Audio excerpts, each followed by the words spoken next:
Good morning, Mr. Shaskalson. Good morning, Ms. Magula. Good morning, Chair. Good morning, morning, Mrs. Gxasheka. Yes.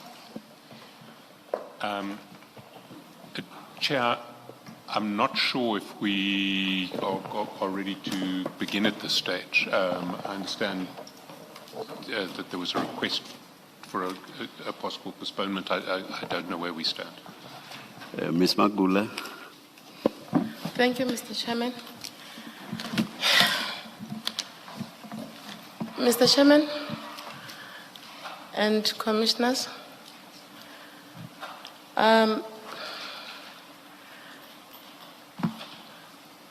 today we're meant to proceed as arranged yesterday, but there's a bit of a predicament that we are facing.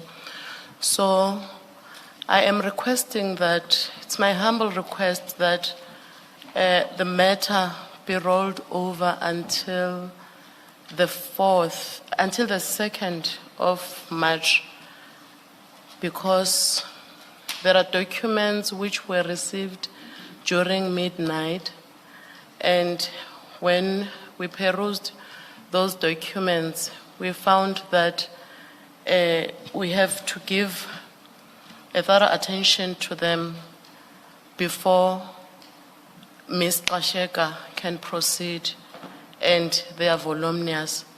Hence, we request that the matter stand down. And also, there are documents that were received this morning, a document that was received this morning, and it is very crucial that we go through it thoroughly and consult through it before we can proceed. So that is my request, Commissioner. What is the nature of the first documents? Regarding one set, we have been advised, in fact, the Commission's attorneys gave us copies of an arbitration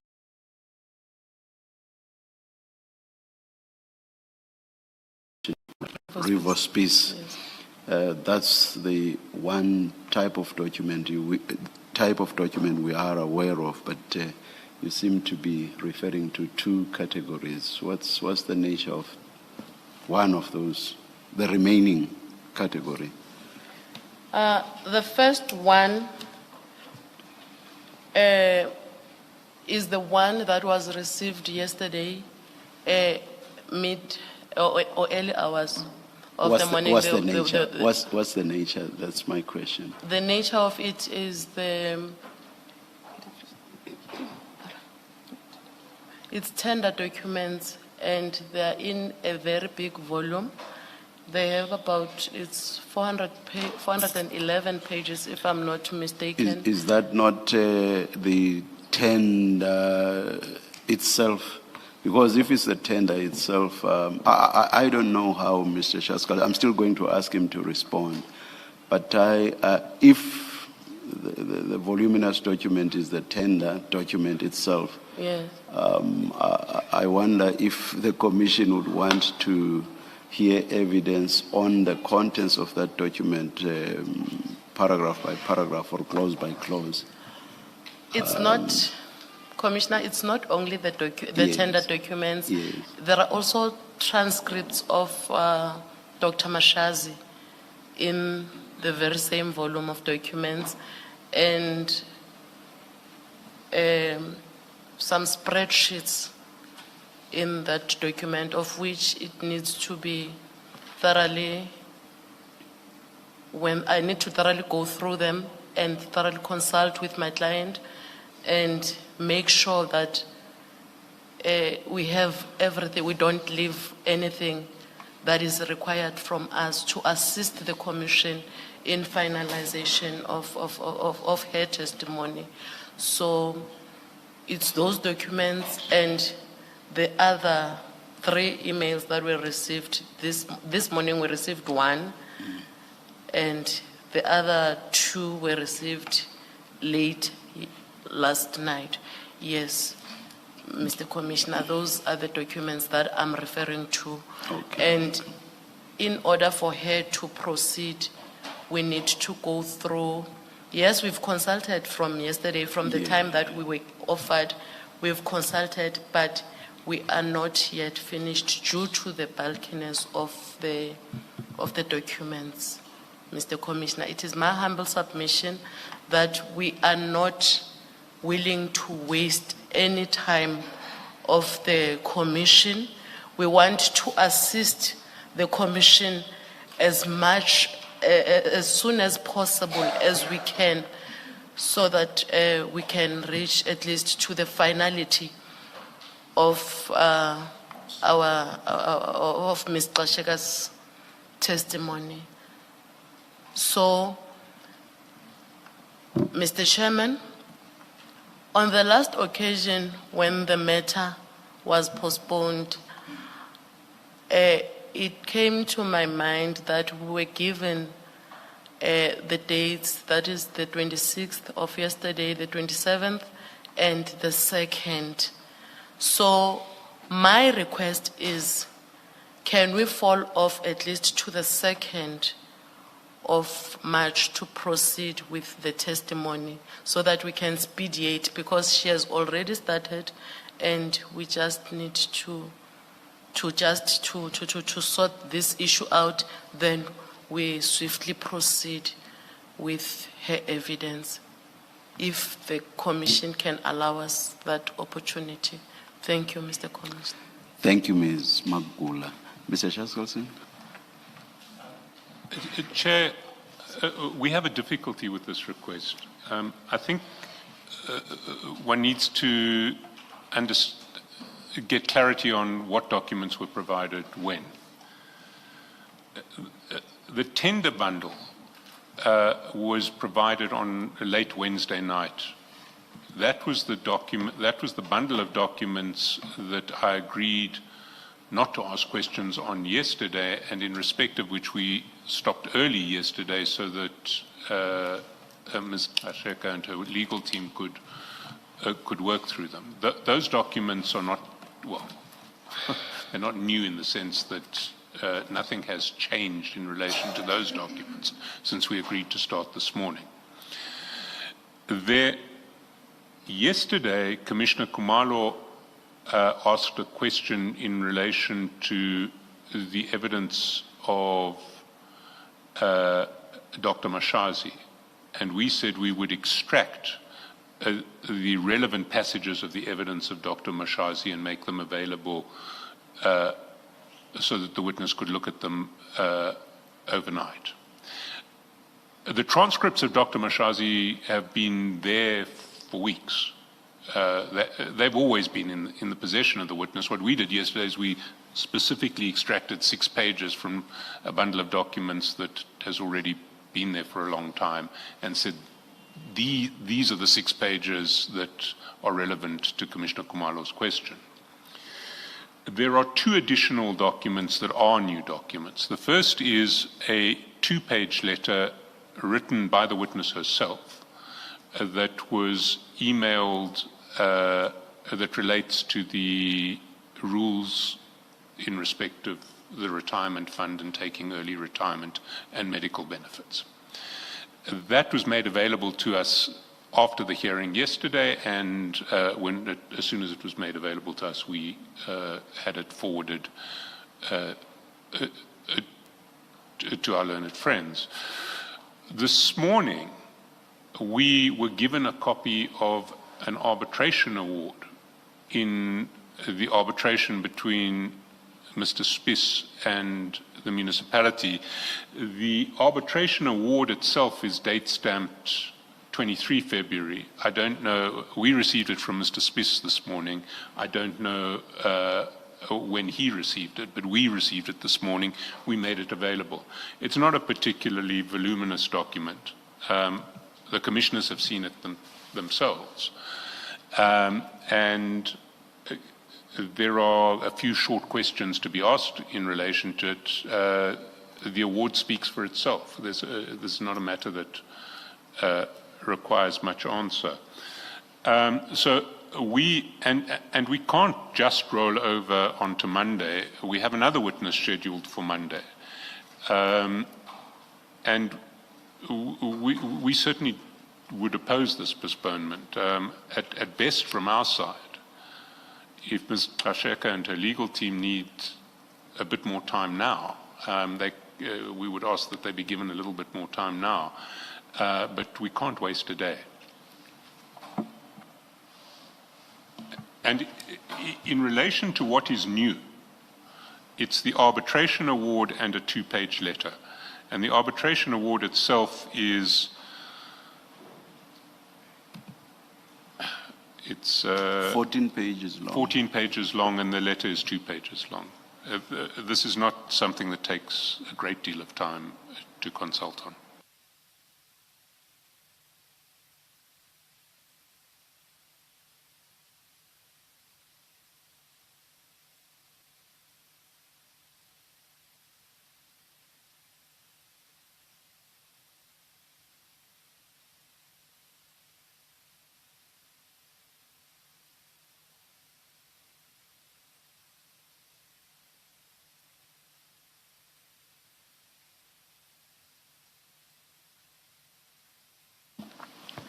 Ms. Makula, do you agree with Mr.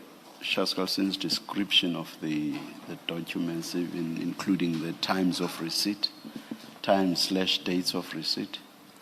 Yes, Mr. Chairman, I agree with Mr. Shackleson with the time and the documents that have been received and the number of pages that of the evidence that has been received. Yes, I agree with him. I fully agree with him on that. But, Mr. Commissioner, Yes. I would like to request that the Commission should at least take into consideration that it's not about only the documents that have been received that are that makes us to request for a postponement. In these documents, she has to answer on them. The client Ms. Gxasheka has to answer on them. And for her to answer on them, there are annexures maybe that she will need that will support maybe her. You say maybe. Let me remove the maybe corrections. There are annexures that she may need to support her answer, and that will assist the Commission. That is the request. That is the reason why we are requesting that we stand at least the matter down until Monday. Ms. Makula, the only voluminous document is the tender document, on Yes. my understanding. Yes, Mr. And Mr. Shaskalson says that that's been with you and Mrs. Gxasheka from Wednesday already. Yes. So, insofar as that document is concerned, I would not understand the request at all. In fact, I should not say I would not. I do not. I do not understand the request at all. So why would you not be ready if you've had the document from Wednesday already? Not that we are not completely ready, Mr. Commissioner. We are partially. Are you the completely? I don't understand. Not that we are not completely ready. We are partially ready. If maybe we can then be afforded an opportunity that the matter stand down for at least some time, then... Why are you not ready from Wednesday if you've had that document from Wednesday? We started with the document. We consulted, as I've already explained to Mr. Chairperson, that to me, it was very crucial, and for my client, it was very, very crucial that we go through each and every item that is in the document. You mean clause by clause? Go through that tender document clause by clause? Yes, Mr. Chairperson. Let me just quickly, I'm still going to come back to you because I've not dealt with all the documents. Thank you. Mr. Shaskalsin, are you proposing dealing with a tender document clause by clause? I would be surprised. Not clause by clause, but I can provide a list of pages to which I will refer. Perhaps, yeah, please do that. Then let's go on to the document, the transcript, pages of the transcript that were provided pursuant to a question by Commissioner Khumalo. That's only 6 pages long. Surely that cannot detain you. No, it cannot. So that's not an issue. That's not an issue. Okay. Then there's a 2-page letter by Mrs. Gxasheka. That too. That's not an issue. All right. And then the arbitration award is only 14 pages long. That too, I think, should not detain you. That won't be an issue. So we are left with only the tender document. Yes. Mr. Shaskalsin has offered to give you the relevant pages that you should focus on and on which he's going to be questioning Mrs. Gxasheka. If that is the case, Mr. Chairman, then we are ready to start. Yes, if that is the case, we can stand down a matter for a while. We will. I propose that we start. Then what we will rather do, let us see during the tea break what we should do, whether we should extend the tea break or we'll decide. Thank you. Let us start now. Thank you for that. Is that in order? It's fine. It's fine, Mr. Thank you very much. Yes, Mr. Shaskalsin. Thank you, Chair. There was an issue of my. There was a possibility that there would be a supplementary witness statement dealing with the emails in relation to the tender. Sorry, in relation to the issue of vetting of EMPD members, because there were emails that were relevant. Now, those emails have been provided to us, and I understand the request is that I take the witness through the emails. And can I just check that the commissioners have copies of those emails? Sorry, the commissioners won't have copies of those emails, but they're about to be handed up. And can I just see the pagination, if any? Okay. It's not paginated. Okay.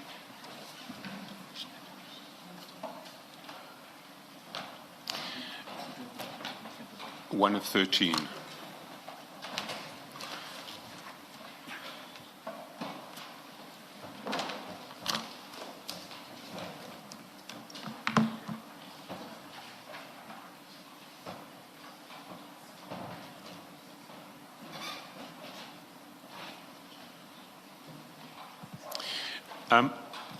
Chair, these documents rightly belong in the main annexure file because they are an annexure to the witness statement itself that ought to have been included.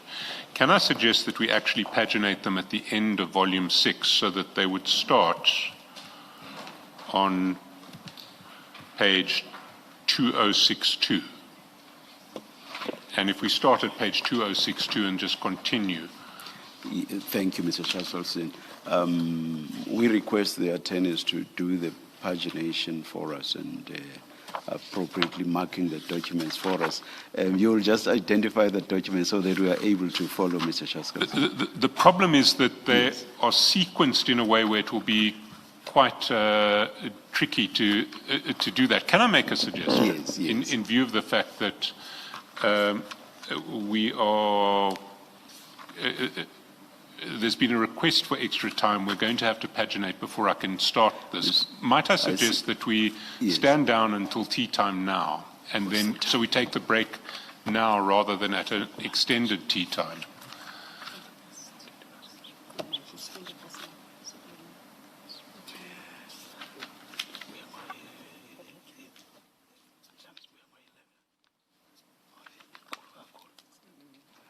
What time are you suggesting we come back? 11 o'clock, 11:15, whatever the Commission deems appropriate. But in that period, that time can be taken advantage of. I will give the list of the page references in the tender document. We'll get your documents paginated, and we'll move much more smoothly afterwards. Thank you very much. Let's adjourn So and resume at 11.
the legal opinion and the vetting issue. And you should now have had your little bundle of email correspondence paginated. It starts at 2062, and it would be at the back of file 6 if it's been put into a file.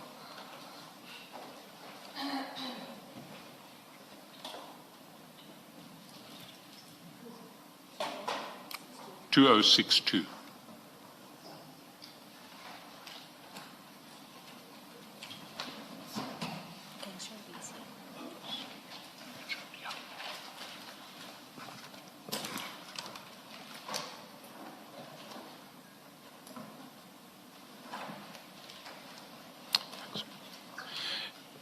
And Chair, because it's an email chain, we have to jump around a little bit. And so I think that the starting point, the earliest email I can see, is at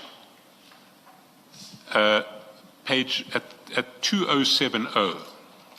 If one goes to the foot of 2070, which is page 9 of 11, the chain starts with an email from Chief Mapiyeye. It's to Mrs. Gxasheka, and it's on the 26th of March 2024, just before 3 p.m. And if we go down, essentially, Mrs. Gxasheka, the Chief was asking you for a meeting, was he not, to deal with inter alia the issue of criminal records.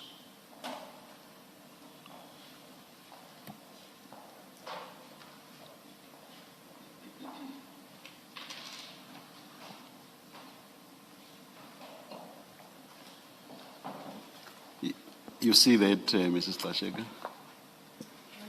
It's at 2070 and 2071.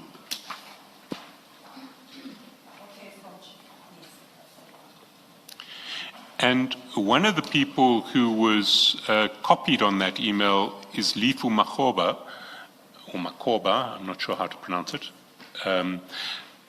Can you just explain who that person is? Morning, Chairperson, morning, Commissioners and everyone. Thank you, Evidence Leader. Lefu Makoba was the acting divisional head for employee relations. Thank you. So she was reporting to you in the HR department? Certainly, yes. So the next step in the chain is if we go up to the middle or to the top of page 270, we see that Ms. Makoba then writes to Njabulo Zulu, who I assume is in the legal department. Yes. And says, "Dear colleagues, how far is your progress on a legal opinion on the EMPD employees with criminal records?" So she's writing to legal saying, where's this opinion? If we go up the page, just sort of middle of page 269, you thank her. That's an email from you to Lifu Makhoba at still on the 26th of March, 7 p.m. Yes. Thanks for following up on this. And then 6.8, a response is received from Thabo Makwiting, who I assume is in legal, and he says, "Good evening, colleagues. I've signed off on the comments today. Advocate Zulu will send to you first thing tomorrow. Please accept my apology." And so this is legal saying to you, you'll have the opinion tomorrow. We're sorry. Sorry, it's late.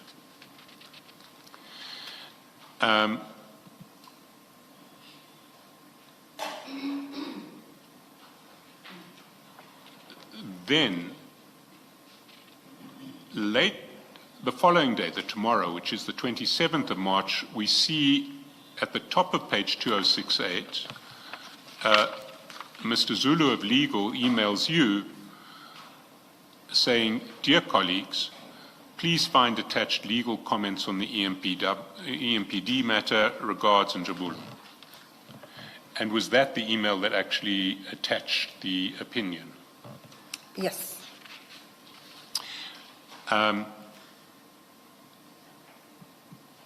My next step, and I don't think I've missed anything, but if I have, call me out.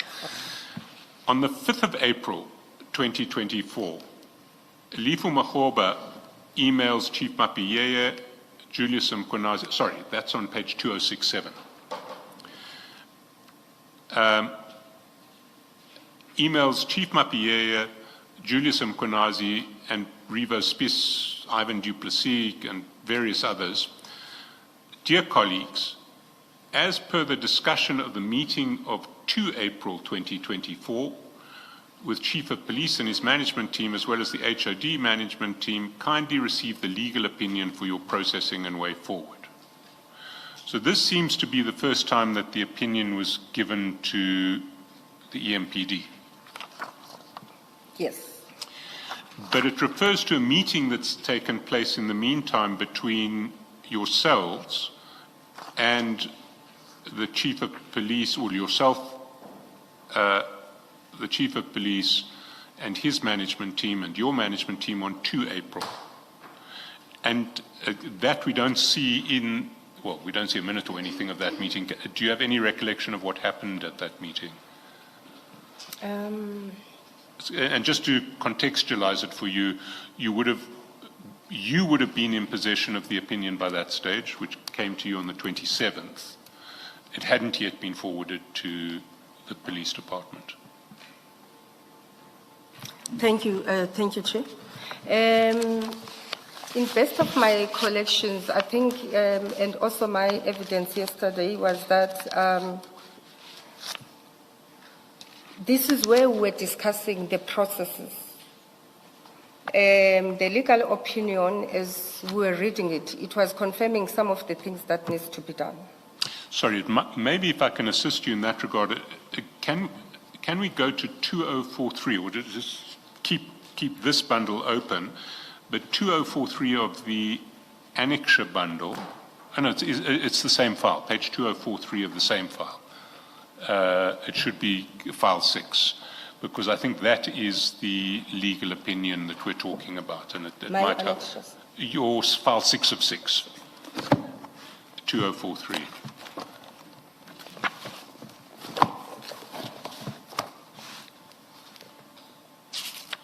Yes, we were summarizing the issues that were discussed regarding that, the legal opinion, which it talked to, I think in page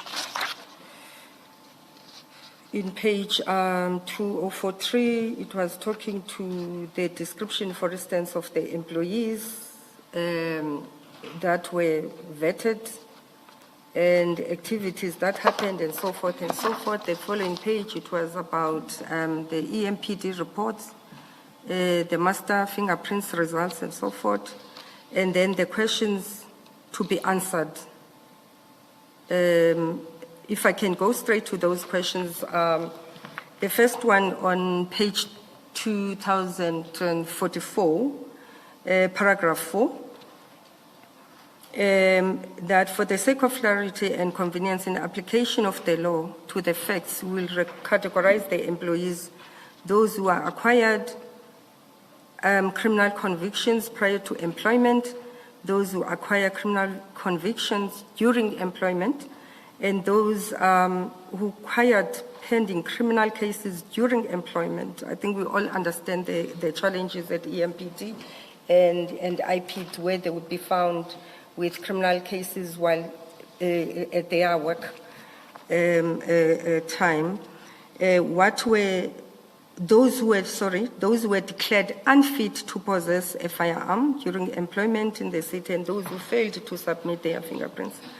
Then they came and discussed the law facts to the issue where employees who acquired conviction, how we should deal with, and the processes that we needed to follow, including disciplinary hearings. I'm summarizing, Chair, that we need to have, especially where you are declared unfit to hold a firearm and so forth and so forth.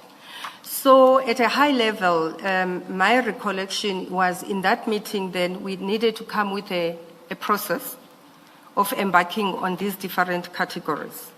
And also, I've said yesterday that the issue of getting consent and the expungement where it's required. So this is what we were finalizing after they've given us the categories that they had. So we're just cleaning the house. We agreed that HR doesn't have capacity to conduct that process. Therefore, they will have to source it and get it done by themselves. But then they keep myself and the accounting officer abreast.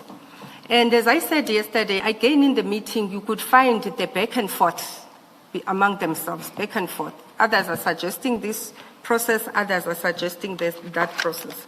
So the email of Lifu was focusing on that, Chair, that what process we're supposed to follow and what we're agreeing that needs to be done.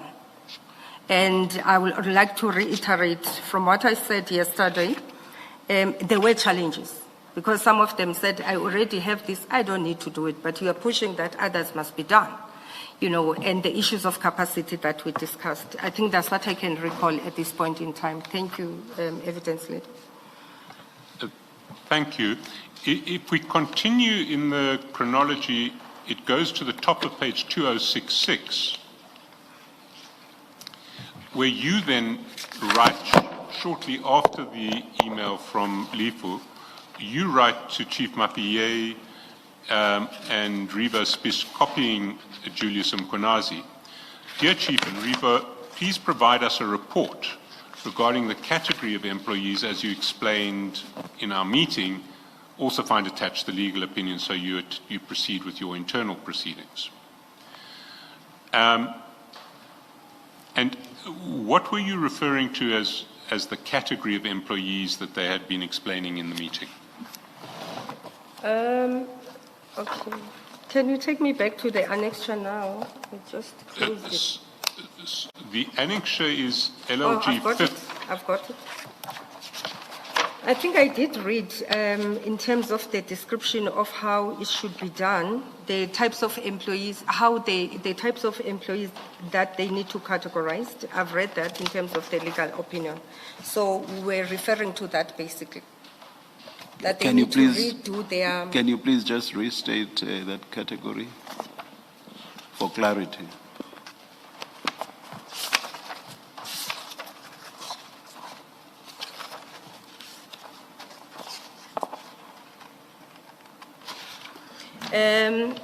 Employees who acquired criminal conviction prior to employment. And can I just clarify that you're on page 2044? 2044. Paragraph 4. Okay, if you are referring to that longish list, it's fine. You don't need to. Okay. Thank you, Chair. Thank you. Now, your email was on 5 April at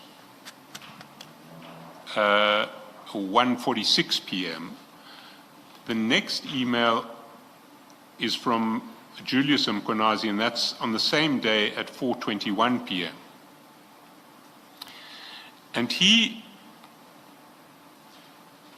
responds, although your email was addressed to Chief Mapie and Deputy Chief Spis, Julius Mkonazi responds directly to the email and says, "Good afternoon, colleagues," responding directly to you.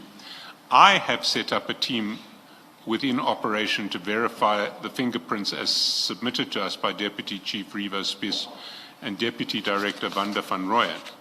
We've discovered that this is the old criminal record data. Some of the people on no retirement, I'm not sure what that means, cleared by the courts resigned. And then he says, I suggest we start the process of verification afresh so we get the correct data of criminal record for every employee. as the HOD was explaining, this is going to affect the whole city. It will be wise if we start with the correct and clean data as operations we're combat ready to start the process since we're the most affected one according to this old criminal record. So if I understand correctly, he's saying this data is not accurate. Some of it is incorrect. We need to start from scratch. And because it's my section that is most affected according to the existing data, let my section take responsibility for checking all the, getting proper fingerprints. Is that a fair summary of what he is saying? That was my understanding as well, Chair. Thank you. You then responded the following day, and that is at page 2064. And you respond to his letter on Saturday, the 6th of April, 7 in the morning. Please note this is your EMPD process and concur that it must be done seamlessly. To ensure accuracy at all times, employees must be vetted and a final outcomes report must ensure that the data provided is correct, current, accurate, valid and reliable and legally and relevant. Legally, all the correct processes and SOPs must be observed and adhered to. Please keep the accounting officer and HR informed of the process to embark upon and timeframes by rather providing a comprehensive report to this whole process where possible. So do you want to explain your response here? Thank you, Chair. My response is exactly what I've said yesterday and today, Chair, that I've said in our meeting, it's their process. They've got capacity, they assist the city anyway. They must run with it. And we already provided guidance in terms of how it should be done and so forth. And all we need is a seamless process. And obviously, Chief is leading the department. And my communique specifically, it talks to the Chief and the senior management, but specifically to the Chief. And eventually, based on our agreement previously, was that it keep us informed as we embark on the process. Because once it's concluded, then it also determines the labor relations processes that we must commence with, and be able to assist them where HR gets to start to be involved. Thank you. Then there seems to have been a delay of a full year, because the next email in the chain is at page 2063, the middle of the page, and it's Sunday, April the 6th, but now it's 2025, not 2024. And you write to Julius Mkonazi saying, "Dear Acting Chief, this is the issue the councillor is referring to. We need to act on this before they use it against HR and EMPD." And below, what you're doing is you are forwarding your last email of 6 April 2024, exactly a year ago, the "Dear colleagues, please note this is your EMPD process." So it seems to me, and again, correct me if I'm wrong, that what had happened is that the matter had sometime later been raised in council closer to April the 6th, 2025. And at that point you went back to Julius Mkonazi and said, we need to act on this. If we don't, they're going to use it against our departments. The councillors are going to take action against our departments. Is that correct? If I recall events, it might not have necessarily been the council meeting, but where we report majority of our issues is at OCMOL.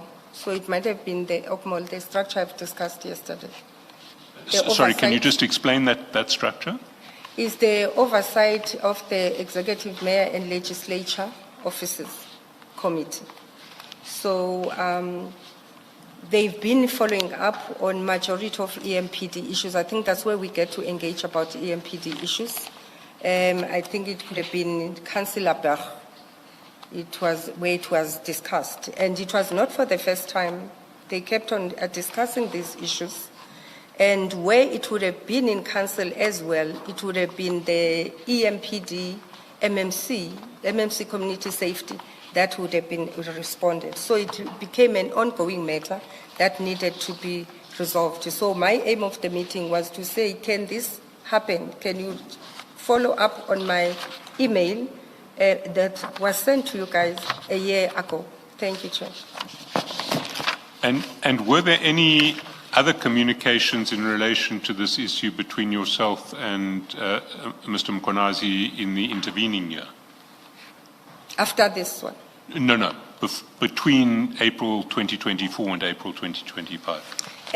Directly so, I'm not, it might have been verbal, but where we have been meeting and discussed these issues, it was in the OCMOL. As I said, OCMOL kept on following up that EMPD get this process done. I don't sit in their executive management meeting. I wasn't sure what was happening there, but in the OCMOL, all of us will be sitting there. So it will be discussed that it must happen.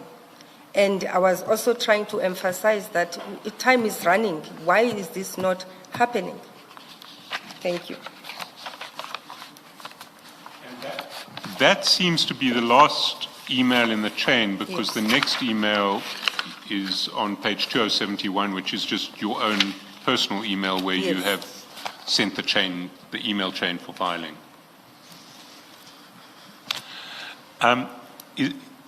Is there anything you would want to add further in relation to this topic? Because from my side, I'm happy. Well, I mean, I will come back to ask you questions, but that from my side seems to conclude the initial process of just taking you through the emails. I'm comfortable so far. Thank you, Chair. Chair, that concludes the process of leading the witness. So I'm afraid now the questions get a bit more intrusive. And maybe we can start. So maybe before you start, there was also the issue of the tender. What has been decided about that?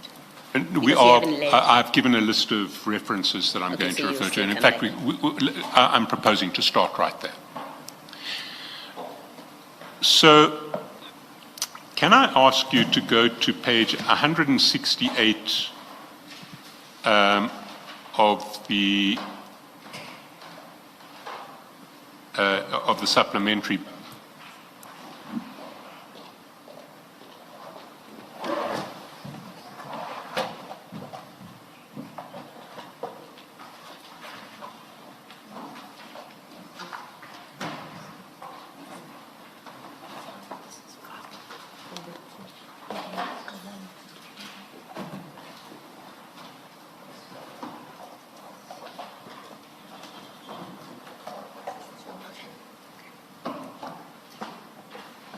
Two of two. Thank you so much. 168.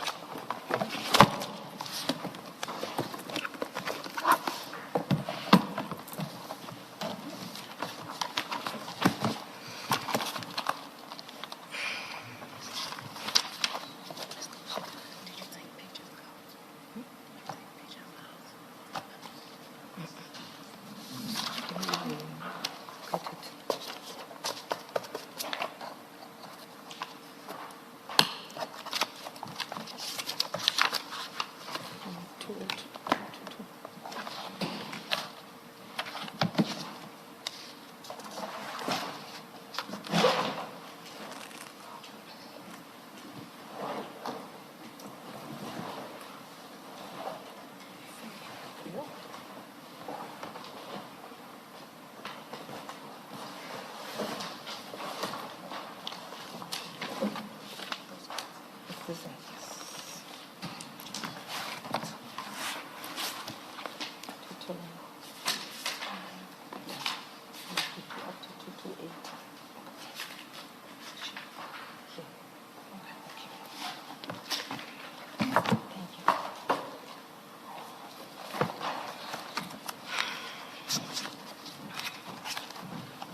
Can you mention the page again? 168. Apologies for that. 168. 6168. 168. Thank you, Chair. And there you'll see a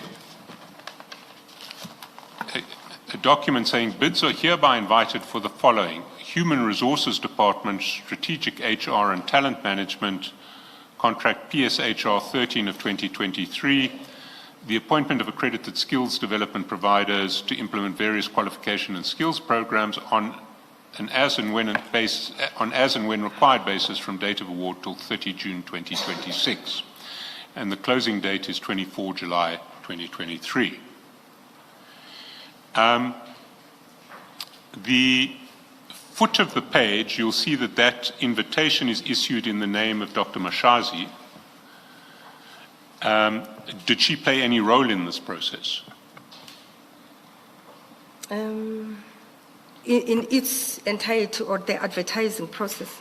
Well, in advertising the bid or the bid more broadly?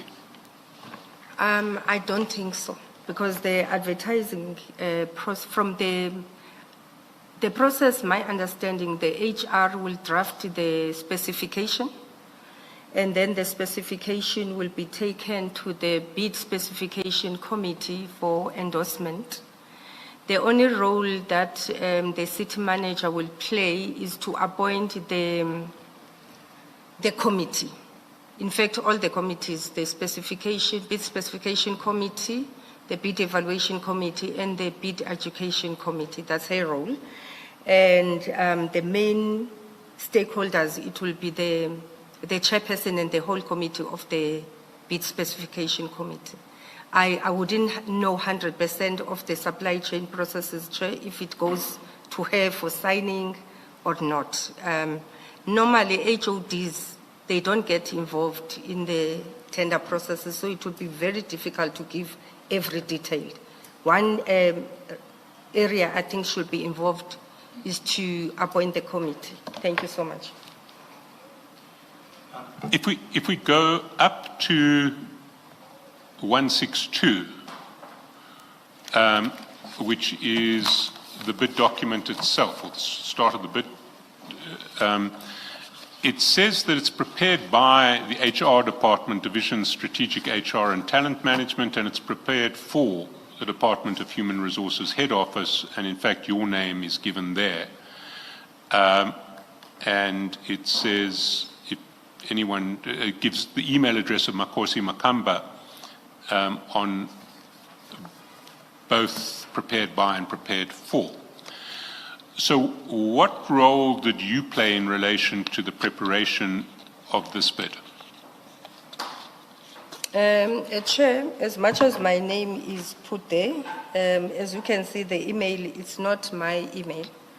The role that I will probably play, because I say these documents are, HODs are not involved. It will be the agreement, maybe on how the spec will be, just to look at the documents. Because in terms of technical expertise, it's the divisions, training and development, who will understand what are the requirements. And my understanding, this specification should have remained the same for the longest time. I did make comments at some point that their current tender, because it has been following the same process all along, it doesn't cover everything. I said, where preferable, I would love us to see having formal education as part of the tender. Where we do have challenges, Ekurhuleni, of formal qualifications. I think as I speak now, it can be verified. I'm not 100% sure. I know we have media space here. Even at EMPD, if I'm sure, there might be no acting chief now. It will be only the acting HOD because of lacking of qualifications at those levels. I can't recall if they included it on the tender, but I know that the appointment of service provider with formal qualifications, it did not happen. And what is your distinction between formal qualifications and informal qualifications? Are you talking think what I degrees and meant- diplomas versus other NQF qualifications? Please repeat the part referring to degrees and diplomas because you spoke at the same time, Mr. Shaskalsi. What do you refer to by formal qualifications? Is it a distinction between degrees and diplomas on the one hand and other NQF qualifications on the other? Thank you, Chair. Yes, exactly. That's what I wanted to confirm, that majority of the time, our tenders are focusing on unit standards. And that's what is confusing the institution, because unit standards, it basically means you would have done certain modules with certain credits, and majority of the time, it's very difficult to consolidate and translate it into a formal qualification, especially timeously. So, but if you take a route of having a formal certificate, diploma, degree, honors, masters, it will then assist to improve in our qualification profile of the city. Then you accumulate those unit standards over a longest time. And majority of time, employees, they tend to get tired and never get to finish a formal qualification. So that's what I was aspiring towards, that let's just go once and get formal education. That is my own definition between the unit standards and the degree, certificate, and so forth. Thank you, Chair. Where does Makosi Makamba work? Presumably she's in HR somewhere, but where is she? I don't know where she is. I think her contract expired or she resigned, I can't recall, but she's no longer with the city. Who would have been responsible within the department for this tender? It was her. But, presumably it must have been allocated to her for a reason. Would she have sat in strategic HR and talent management? Or Yes, how do you do this within? She was the divisional head for strategic HR and talent management, and the training and development was falling under her. It was a subdivision in the strategic HR and talent management division.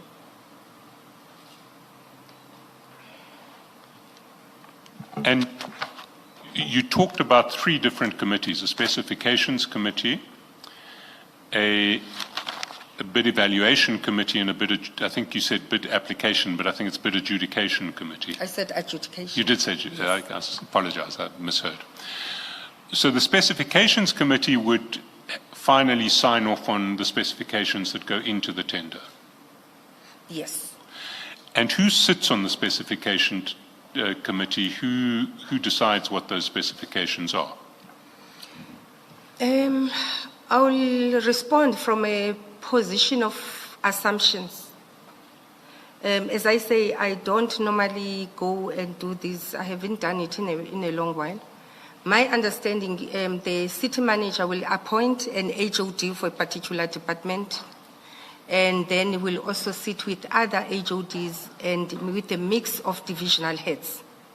So it will be comprising of high or senior management. In relation to the specifications committee? Yes. Did you sit on the specifications committee, this one? No. So the HOD in this case was not appointed to the specifications committee because you were HOD. Can you repeat your question? You were HOD. Yes. But you didn't sit on the specifications committee. Yes, I did. So there wouldn't have been an HOD on that specifications committee. If I were to go and sit there, I'll sit to go and present it, to present the item. But what I'm saying, the committee comprises of different HODs and divisional heads from different departments. I understand now. What about the bid evaluation committee? Who sits in that? Also, it will be HODs and divisional heads. Drawn across all departments? Yes.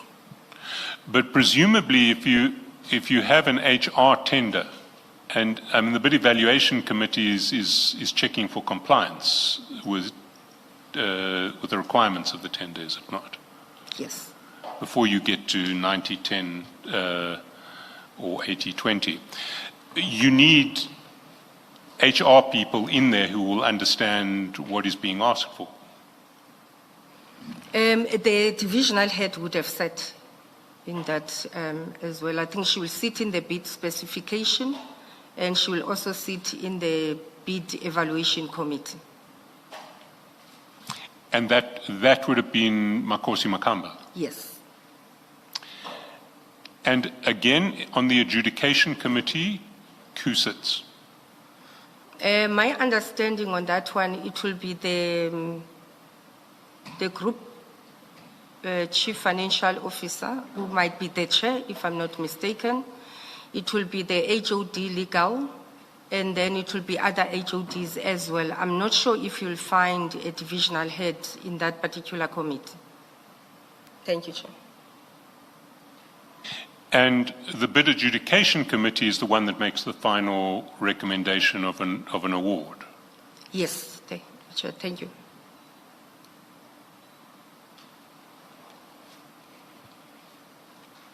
If we look lower down on page 168, sorry, we've moved from 168, but let's stay on 168. Let's go back to 168.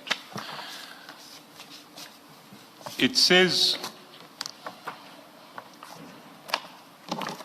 that acceptable bids will be evaluated by using a system that awards points on the basis of 90 points for bid price and a maximum of 10 points for specific goals. You see that? It's the 90-10. Yes. Now, in a system where you're operating 90-10 and 90 goes for price, would you agree that you need to have an objective means of comparing prices? That prices must be, you need to compare apples with apples. That if 90% of the points are going to go on price, the price must be a number that is in fact the price. I think we're giving opinions, Chair, right here, because I want to give you my opinion, but in terms of the technical knowledge and expertise, I think Finance Department can be able to do that. But my opinion, I think I fully agree with you. If the laws and the circulars could change and not only focus on the price, in some particular areas we could get quality of work done. I think before COVID, around 2019, 2020, I served in a bid evaluation committee for a year or less than a year. And it's one of the frustrations I had that in some instances you miss a very brilliant, good company that can deliver. But because of the price, then you have these problems.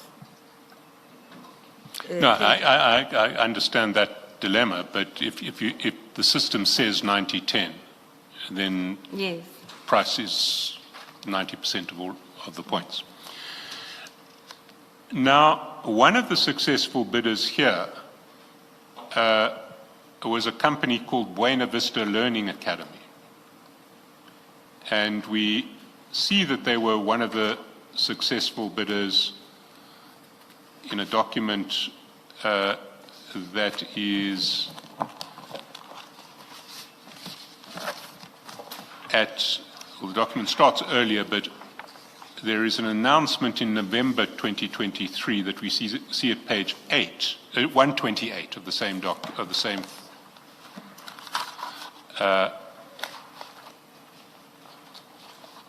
folder. It starts at 128, and if we go down the next page if we go down to 130, we will see that the second from last item row on that item says PSHR 13 of 2023. the appointment of a panel of accredited skills development providers to implement various qualifications and skills programs on as and when required basis from the date of appointment till 30 June 2026, Buena Vista Learning Academy. So they were one of the successful bidders here. Yes.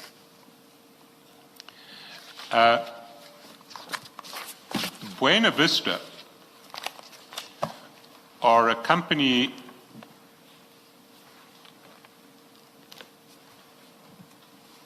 which are controlled by the partner of Mr. Kat Matlala, a woman called Tsakani Baloy.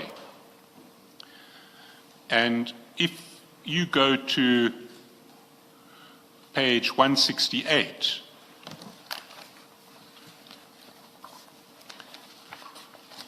sorry, not 168. If you go to page 124, you'll see a Windeed search on Buena Vista. 124.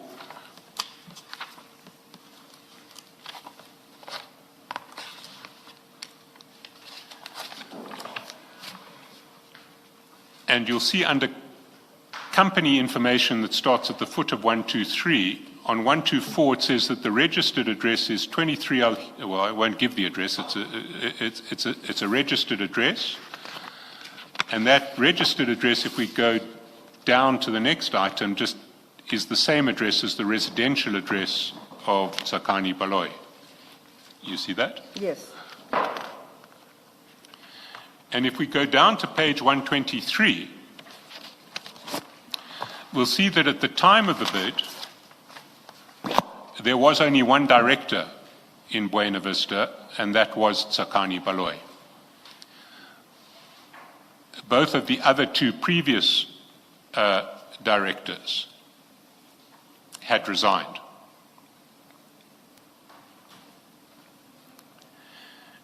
And we see also,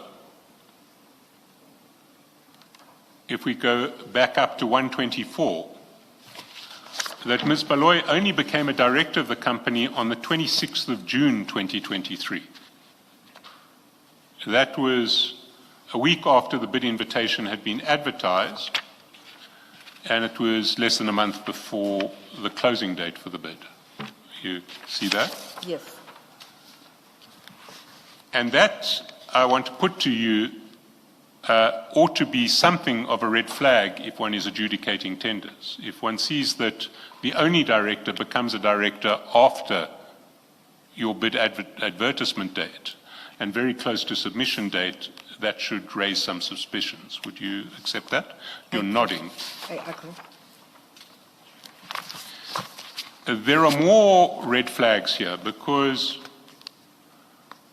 when she became a director, if we go down to page 127, Your mic, Mr. if we go down to 127,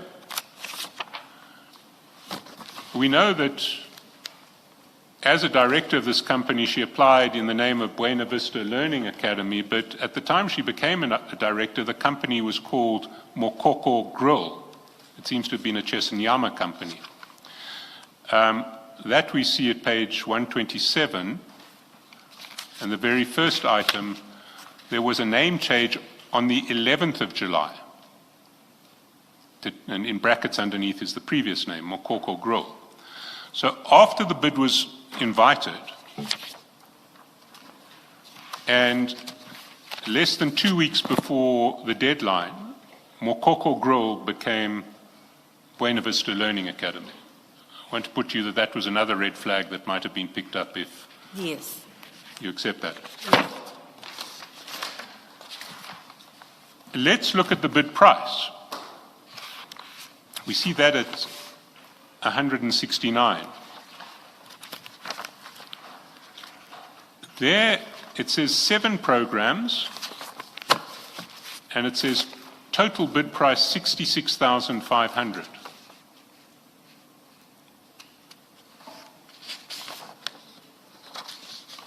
But if we go to page 158, we see a spreadsheet that the municipality have provided to us of the payments to Buena Vista Learning Academy on this contract. And although they bid with a total bid price of 66,500, in the period from 23 July 2024 to 5 September 2025, they were paid 3,484,987. Do you know how that could have happened? Okay, I want to understand that the total bid price, it means that you're going to tender for 6,600, for 66,000 for the whole tender. I want to have clarity on that, Chair. As I say, I'm not an expert on that. But on the spreadsheet, it will be the allocation of training as required by departments, where she will then go and train. So these are payments that are made, and I think I remember recalling in your statement you said that HR itself doesn't have a budget for training. Yes. Is that correct? So you can't pay for training, but the line function departments will pay for training. I've said they are also battling to pay for training. Majority of the time, the training will be paid by the SETA. And the Ekurhuleni, we're still striving to get our own budget. So when you refer to the city, it's not clear to me what you mean. I mean, technically every department's part of the city, but who do you mean when you say it will be paid for by the city? The SETA. Oh, by the SETA? Yes. We receive grants from the SETA on an annual basis. There will be an indication, then they submit money in the city on a quarterly basis. So when it says departmental, if we look at page 158, when it says departmental cost center description, projects, HOD's office, projects, management, HOD roads and stormwater, what does that reflect? Surely that reflects payments from particular departments. It means it's the money allocated. The departments, they will ask for a particular training, and then we'll allocate that training for that department. And once they are done with the training, it will be paid from the SETA's grants. So where it says departments, it means training, it happened in those departments. So what you're saying, if I understand you correctly, is that the city has access to SETA funds, yes, or funds that it can use out of its skill development levy payments and the like, and it will allocate from those funds, or certain departments will have a claim on those funds for training. Yes. And so the money is ultimately paid for by the city, albeit what it results in is a credit on skills development levies, the funds that the city would otherwise pay to the SETA. Yes, technically you can say that.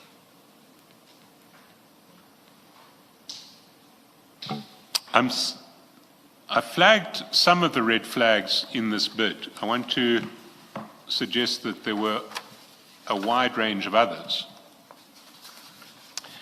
The first is the CSD registration report.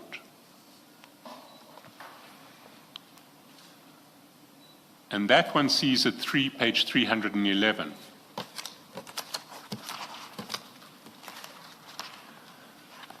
And it records that the CSD registration on the created date was apologies, Chair, I'm still getting the page. 311.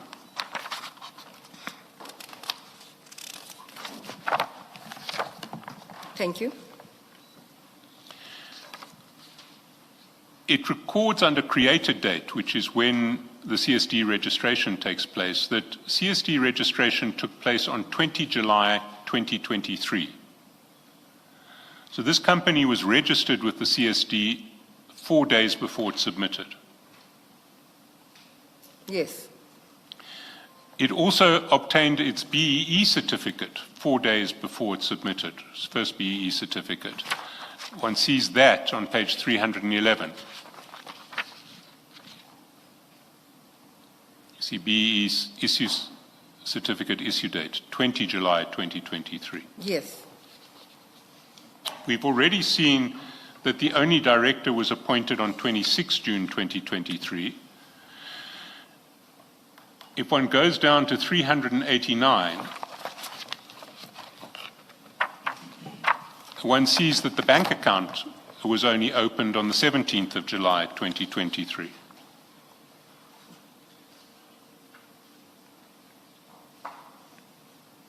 Yes. Will you agree that all of these are red flags that ought to have been picked up in the tender adjudication process, either by the BEC or the BAC? I fully agree. Can I point to another one? If we go to the CSD report, it says that the vendor is not VAT registered. That's at page 313.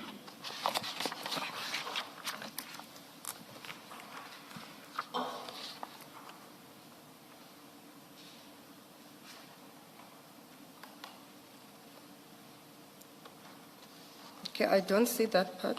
If you go to page 313 under tax information, it's got an income tax number, and then it says, is the supplier a VAT vendor? And it says no. Okay, yes, I can see that. But if we look at the bid, we see that the turnover that is claimed in the bid, and I've unfortunately lost my reference, is, I think it was 35 million rands in the previous financial year. So there was 35 million rands, I'll get you the reference in a minute. 35 million rands of turnover in the bid, cited in the bid. 191. Sorry, Commissioner. Number on 191. On page 191, thank you very much.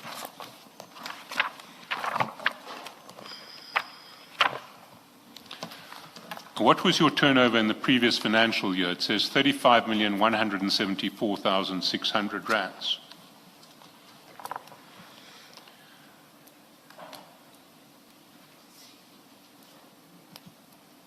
And what's significant, if we go back to page 311,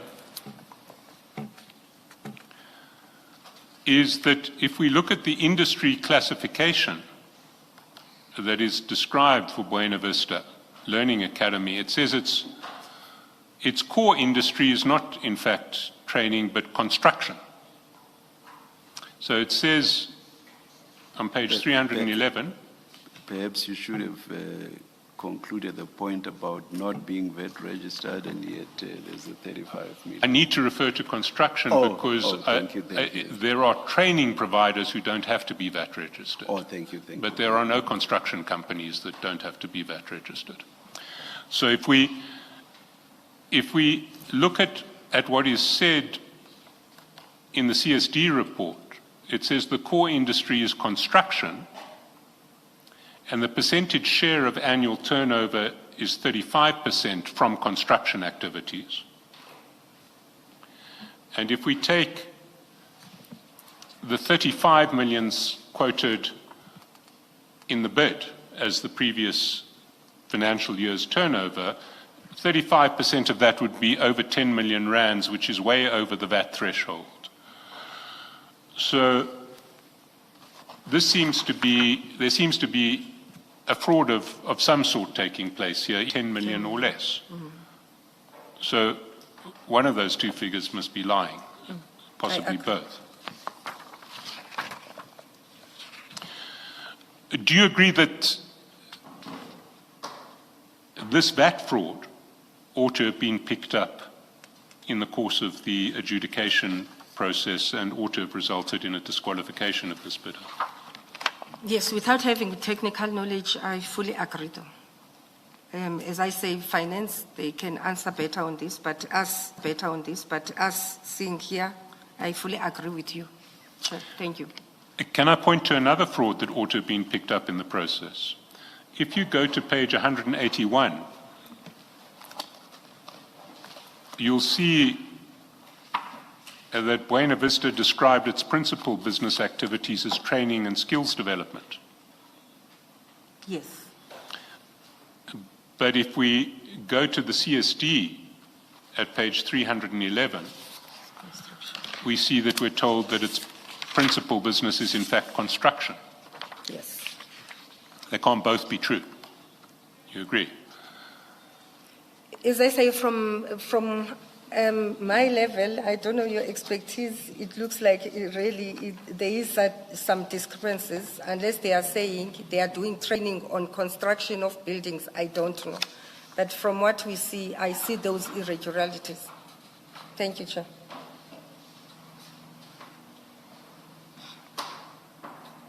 Mr. Chaskalson, what do we do with the industry classification 2, because there they do mention that it's education. Indeed, but if one looks at principal activity, 35% is for construction. I think it was a 25% for education. 35 for construction is a 25 for education. So the principal activity of this company, according to the CSD report, is construction.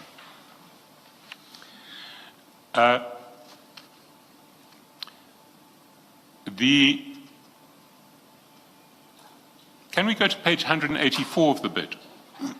184.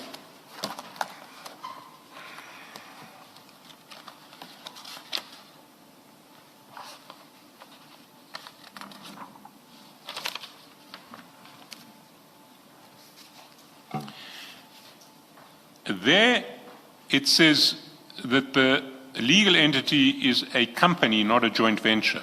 You see that? Yes.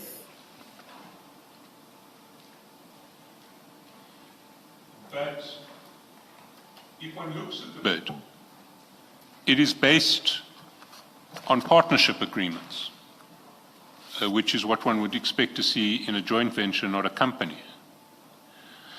So we see that at page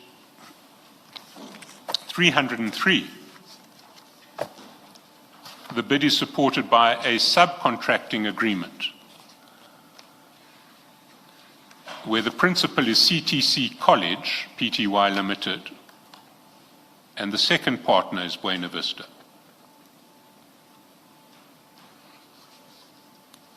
And I'd ask you to note that CTC College is represented by MJ Madzibadela. We're going to come back to MJ Madzibadela later. There's a partnership agreement there.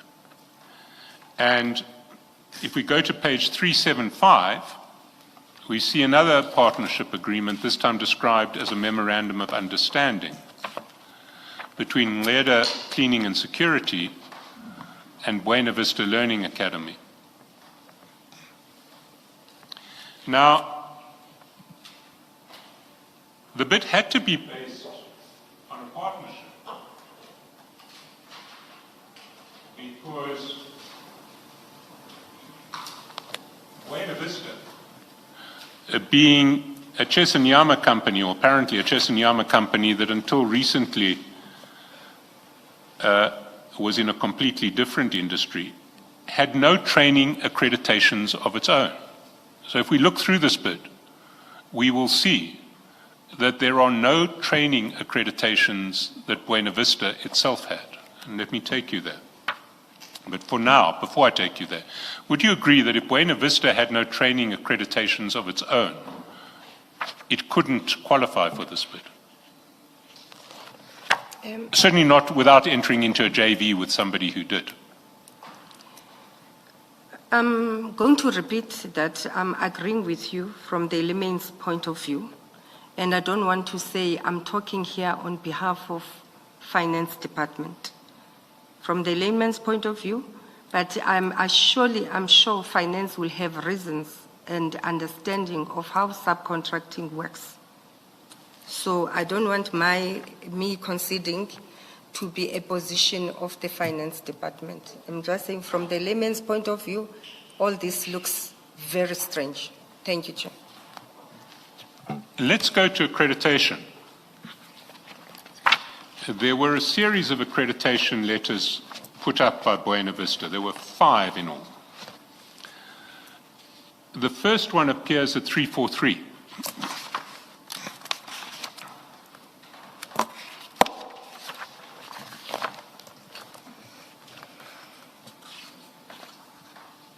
Sorry, the first one appears at page 332.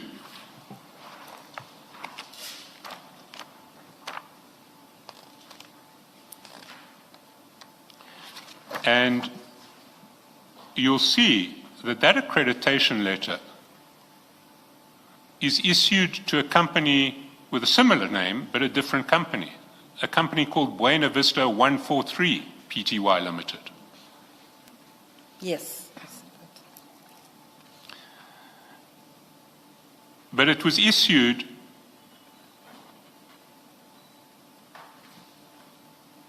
if one looks at the print date, on 5 April 2023. Yes. When this company wasn't called Buena Vista Learning Academy, it was called Mokoko Grill. You recall that? Yes, I recall that, the name of my. So it had to have been issued to a different company altogether, because if it was issued to this company, it would have been addressed to Mokoko Grill. The name only changed in July 2023. Chair, I keep on agreeing on certain things, and my concern here, I'm not a technical expert on this, and I don't want to sound like I'm going to be supporting irregularities. But I see something that says, attention, Mpo Matsibadela, excuse me if Mpo Matsibadela, yes, we're going to get to Mpo Matsibadela. Yes. You'll recall that Mpo Matsibadela was part of CTC, the partnership agreement. Yes.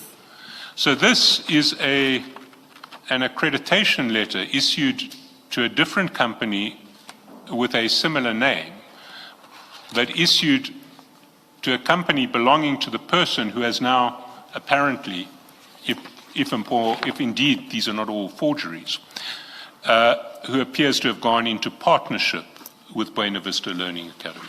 Yes. But it's not an accreditation letter for Buena Vista Learning Academy.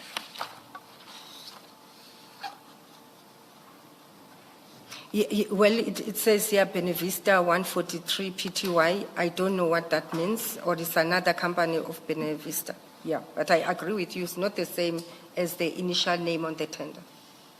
Indeed, it's not the same, and it couldn't have been the same, because Yes. at the time that this letter was issued, if this letter is not an entire forgery, 5 April 2023, the company hadn't changed its name to Buena Vista Learning Academy Pty Limited. It was still called Mokoko Grill Pty Limited. It only changed its name 4 months later. Yes.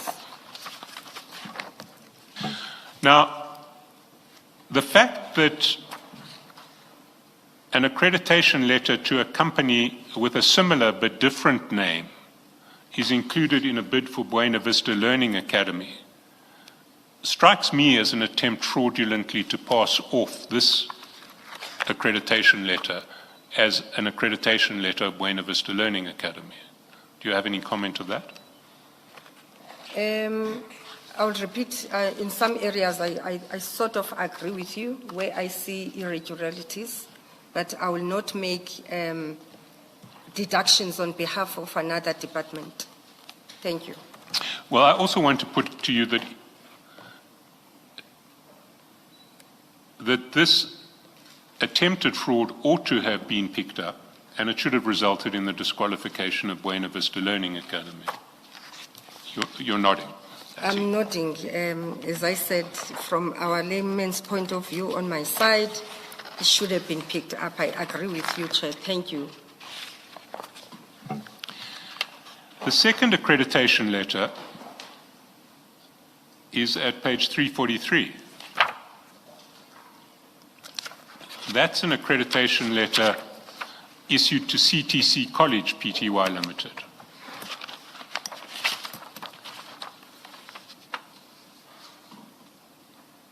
The third, and again, it's not for Buena Vista, the third accreditation letter at page 357 is issued to CTC College, and here we see Mr. Mpho Madzibadela as the addressee.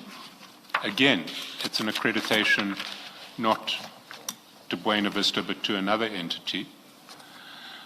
The fourth accreditation, page 370, is again to CTC College, not to Buena Vista. The fifth accreditation is to Ngeda Cleaning, and you'll remember that Ngeda Cleaning were the second entity with whom there was a partnership agreement. Yes. Again, there's no accreditation of Buena Vista. Did you mention the page? 372. 372. Thank you.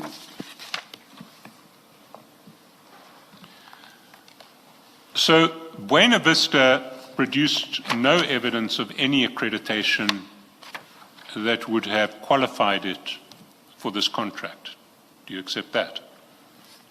Yes, from the layman's point of view, I accept that. Thank you.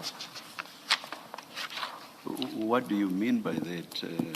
I mean, this one does nothing because in respect of everything else you've been saying, you lack the necessary expertise. I don't see the expertise here. This is about letters of accreditation. If you think there are letters elsewhere, maybe that's what you should say. This one has nothing to do with the expertise which has been your refrain throughout. I think, Chair, what I'm trying to say, there's certain processes regarding subcontracting and also working with certain institutions on matters. I just grappling to understand how those agreements work. Hence, I'm saying from my point of view, indeed, something doesn't look right, but I don't want to speak for the finance department because they will be a technical expert and understanding how maybe these things are done, Chair. Technical experts who will say there were letters of accreditation directed to Buena Vista training. This is a factual, simple factual issue. I do not see this expertise that you keep referring to, at least not on this instance or not in this regard. Chair, maybe we're not understanding each other. I'm saying... I understand you perfectly. I understand what you are saying, but I do not understand what you mean by it. Yes, please. Thank you, Chair. I'm saying, Chair, there are ways finance will do things about partnership, about memorandum of understanding to ensure that there's compliance. I don't want to speak for them, for that department, but I'm saying from where I'm sitting, I'm not from finance, things doesn't look good. I agree with you, but I'm saying my position, I wouldn't say, I might say it doesn't look good as Linda, but they can come and say the reason these things happened, it was because of this and this and have an explanation. I will not take it any further, but I just do not understand because this is about is there or isn't there a letter. It's a simple fact, nothing about expertise, but as I say, I will leave it there.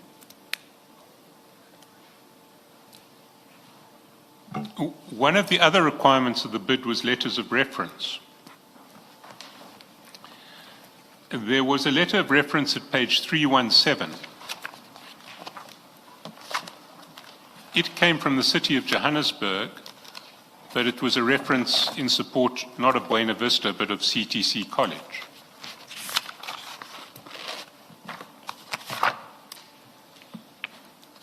Yes, I see that. So that tells us nothing about Buena Vista. Yes.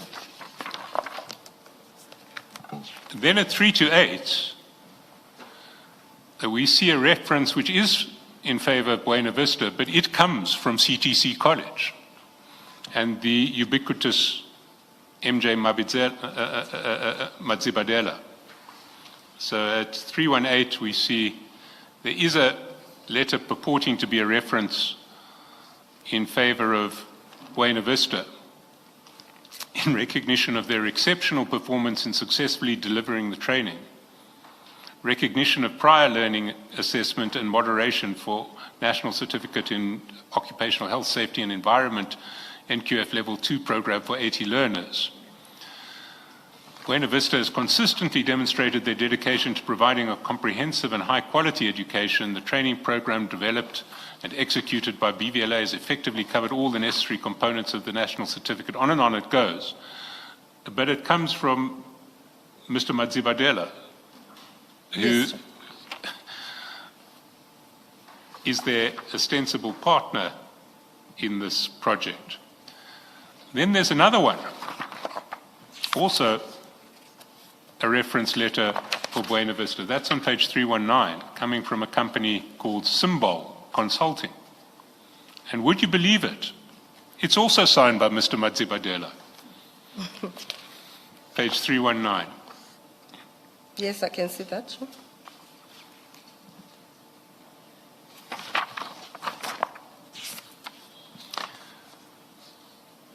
And just to complete the picture in relation to Mr. Madzibadela, he also pops up in the bid at page 357, where he is, and I think we've actually been there already. Yes, this is the third accreditation letter, which is for CTC and which is addressed to him personally.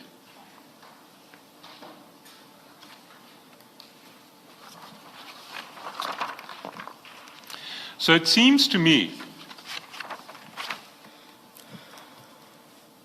that what's taking place here is definitely a fraud, and it may or may not involve Mr. Madzibadela. It may be done completely without his knowledge. All of these things may be being put up without his knowledge. Or he may be colluding in it, we just don't know. But what we do know is that Ms. Baloyi and Buena Vista Learning Academy have, in this application, perpetrated a fraud on the city and have taken almost 3.5 million rands out of the city as a result of that fraud. Would you agree with that? From the deductions that are made, I agree with you, Chair. Thank you.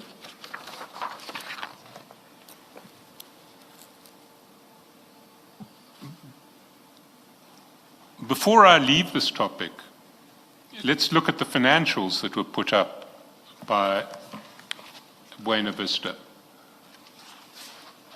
Page 395 is where we find the 2023 financials. And they purport to be certified by an accountant. I won't mention his name, but we are going to call him, because if he did certify these financials, he has something to answer for. If he didn't, then we need to know that his name has been used fraudulently. On the following page, page 396, there is a signature of Ms. Baloyi as director. And what you'll notice about both of these pages is neither of the signatures is dated. One doesn't see a date on any of this, which I want to put to you ought to have been another red flag. One doesn't see financials that are signed without a date in the ordinary course of business. I fully agree, Chair. There is another fraud, which is that if one looks at page 403 of the financials, and bear in mind that these are financials for the year ending February 2023, we see there is a note in relation to directors' remuneration, which says that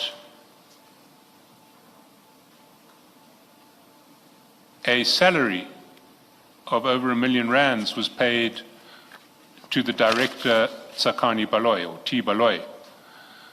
But of course, in the year ending February 2023, Ms. Baloyi was not a director of this company. I agree, Chair.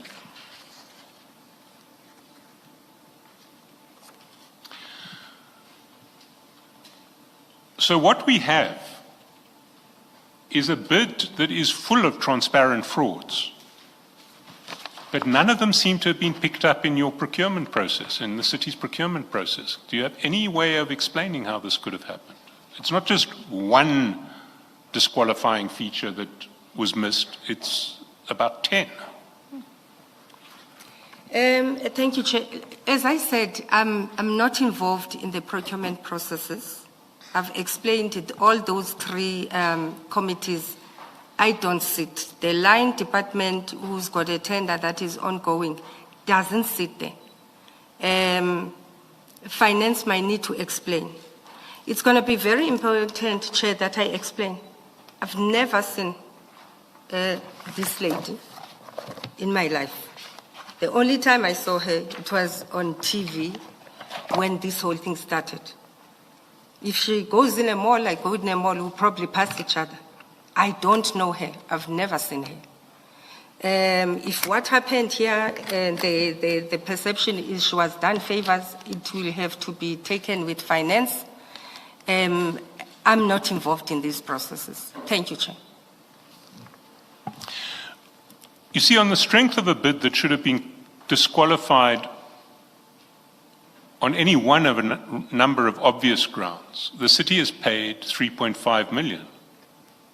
And it's paid it to a person who just happens to be the partner of Kat Matlala, who is driving around with blue lights that were obtained through the city. Does that not strike you as somewhat worrying on both fronts? Chair, when I was speaking to my legal team yesterday, and we're going through the payments, this is one of the companies. At some point I said, they mustn't be utilized. Initially, when I took over, after I think Makosi left and I started being involved here before we could fill the position on training issues, I picked up that there was no rotation. Therefore, we couldn't guarantee equitable share of service providers. I called my team in that division and I said, this must be done correctly. I further called the head of EPMO to come and assist in terms of coming with the system to ensure that bidders are given equal opportunity. And there were about 2 or 3 bidders. I was not necessarily happy with their work. And if I recall, this was one of them. I said, when I saw that there was a payment that happened I think in November last year, I was a bit concerned because in my take, I said, let's stop utilizing this bidder. But because I would have been involved probably to sign the order, I'm not 100% sure. I didn't find those documents here. I can't explain why did we continue with this bidder, but there were 3 of them I was not happy with their work. And the certain demands that I understood that they might have wanted to do work specifically for EMPD. And I put a red flag on that. And I will still take full accountability that continued to be utilized, despite the fact that I said I'm not happy with them. There were 2 or 3 of them I said I'm not happy. And I really want to emphasize, I've never seen this late in my life. But I did pick up that the work that they were doing, I was not 100% happy with, and some of the demands that were starting to be made. Thank you, Chair. So can I ask a couple of issues flowing from your response? You seem to have had a range of concerns. The one is that the work was not satisfactory. Is that this company was not providing training of a sort that you've regarded as satisfactory? In terms of the tender that we agree, what must happen on the tender, if I can recall some of the areas, you train, after training you give certificates. And sometimes how the certificates are done and how long they take to be done, it gives problems. So as I say, as much as I can't recall all the events, there were 3 of them I was not happy with how they do the work and how long it takes to get the certificates. I think it was in one of those reasons that I said, let's not use this particular company. And this was one of those companies? So Yes, Chair. Hence I'm saying I got shocked when I saw that there was, again, I'm not sure that the payments that happened towards the end of the year, because we don't always pay immediately after the work has been done. If it was after I've stopped or it happened before I said they must stop being utilized, that I couldn't answer to, Chair. Thank you.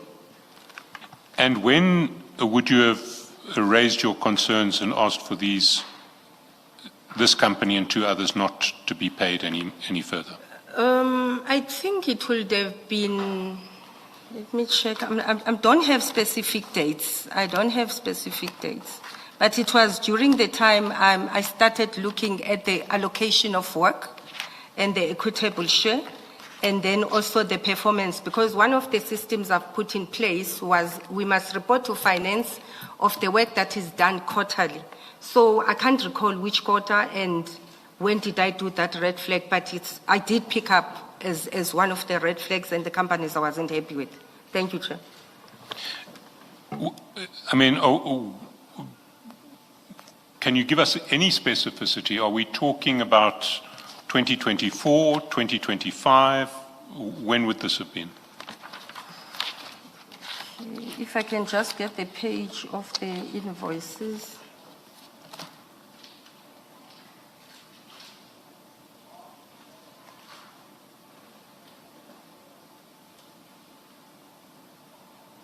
I think it would have been towards end of 2024 or early 2025, Chair. I think, yeah, towards end. It would have been maybe, let's say, around that April 2025, maybe.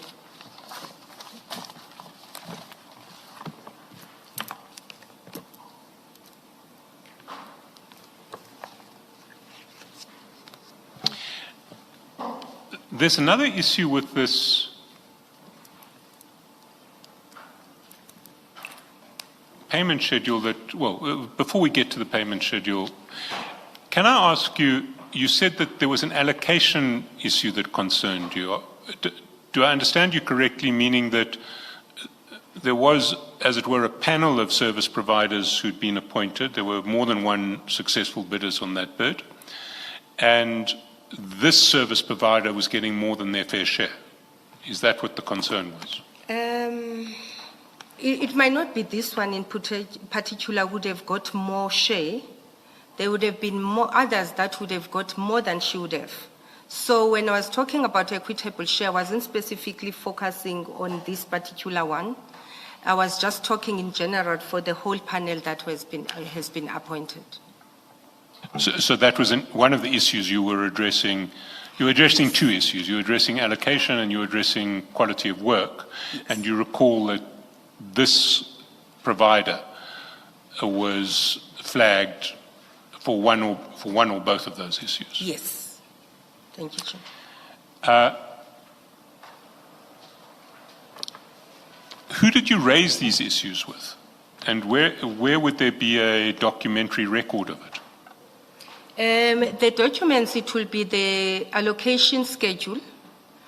And I raised it with, as I say, head of EPMO.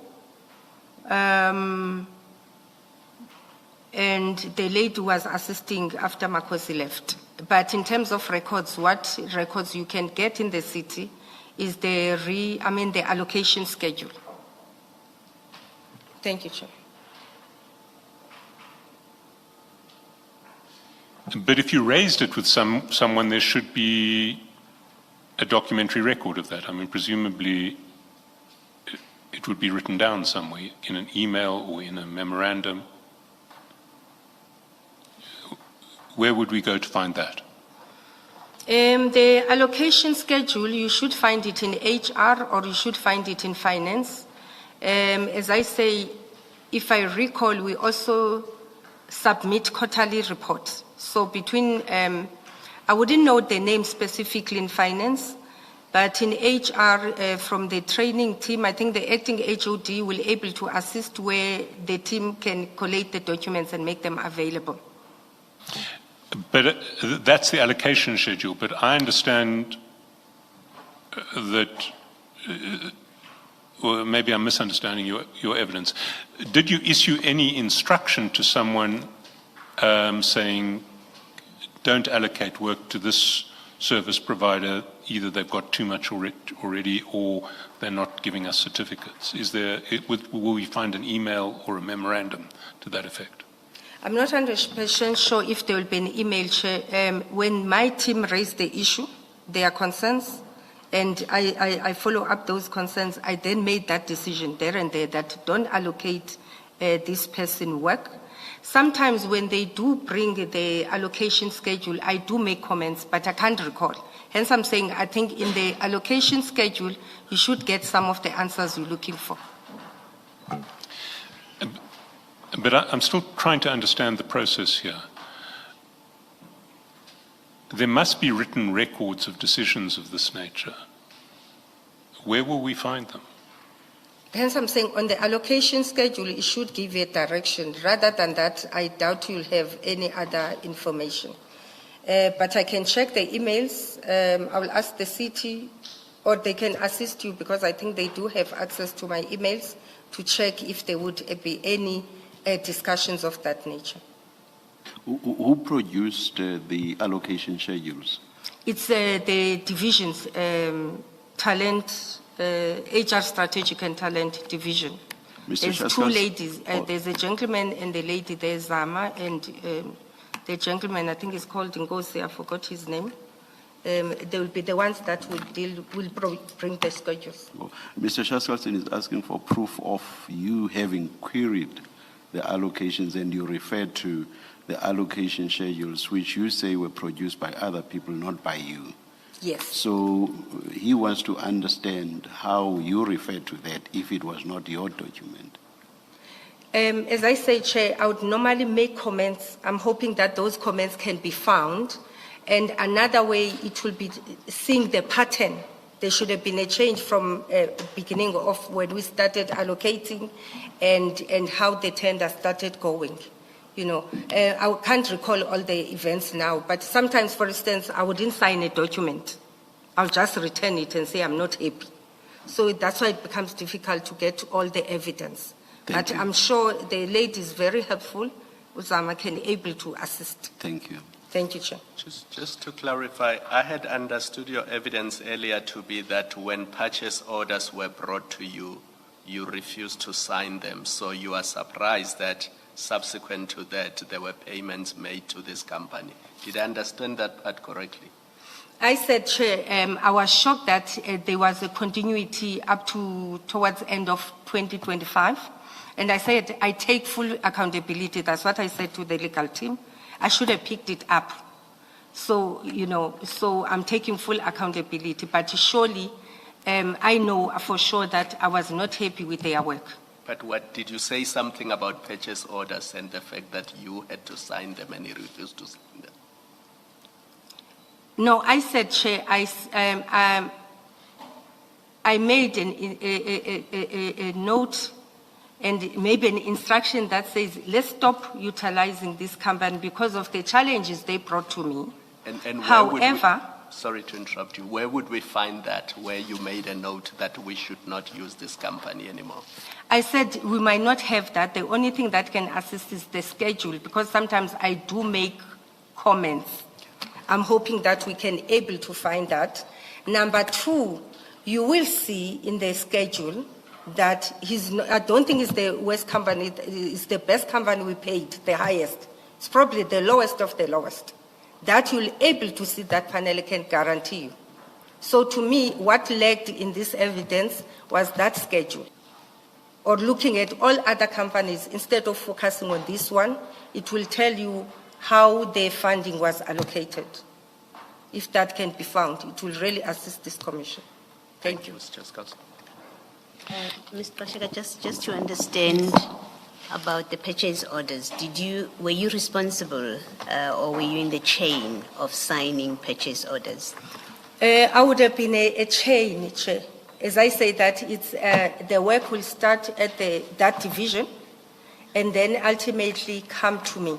Even that evidence will be important because I would like to know, was I signing everything if I did not, maybe you might find that I didn't even sign the last ones, you know. So I would really like us to find that information. Would any payments be approved if they did not have if the purchase order, there was no purchase order with your signature on it? It might be if the signing document, the purchase order doesn't need my signature. But if it needs my signature, it can't be paid. So hence I'm saying I'm not 100% sure if I was signing after I said they must stop or I did not. I would like to see those documents for me to comment. Yeah, I'm not asking a question about before or after. I'm trying to understand how the system works. This is a service for your department. You're the HOD. You said something about purchase orders and you signing, and I'm trying to clarify that evidence that in the normal course, do you as HOD, if things are done regularly and properly, do you as HOD sign purchase orders? Yes. Okay. And would they be paid in the normal course? If in the normal course you sign purchase orders, would they be paid without your signature? In fact, the payment, it doesn't happen after purchase order, Chairperson, through you, Chair. It happens after the invoice has been signed off by the department and my team and say that the work has been done. Yes. Then, under normal circumstances, I must sign that invoice before finance pays. Yes. Yes. So unless there was any irregularity, as in removing your name as one of the signatories or someone forging your signature or representing that they are you, payment would not be made unless you have also signed off. Yes, it should be like that. Thank you. Thank you, Chair. Thank you. I propose to move to a different topic at this stage, unless there are further questions from the Commission on the issue of this tender. Just ask. I'm not sure how that I understood. No, I know I didn't understand what your answer is. If you gave it, Mr. Chaskalson asked you about your role and involvement with this procurement process, and somewhere in your answer, you said, I would have made a presentation to the bid specification committee. Correct me, you will correct me if I misheard you, or you were just speaking generally, that's one. Keep note that. And then the second one was you were explaining who sits in the BAC, the Bid Adjudication Committee. You said the CFO, and then you said HOD. According to my note, you said CFO, HOD, and other HODs. Can you just explain that? So clarify first whether I heard you properly to say you would have made a presentation, and then the second is who in fact are the other HODs? When you say HODs, how do they get selected? Thank you, Chair. I said at the beginning, Chair, my role on the bid specification process, I commented on a document that is crafted by Makosi. And I said they've been doing these kind of documents for years now. My only concern was that it doesn't have formal qualifications like a degree or honors and postgrad. If I'm not mistaken, let me correct myself, they might have a few diplomas and certificates, but a degree, and majority of our adverts and they want a degree. That was my comment. Going to the bid specification committee, I need to be understood. There's about 20-something HODs. So the city manager will appoint committees, bid specification committee, bid evaluation committee, and bid education committee. And those committees comprises of HODs and divisional heads. Then on the BAC committee, it will comprise of, you correct, I did say, I think the chairperson is the group CFO, and then he will sit with other HODs from the city. And my understanding, once a document, a tender has been adjudicated, it then goes to the city manager for the final signature. But the adjudicating committee would have made a recommendation. So that is my understanding of how these processes go. I think what I wanted to understand is the other HODs. When you say HODs, who sits there? Does the client department, such as you, for example, in this contract that we are talking about, or in this bid we are talking about, so you are the client, you are procuring the service. Do you get as HOD to sit in the BAC? No. Is there a rule that says you don't sit, or it just happens that way, that you were not selected to come and sit on this one?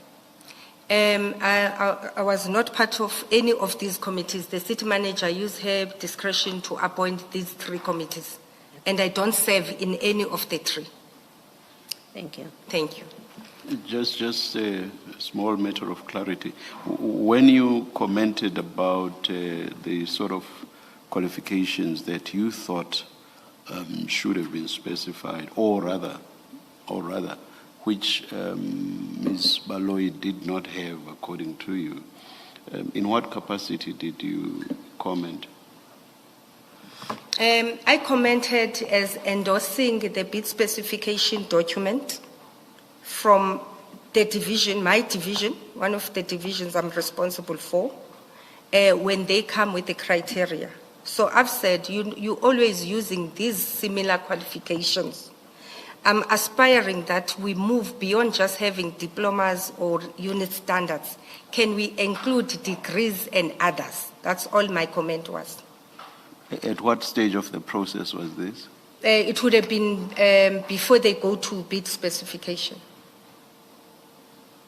So during once bids were in, you never participated at No. at any stage? As I said, I don't know if it's a rule, but my observation for all years I've been in the city, if it's your department that is tendering, Okay. I haven't seen an HOD who go and present an item in any of those 3 structures. Thank you. Thank you.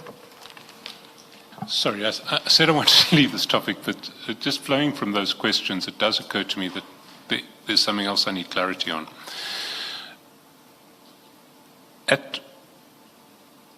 At what stage before the bid, or how long does it take before the bid goes out for public invitation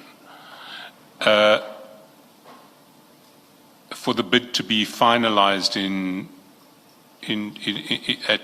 for the bid specifications to be finalized at bid specification committee? In fact, if you can take me through the process from the very beginning, because presumably this process is triggered by a decision in your department, we need to procure these services. Then there's a process of finalizing specifications. Then the specifications are adopted by the bid then tenders get submitted and go through the BEC and the BAC. I'm interested in understanding the length of the process before. It would have been, normally it expires end of June. So it would have been end of June 2023 or 2024. Our financial year ends in June. So it would have been June between those 2, 2023 or 2024. But the closing date for this tender was 24 July. So the bids had to come in on the 24th of July. Which year? 2023. Okay. But if the bids are in on the 23rd of the 24th of July 2023,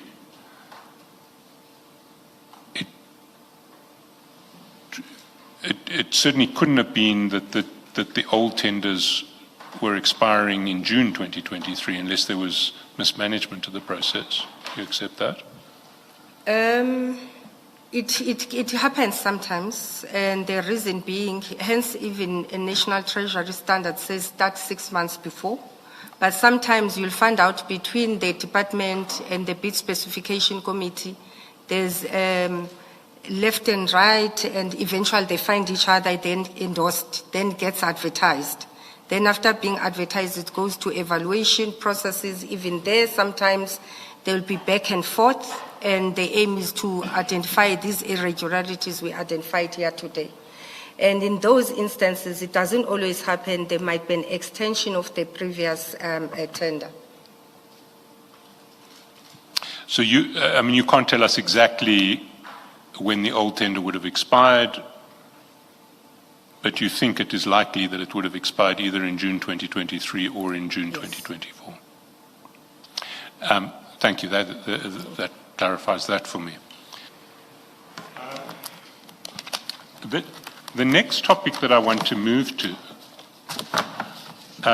is very briefly just to deal with two issues relating to Mr. Spies, and I don't want to spend too much time, but the first relates to your allegation yesterday that what Mr. Spies did in respect of I think it was the Syntel tender, was misconduct, and you slightly backed off from the allegation that this was fraud. But were you aware yesterday that Mr. Spies's challenge to his suspension in that regard has gone to arbitration, and an arbitration award has been made in favor of Mr. Spies against the city? Were you aware of that? No, I wasn't aware. In fact, I was shocked when I saw it, because when it was supposed to have happened, the next appearance date, I think it was a month ago, we had an understanding with the city's lawyers that they will allow me to appear here at Madlanga Commission, and then thereafter I will go and present my case there. So I wasn't aware. I only saw it when you sent to the legal team I work with. Thank you.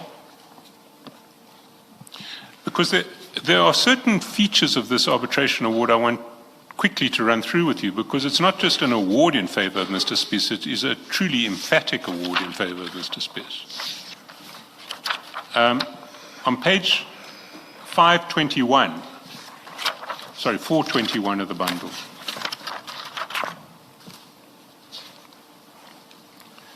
Mr. Chaskasin, we put away the tender documents file. Yes, although I think it's probably going to be in the same file. It's page 421 of the same file. Oh, yes. The award. 418 of file 2 of 2. It should have been filed at the back of your. Yes. Is it? It is. Yeah, in the supplementary. Sorry. Yes. So at page 421. On 5 February 2025, the applicant was served with a letter of intention to suspend dated 4 February, which was signed by Linda Gxasheka and Maripa Machokocha. The applicant stated that he had handed in his uniform, equipment, etc. on 6 and 7 January because he was leaving the city already. Is that correct? I don't know, Chief. Apologies, I wouldn't know. You would hand over to, if it's in case that's how they work, you don't work your notice, then you would have handed over to EMPD. Apologies, Well, I don't have but notice. isn't that something that you ought to have investigated before you decided to issue a notice of suspension? Because if he, in fact, had already handed in his uniform and equipment and was not working off his notice because he had accrued leave or whatever, then what on earth was the point of a suspension? It's something that I'll learn from it, and it will need to be investigated and ensure it doesn't happen going forward. In terms of Basic Conditions of Employment Act, when you serve your notice, you don't take leave. So if it happened in that department, they will need to correct it. But if he had handed, I mean, surely this is something you ought to have investigated before you decided to suspend someone. You suspended someone who, at least on the factual finding in this arbitration, wasn't going to be at work for any period of the suspension anyway. As I said, Chair, I wouldn't think that the department won't comply with Basic Conditions of Employment Act. In your last working months, or your last working month specifically, you don't take leave. So I wouldn't proactively think that, let me investigate that an employee who's serving a notice is not at work, because it's not supposed to be like that. But now that we learn from here, in the future is something that a person would look at. Thank you, Chair. But isn't it something that you should have investigated? I mean, one of the reasons this suspension was set aside is that you didn't afford Mr. Spies any hearing whatsoever before deciding to suspend him. Isn't this an illustration of what purpose a hearing might have served? If you'd heard him, he'd have said, well, look, I'm not going to be here anyway, so why suspend me? As I said, Chair, I expected that if you're serving a notice, you should be at work. Now that we know that he was not at work, it's something that I would look in the future. That wasn't my question. My question was, if you had given him a hearing, this would have come out and you would have understood that a suspension would have served no purpose. But you didn't give him a hearing. What happens, you get a notice of the intention to suspend, you respond to that, and then the suspension happens.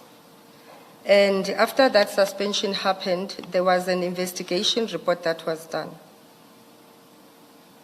So the process was followed. I'm not 100% sure when you say we must have given him a hearing.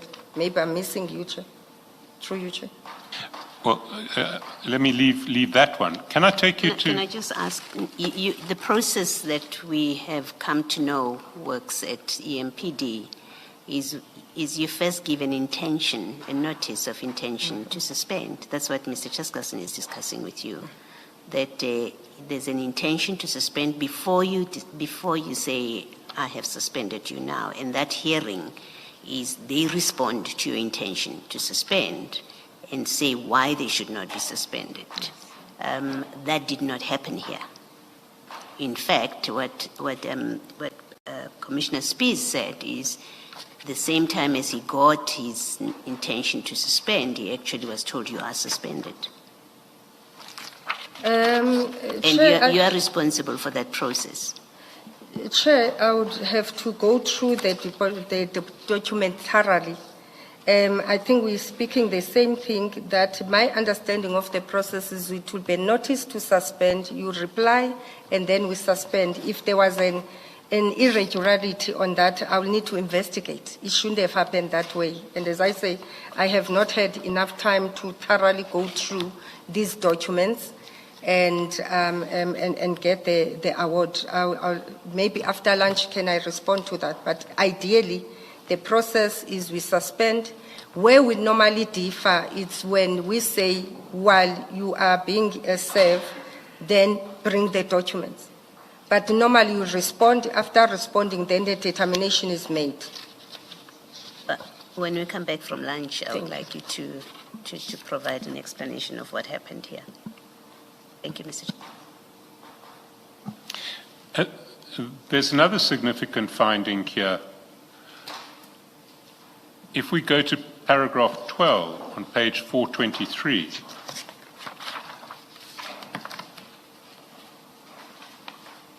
where the arbitrator appears to have had regard to the recommendation of the Bid Adjudication Committee and the decision of Dr. Mashazi, because he refers to documents. The Syntel contract was extended from 1 July 2024 after the contract was re-evaluated by the Bid Evaluation Committee. The applicant referred to the minutes of the Bid Adjudication Committee dated 28 June 2024, Vide A134 forward, and he pointed out he wasn't present at the meeting. The Bid Adjudication Committee inter alia recommended to the city manager on 28 June that the appointment of Syntel be extended to 31 December 2024, and he cites page 170. On 30 June 2024, the city manager, Mashazi, approved the extension of the Syntel contract until 31 December 2024, A171. What is your comment to that? Have you ever seen the Bid Adjudication Committee recommendation and the decision of Dr. Mashazi? I've seen, thank you, Chair. I've seen them, but I will just need to check again in terms of the dates where there was a discrepancy. After, in the documents and the minutes, if I recall properly that I read, it said it was approved for 90 days. But then, after the 90 days expired, it continues beyond the 90 days. I will just try and find that document. But the issue was the discrepancy in terms of the additional three months. We have an arbitrator saying that there is a recommendation that is approved that says the appointment of Syntel Pty Limited ... be extended to 31 December 2024. Are you saying there's no such recommendation? I will have to check, Chair. All I know is if there was a 6 months extension, then there was an additional 3 months that was not approved. The issue that was at concern was the additional 3 months beyond what has been approved by Dr. Mashaz. But look at what the arbitrator finds. On 30 June 2024, the city manager approved the extension of the Syntel contract until 31 December 2024. There's a reference to a page.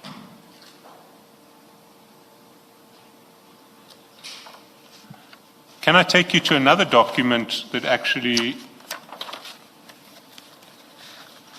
reinforces this? It's page 256 of your annexure bundle, not the evidence bundle, so it will be file 2 of 6.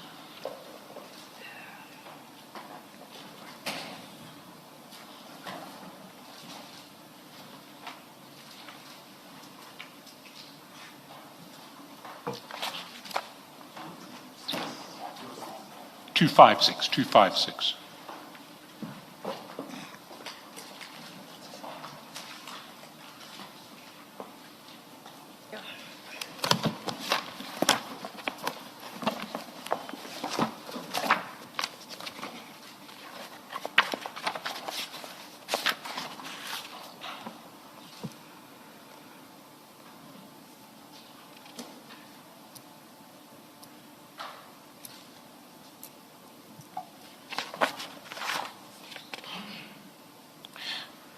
This is a letter from Syntel to the city. There are 2 paragraphs I would emphasize. The first is paragraph 2.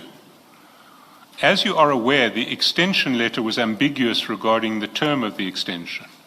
Upon verbal confirmation between Ms. Agnes van Rooyen and Mr. Johnny van der Merwe, it was confirmed that the extension is for a minimum of 3 months up to 30 September and a maximum of 6 months up to 31 December. That's the letter that's given to the supplier. And then, paragraph 3, over the past 3 months, we received various informal communications, since neither WhatsApp or email communication constitutes an official notice to terminate the contract, from Colonel van Rooyen and DCOP Spies that the contract terminated in September. So here is the supplier saying, Chief Spies has told us that the contract terminates in September, but in fact, the letter of appointment says it runs to December. And you are taking disciplinary action against Chief Spies for allowing a contract which an arbitrator finds runs to December to run beyond September when he has written to the supplier saying this contract terminates in September. Do you have a comment on that? The issue, Chair, is exactly that there were verbal discussions that were taking place, and there were also understanding was the 30th of September. And putting somebody on suspension, Chair, it's not being punitive. It's for us to investigate the matter. So in this instance, we needed to ensure that Rivers Peace and John van der Merwe are accounting for the confusion. The intention was not to punish anybody. So the disciplinary process started because we needed a clarity that there's verbal discussions versus what the contract might have ran. And decisions were made by EMPD. And our role as HR was to just assist them to ensure that there's clarity with this tender. Yes, I agree with you, the tender would have said up to 3 months and a maximum of 6 months. But the decision to ensure it's maximum of 6 months, it was the decision of EMPD. And we were assisting EMPD with the investigation. But what this letter says is the opposite of that. It says that Mr. Spies has written to them, either on WhatsApp or email, saying this contract terminated in September. Did you do any process of investigating whether that had taken place and whether Mr. Spies was totally innocent of the alleged misconduct that it seems Mr. Mkonazi and yourself wanted to lay at his door? The reason for putting him on suspension was to conduct that investigation, exactly that, Chair. If maybe he did not leave the city, we could have even exonerated him. But we all know the intention of putting somebody on suspension is to ensure that you investigate further without the interference of that witness. And that's the approach and the support we're providing from HR. But you knew he was already leaving the city. You knew already in January that he was leaving the city. He'd given notice of early retirement in January. And he was going to leave the city with effect from the end of February. So you, in the first week of February, knowing that he's going at the end of the month, put him on suspension. Can you explain why? And if I may add to that, he's already at home because he's serving 1 month notice. So he's saying, my 1 month leave, which I'm owed, my notice period, I will serve it while I'm at home. So already he's not at work. What's the reason for suspending him when he's at home and not at work? As I said, Chair, the suspension is to investigate. The issue that an employee is sitting at home and serving notice at home, it should not have happened. A notice you serve at home. And the issue of suspension, let's say he was at work serving a notice. It was for him to be away from the process, but I was not aware he was already at home from the side of the HR, because I would have stopped that and said he was supposed to be at home. And just because you're serving a notice, Chair, it doesn't mean you cannot be investigated.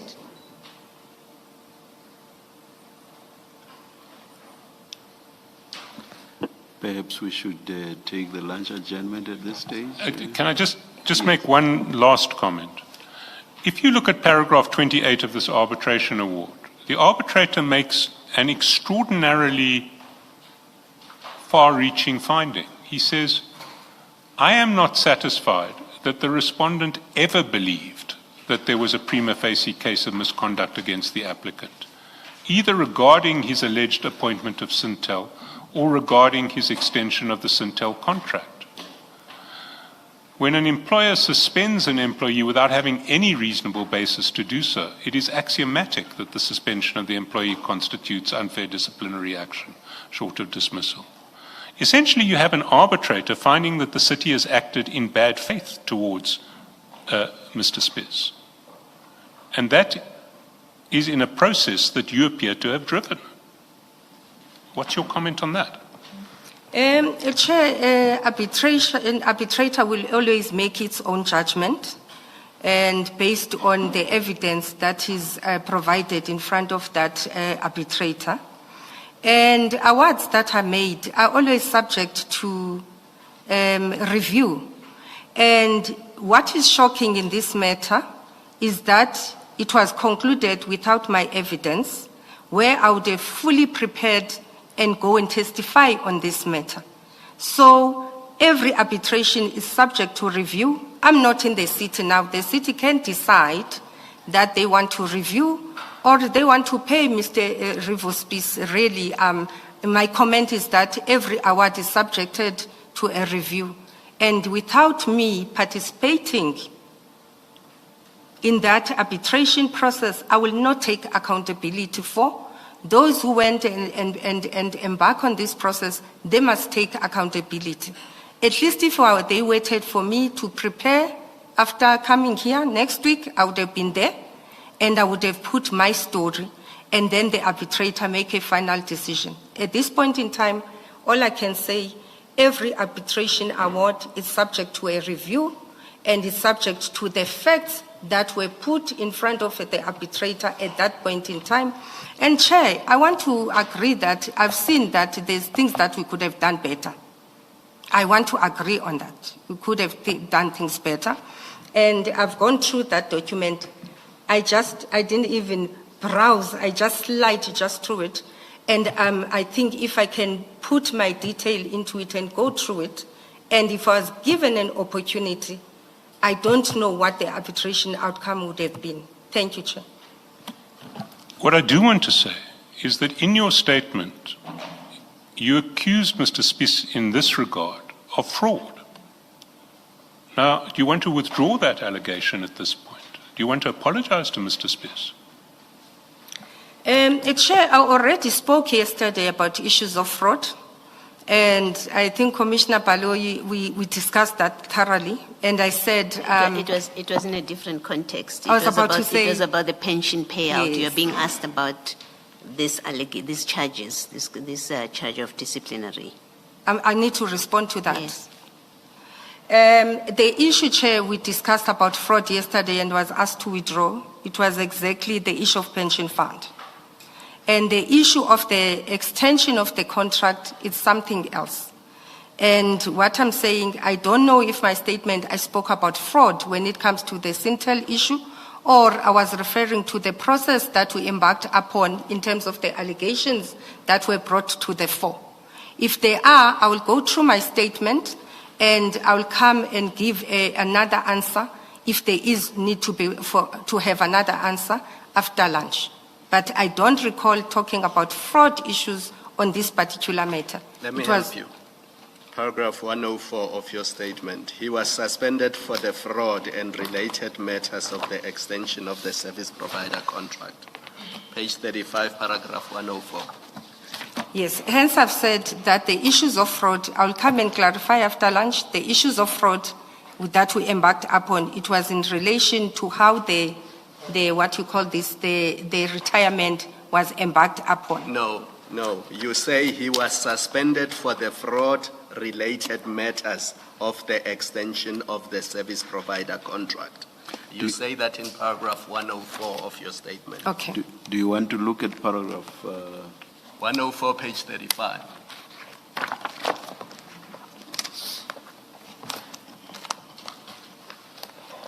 That does not require consideration and a response after lunch. It's your statement. So please have a look. Come again, Chair?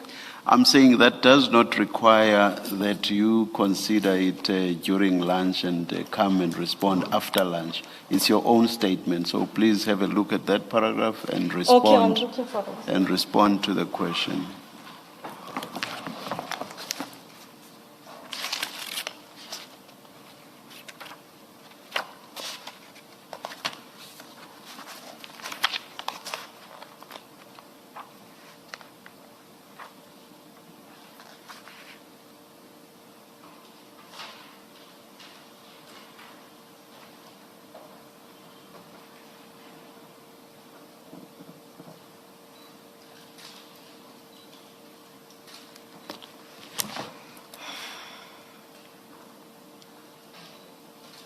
Okay, in terms of the disciplinary action, paragraph 62, Rivospis disciplinary proceedings emanating from an unauthorized extension of a service provider's contract beyond The BAC, Bid Adjudication Committee, agreed 3 months.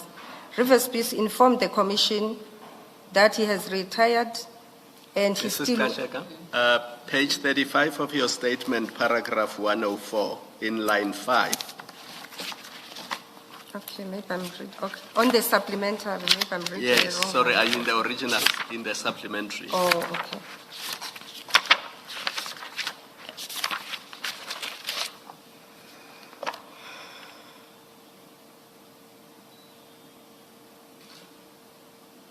Okay, 104 says it is important to elaborate and make the Commission to comprehend that Rivers Peace was not dismissed. He took early retirement in order to go and work in the city of Tshwane.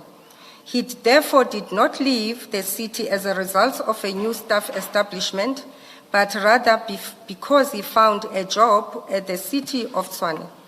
While he was serving a notice, it was discovered that the city, Ekurhuleni, in the city of Ekurhuleni, he was suspended for fraud-related matters of the extension of the service provider contract, and the evidence is labeled in the file. Chair, I would like to say that I see the discrepancy. In my original statement, when I was talking about the fraud issues, I was relating to how the retirement process was dealt with. And we engaged on that issue yesterday, that what is fraud versus maybe misleading, and I agree that maybe misled. I would like to correct 104 to read the same way as the old statement, if possible. But what's so your response? I'm acceding through you, Chair, that we can correct that. Withdraw the fraud allegation. I'm withdrawing the fraud. I don't think it's a fair word to anybody. There was a misleading in terms of the pension fund issues. We could have dealt with that very well, better than he could have done. But on this matter, it was indeed about the extension of the contract. It's either 3 months, and who went and extended beyond 3 months and the 6 months. Thank you, Chair. Can I just clarify? I mean, you say that you want to frame it as you did in the first statement. Unfortunately, the same allegation of fraud is in the first statement, so I think you should withdraw it there too. If you go to page 22 of the first statement, paragraph 64.3, can you just confirm that you're withdrawing that allegation of fraud? I've already done that, Chair. That misleading might be different from fraud. It might be a definition issue. But on the issue... If you go to 64.3, fraud is mentioned twice. 64.3 at the foot of page 22. I'm responding to that, Chair, that it was an issue of an extension of a contract between 3 months and 6 months. Mrs. Gxasheka, it's Yes, a simple point. Are you withdrawing the reference to fraud even in respect of the original statement, yes or no? I did withdraw it, Chair. No, we're talking about the original statement now. I'm withdrawing it, Chair. Thank you, thank you. Thanks, Chair. Can we resume after lunch at this point? Let us adjourn and resume at 2:10.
We're about to start. Kindly let us switch off or put our phones on silence. Thank you so much.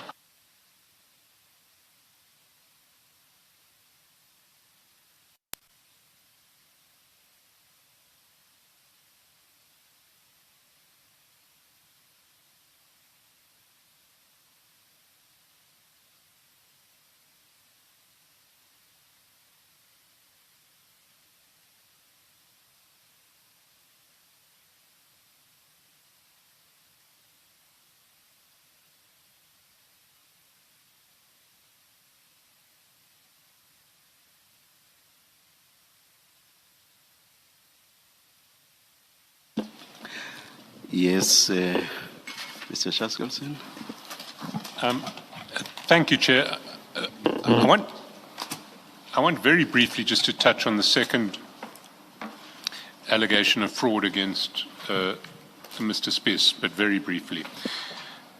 We traversed some of it yesterday, and I didn't understand you to persist in the allegation of fraud, but I do want to draw your attention to a letter that you yourself wrote, and it is at page 410 of Supplementary Bundle 2.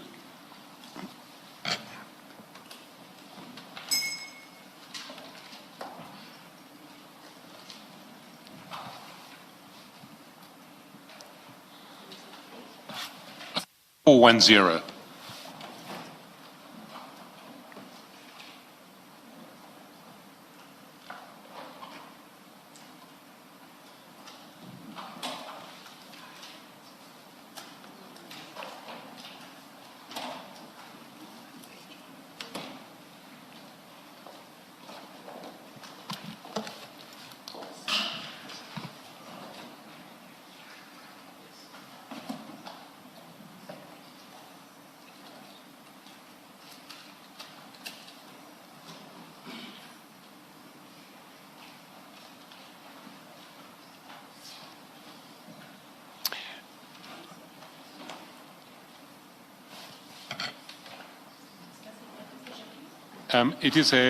It's page 410. It is a memorandum addressed to all employees by, the heading says Ms. Linda Gxasheka.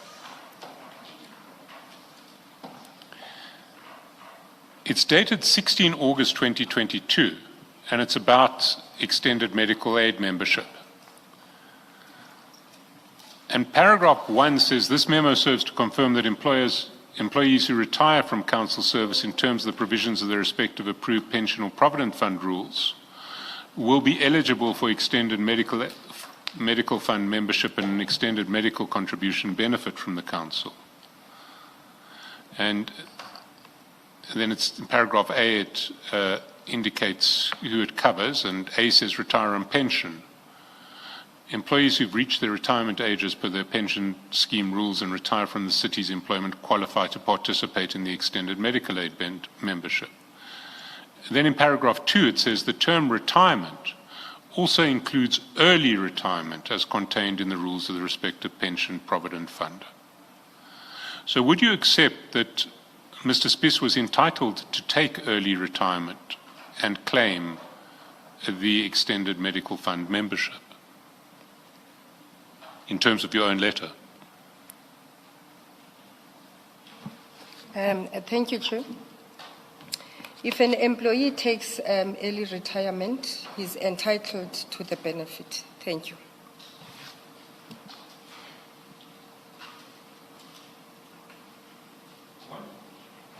I want to move to a separate issue altogether, and that's the charges against then Brigadier Mkonazi. And those charges are in the annexure bundle to your statement. That would be file 2 of 6. And it's annexure LLG 18 on page 90 of that file 2 of 6.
Do you have them?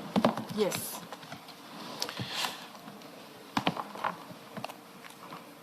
Are you familiar with these charges?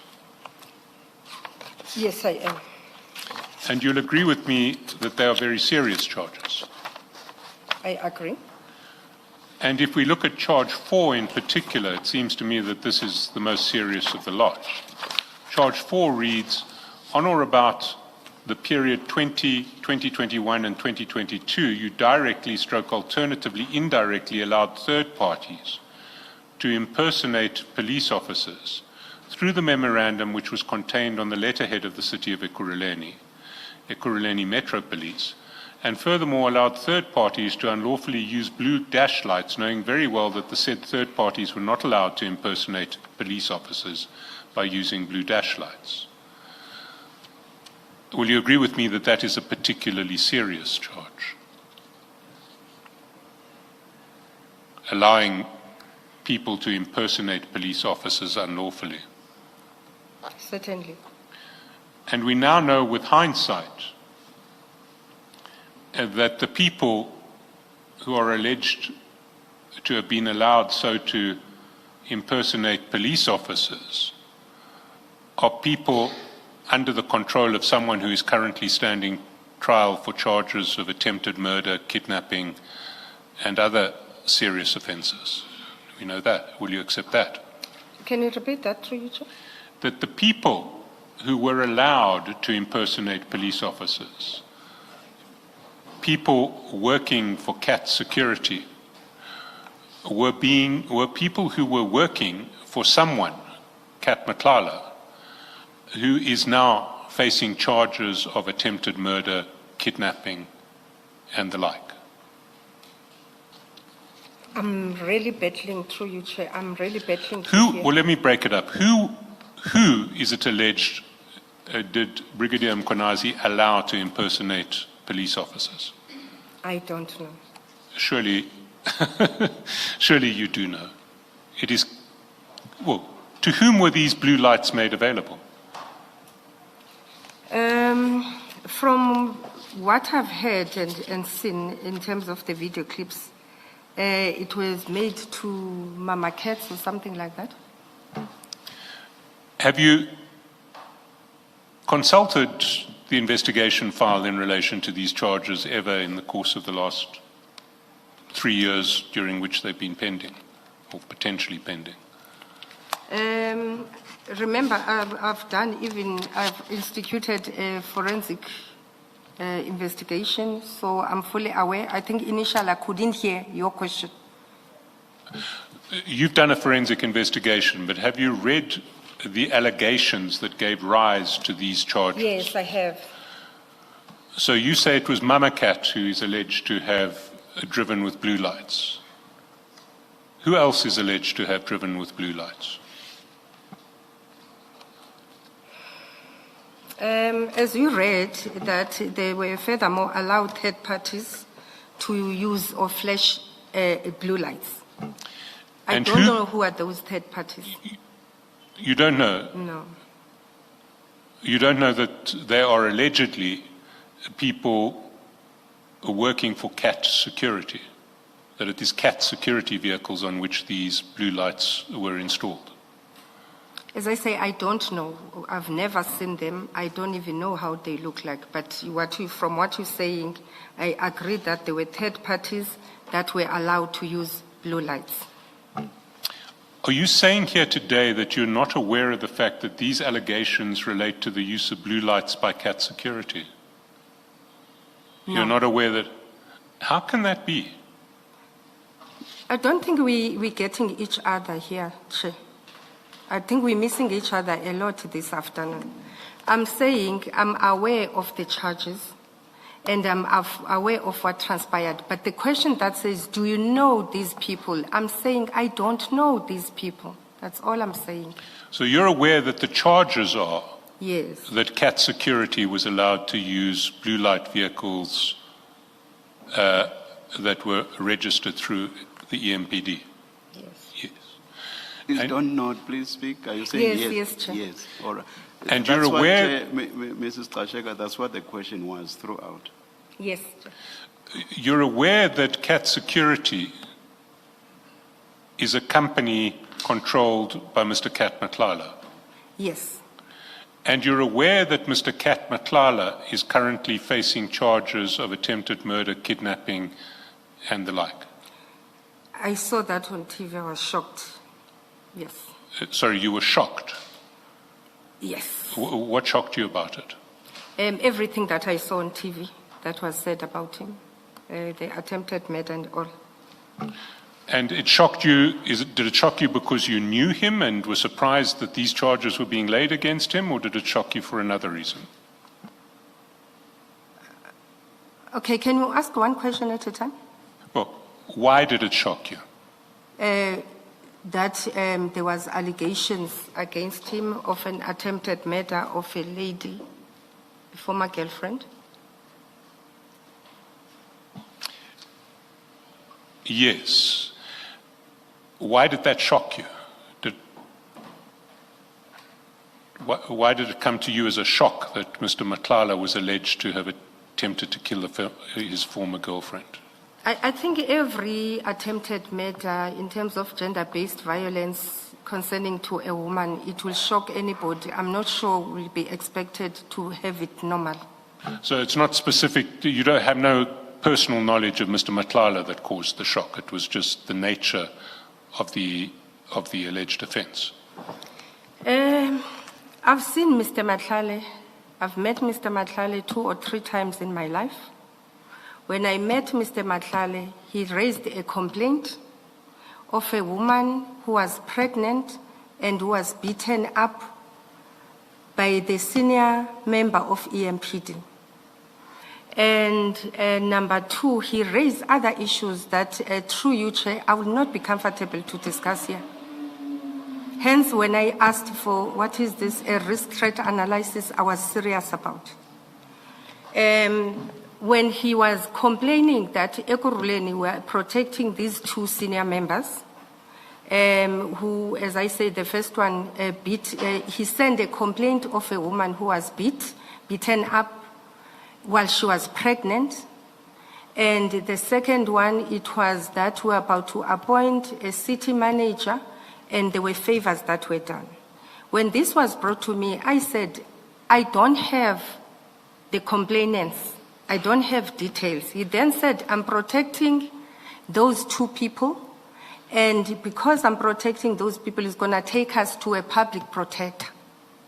In one of my last conversations with Mr. Matlala, I said, I'm going to say it in Xhosa, I'm not sure how I'm going to translate in English because I said it in Xhosa. I said, if you've got issues, go and report them where they are relevant. When I saw him in December or January on TV, that's why I was shocked that a person who wanted to complain about another person, he can also do violence. And I told my husband, and I said, I've met this guy before. And what is shocking is that I said in my last conversation, so even some incidents that I have, maybe let me not get there, but I won't lie, I started panicking. That's the last time. And I'm going to reiterate, because I can see I'm being associated with him there. I'm going to reiterate, I've never met his wife. I don't know them, 2 of them. All I know, I met him about 2 incidents. As I said yesterday, I don't think every incident of Ekurhuleni is going to be discussed here, Chair, because it's going to implicate, with due respect, you are in effect finding strategy, and we're here to assist you. But I've said to Ekurhuleni before they suspended me in the OCMOL, have your own task team and deal with other issues that the Madlanga Commission will not able to. Thank you, Chair.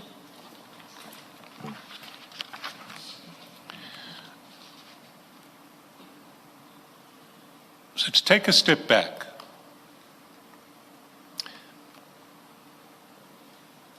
we have charges that a company owned by Mr. Matlala is allowed to pass itself off as, or people employed by that company are allowed to pass themselves off as police officers because someone inside the EMPD has unlawfully given them access to blue light vehicles through the offices of EMPD.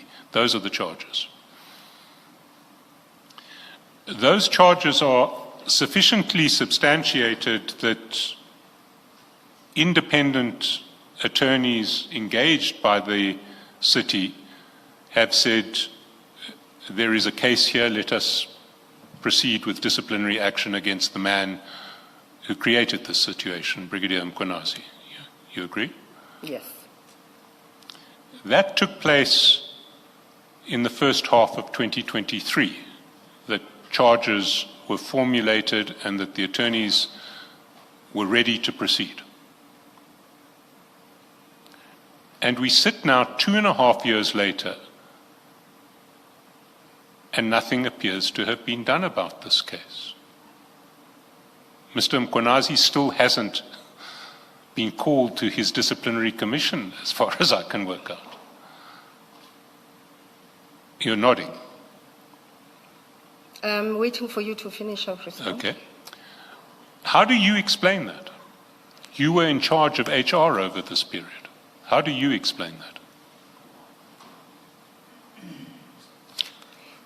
I've explained yesterday, I'm not going to start on the usurping of powers. I'm going to focus on the LR procedural matters that count most here. I've taken the commission through the emails where the charge sheet never got to see the day of light. Subsequent to that, Mr. Ngqiza never delivered the charge sheet, and it was very clear that games were being played. Communications happened, including where Chief of Police wrote himself and said, I'm withdrawing the charges of Mr. Mkhwanazi. In fact, he says, I'm withdrawing the investigation, I think something like that. And when you look how this was managed by Mr. Ngqiza, even how Chief has spoken to it, if you go to the forensic report, it's very clear when he talks to the charge sheet how it went. It starts when there was a decision to institute a disciplinary hearing. When Chief has submitted that to Mr. Ngqiza took almost a whole month just to appoint the attorneys. He took the whole month to even implement. He goes and says in his statement, I read that all of it yesterday, where he says, because IPID has confirmed that an arrest will happen, we had discussion and decide what is the point of me appointing attorneys if the people are going to be arrested. And he took that decision on his own. By the time he decided that he must appoint attorneys in the 30th of May, the DC was already stopped. The suspension was uplifted. My role, I signed the upliftment, I did say that, through an instruction, through an engagement. And in all our statements, Xolani Ngqiza, Chief of Police, and mine, there's a collaboration that an instruction happened. The next area where I was involved, I explained all of this yesterday, it was on the issue of advising on the deployment. The question that remains is, why did the DC not take place? And that's why I instituted a forensic, that how clumsy can we be in having this DC concluded? The report of the forensic report came back, I think it was on the June 2024. And I said yesterday, when that report came back in June 2024, it was supposed to have gone to council. And in the midst of issues, there was an IPID report and then finally a legal opinion. Now I'm going to come back to the issue of usurping of powers. I've explained Section 64B, I've explained Section 64C. where everything ultimately lies with the accounting officer and ultimately lies with a chief of police. My role, if it was not enough commissioners, I'm sure there's room for improvement. But the latest I got myself involved on this matter, it was October, just before my suspension, where I still said, can I have the final file from Mr. Majang? Apologies. Mr. Majang, remember, is the one who served the charges. If we paid Mr. Majang and there was an instruction from an accounting officer to continue with this DC or where I could advise, it would have been if I had the file. I further said that in the forensic report, it spoke about limitations. So with the gaps, for me to go back to the accounting officer and say, look, we have to get this DC to go, it wouldn't have been easy without having all the information have. But most importantly, that the commission must remember, there was a legal opinion. Beyond that, it becomes difficult for me to take full responsibility. Lastly, the disciplinary process of Mr. Mkhwanazi, as far as I know, has commenced. My advice on that was, you don't even need to suspend this employee any further. Can we proceed with the DC? And that happens when there's a new city manager. As far as I know, as much as I'm not in the city, the DC, now that there's a new accounting officer, it's underway. And I'm one of the people who advise that I think there is an answer, a case to answer to. Let's fast track. You don't even need to suspend, but the DC must happen. And that subsequently was suspended. Thank you, Chair. Let's take it step by step. The first issue, as I understand it, in relation to this DC, was back in 2023 when there was a failure to serve the charge sheet on Brigadier Mkhwanazi. You remember that? Yes. Now, we have conflicting versions. We have one version which says that that didn't happen because you had given instructions that he shouldn't accept it. You deny that. Have you taken action against anyone for failing to serve the charge sheet on Brigadier Mkhwanazi? If you read the forensic report, by the time that recommendation was made in that year, Mr. Ngeza was no longer in the system. So it would have been very difficult to take an action against him. But why did you have to wait for a forensic report on your version? It's quite clear that Mr. Ngeza had the responsibility to serve the charge sheet. As you say, all that required was an email because Brigadier Mkhwanazi was no longer suspended. As I said earlier on, Chair, there's decisions that were made here. In that, there's an accounting officer who must account on these issues. There's the head of EMPD who must account on these issues.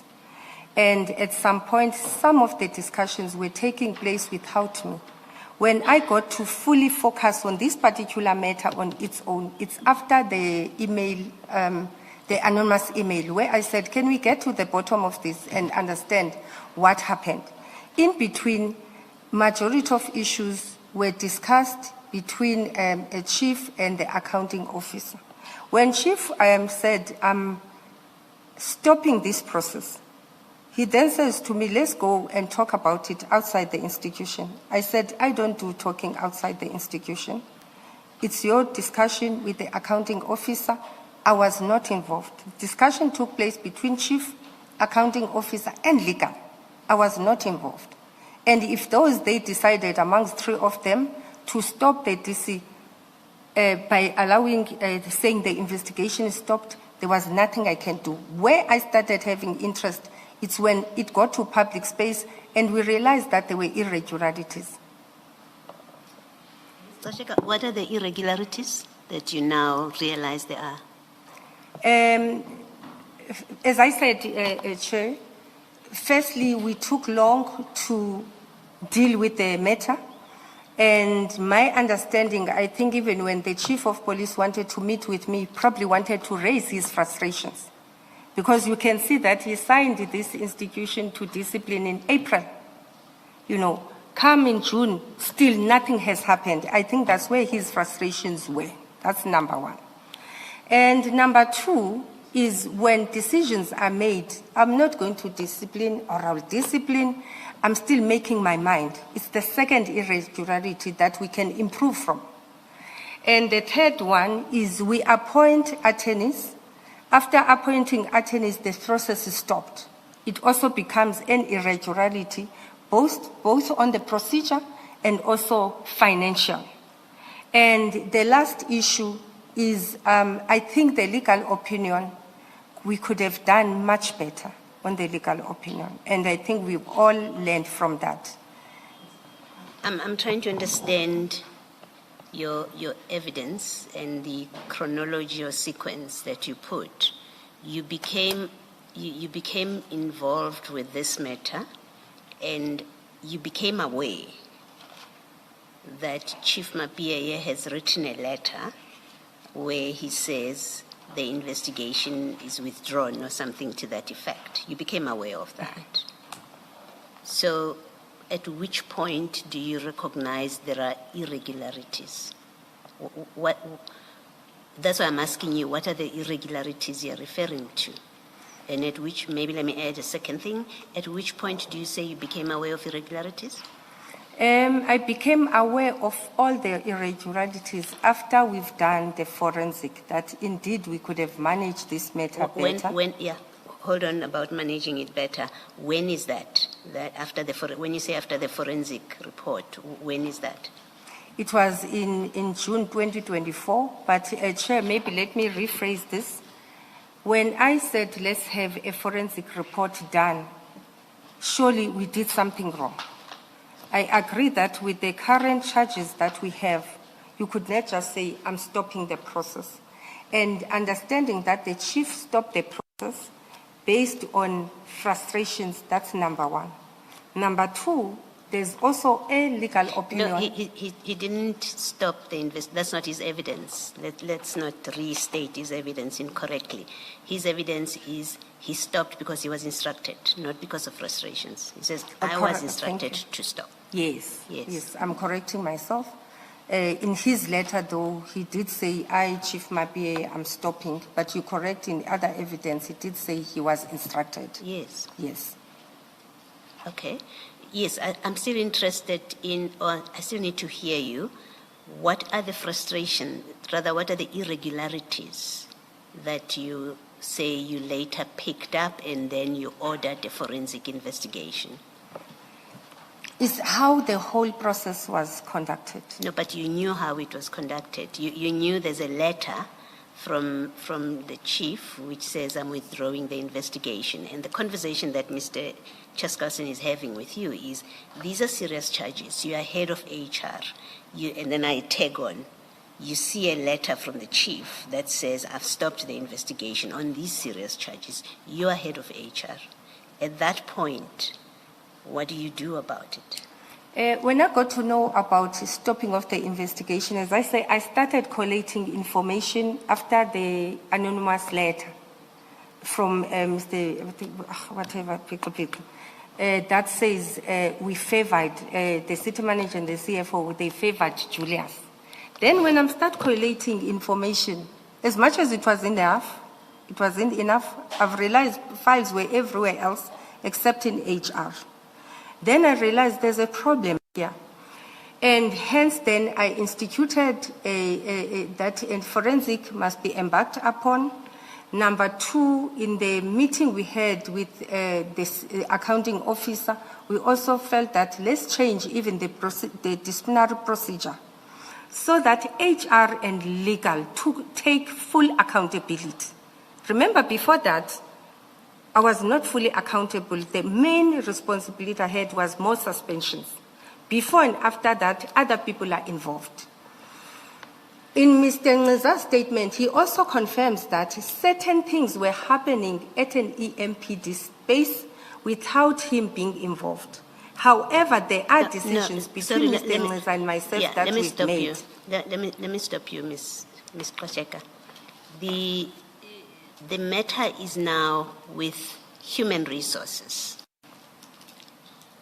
It's now with human resources. That's why Mr. Ngiza is there. That's your department at that point. So the references to things were happening at EMPD don't quite work here because you've agreed to this disciplinary process, right? At the beginning. You agreed to it, you agreed to the suspension. You have one of your subordinates, and I think you say he was your direct subordinate, who is now providing the support to EMPD. You become aware that Chief Mapiyeye has written a letter which says the investigation is withdrawn or it is stopped, whatever that letter said. But you are aware this is about very serious charges. All five, not all six of them, not just charge 4. All 6 of them are very serious charges. You are a head of HR. You have your subordinate who reports to you, who's dealing with this. You do nothing about it. You're happy to let it be. And I'm trying to understand that. You're the most senior person in HR. You're head of department.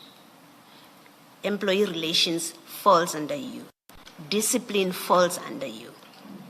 And you do nothing about it. And then you say, I ordered a forensic investigation. That can be a proper answer for this. If it was because you were instructed not to do anything about it, it would be a different conversation with you. It's either that or you folded your hands and did nothing about it. Thank you, Chair. I hope we'll find each other, Commissioner Baloyi. As I said that the minute this matter came to our attention, I'll try and be slow. After the anonymous email, we were all called to account.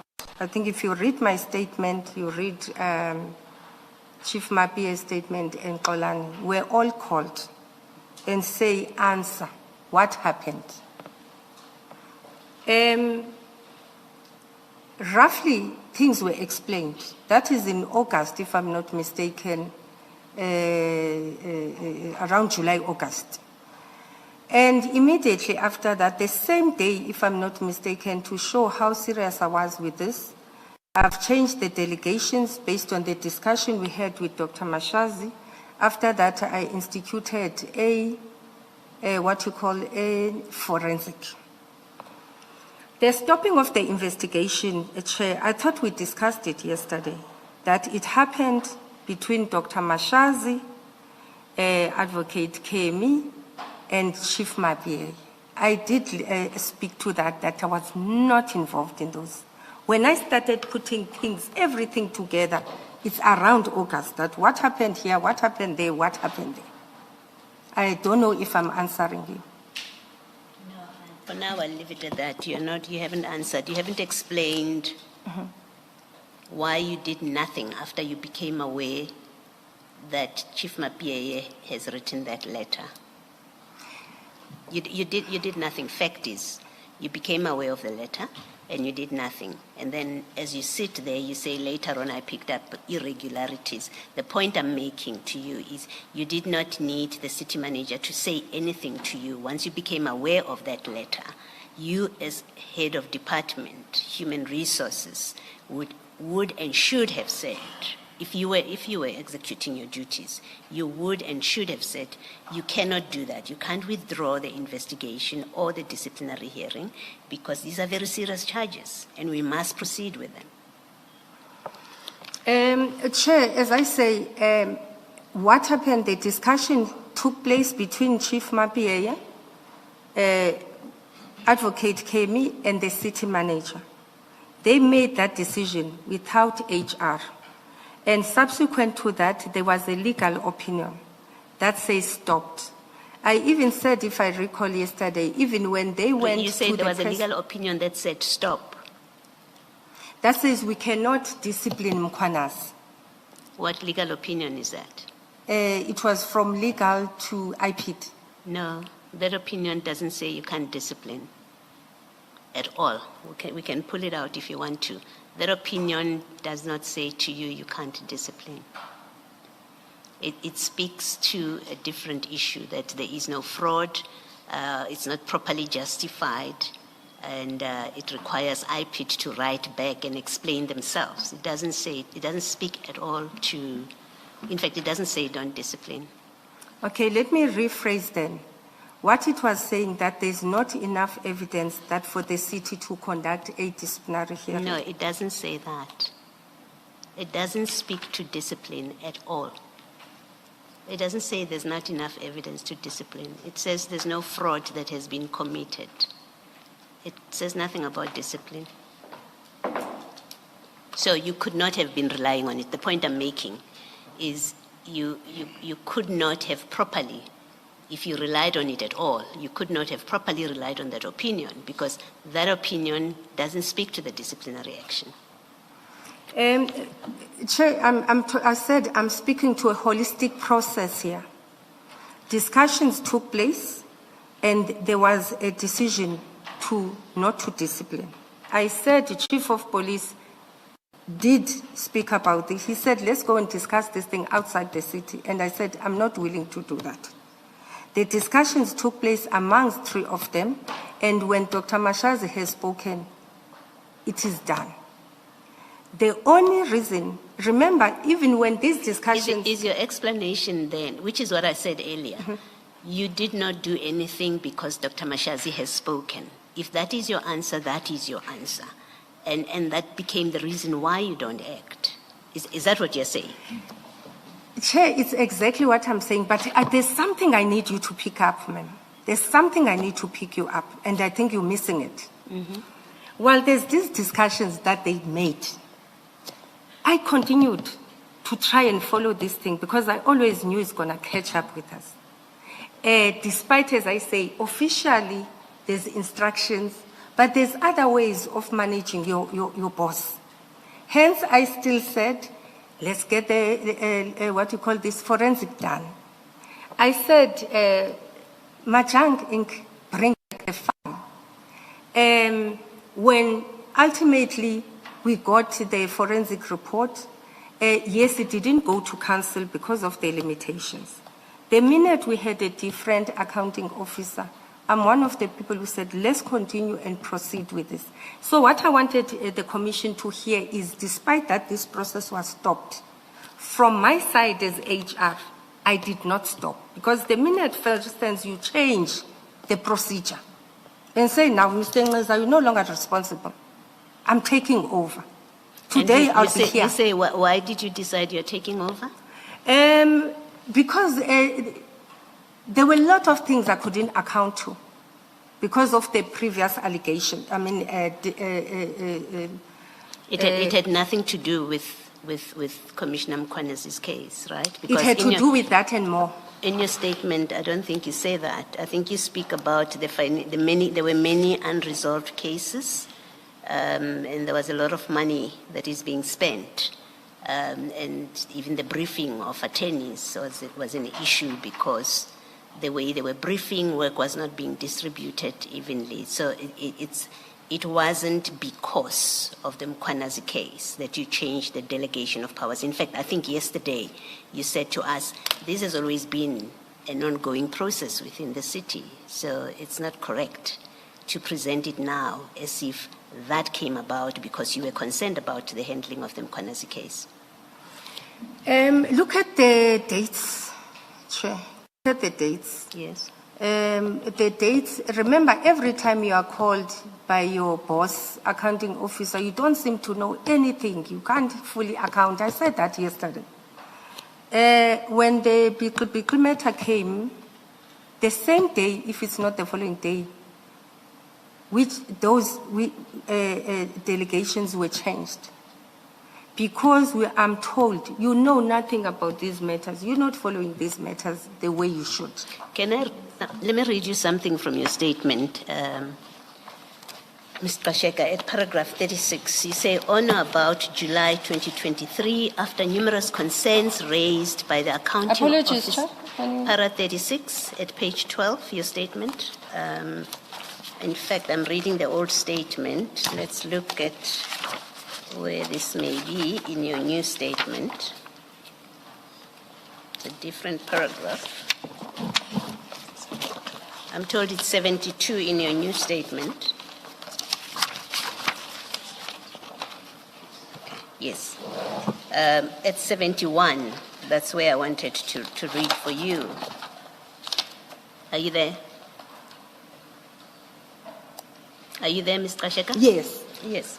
So this is your explanation for this change. You say, on or about July 23, after numerous concerns raised by the accounting officer and HOD Kemi Behari, I revised the financial delegation due to increased labor cases that result in excessive, exorbitant labor costs, meaning that the expenditure on labor costs was increasing in an uncontrollable manner and the budget was allocated at legal risk, catering for all COE legal costs.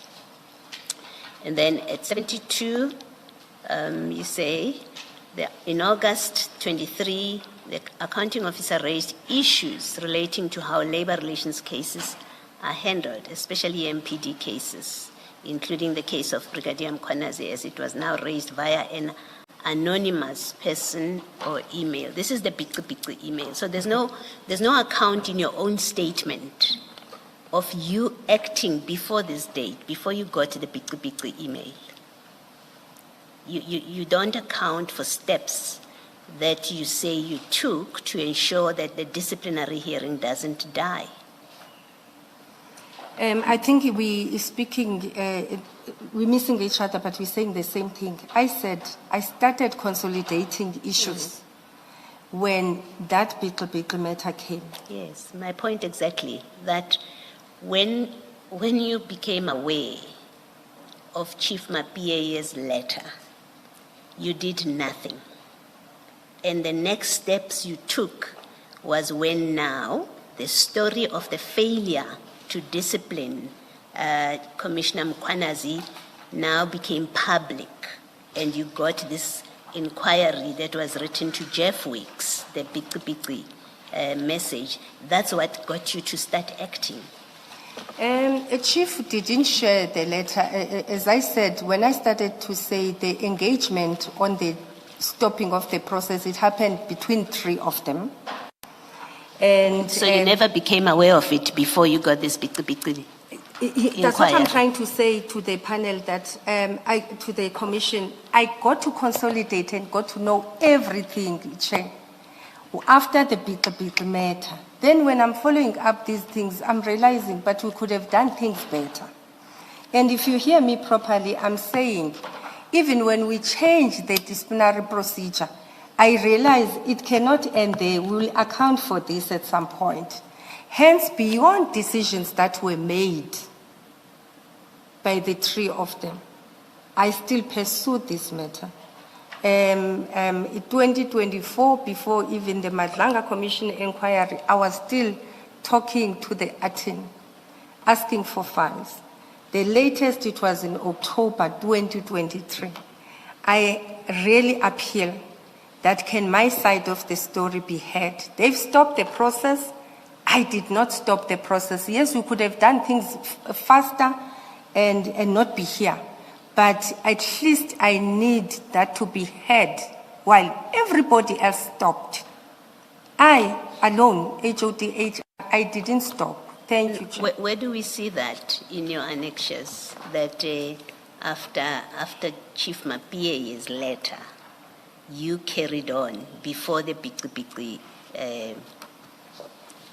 whistleblowing, I call it whistleblowing loosely, between the letter and when now you're called to account, because now it's gone public that nothing is being done, where do we see that you actually took steps? I haven't seen it in your annexures, and I don't see it in your statement either. I think what I'm saying, Chair, I got to be aware of this whole matter after the big matter.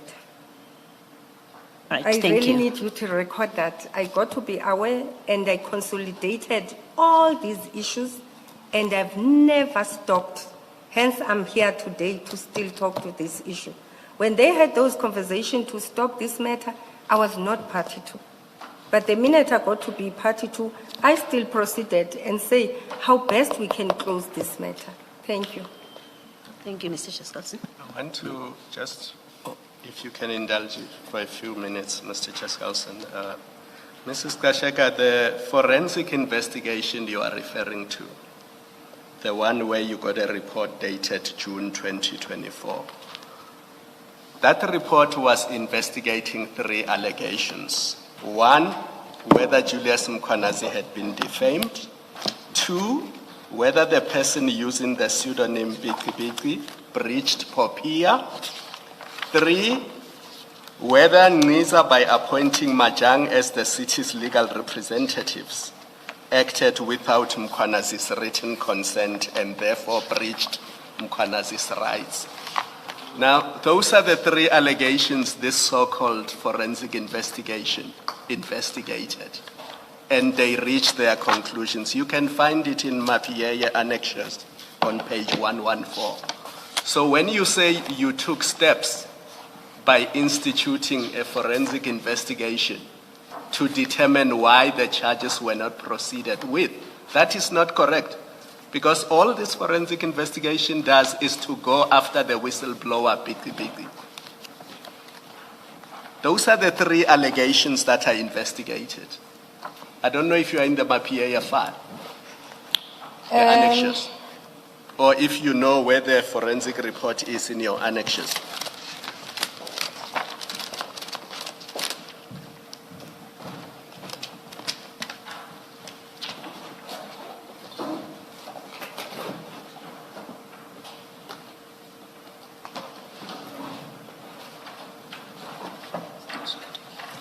I've got them. I'll use mine. It's just that I don't have the pages.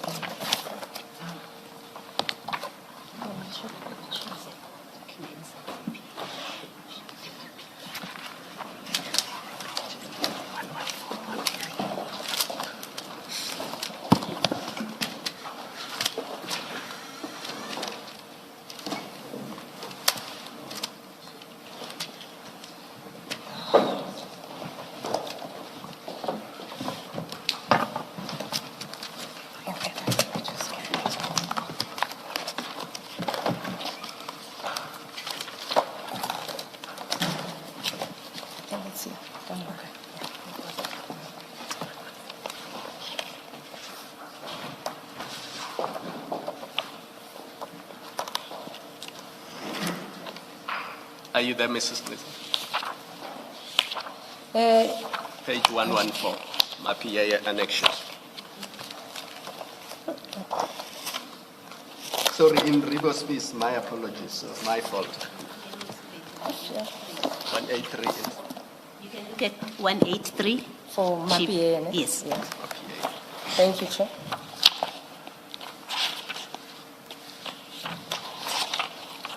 Okay, you can, if you may repeat your question, Chair.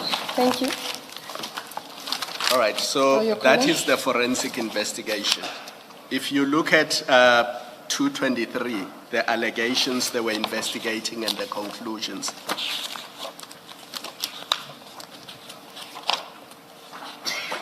Are you on 223? 223. 223. Yes. Look at allegation 1, apropos allegation 1, criminal defamation. So they wanted to know whether Julius Mkhwanazi has been defamed or whether somebody in the city has been defamed.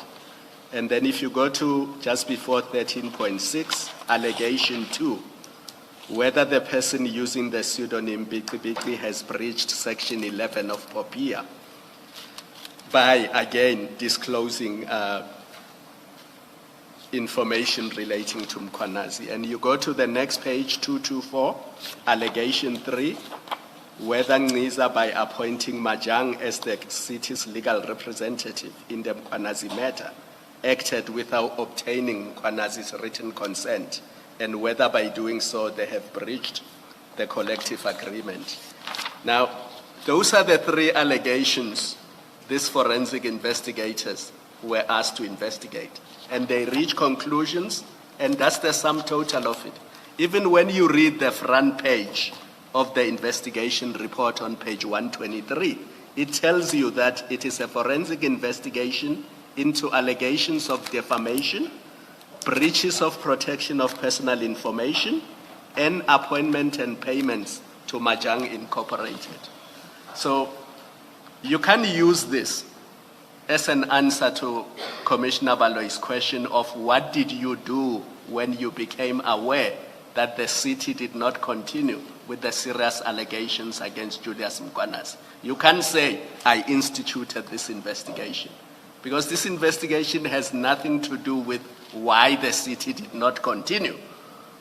This investigation is investigating three allegations. It is going after the whistleblowers who said what they said in the Biki email.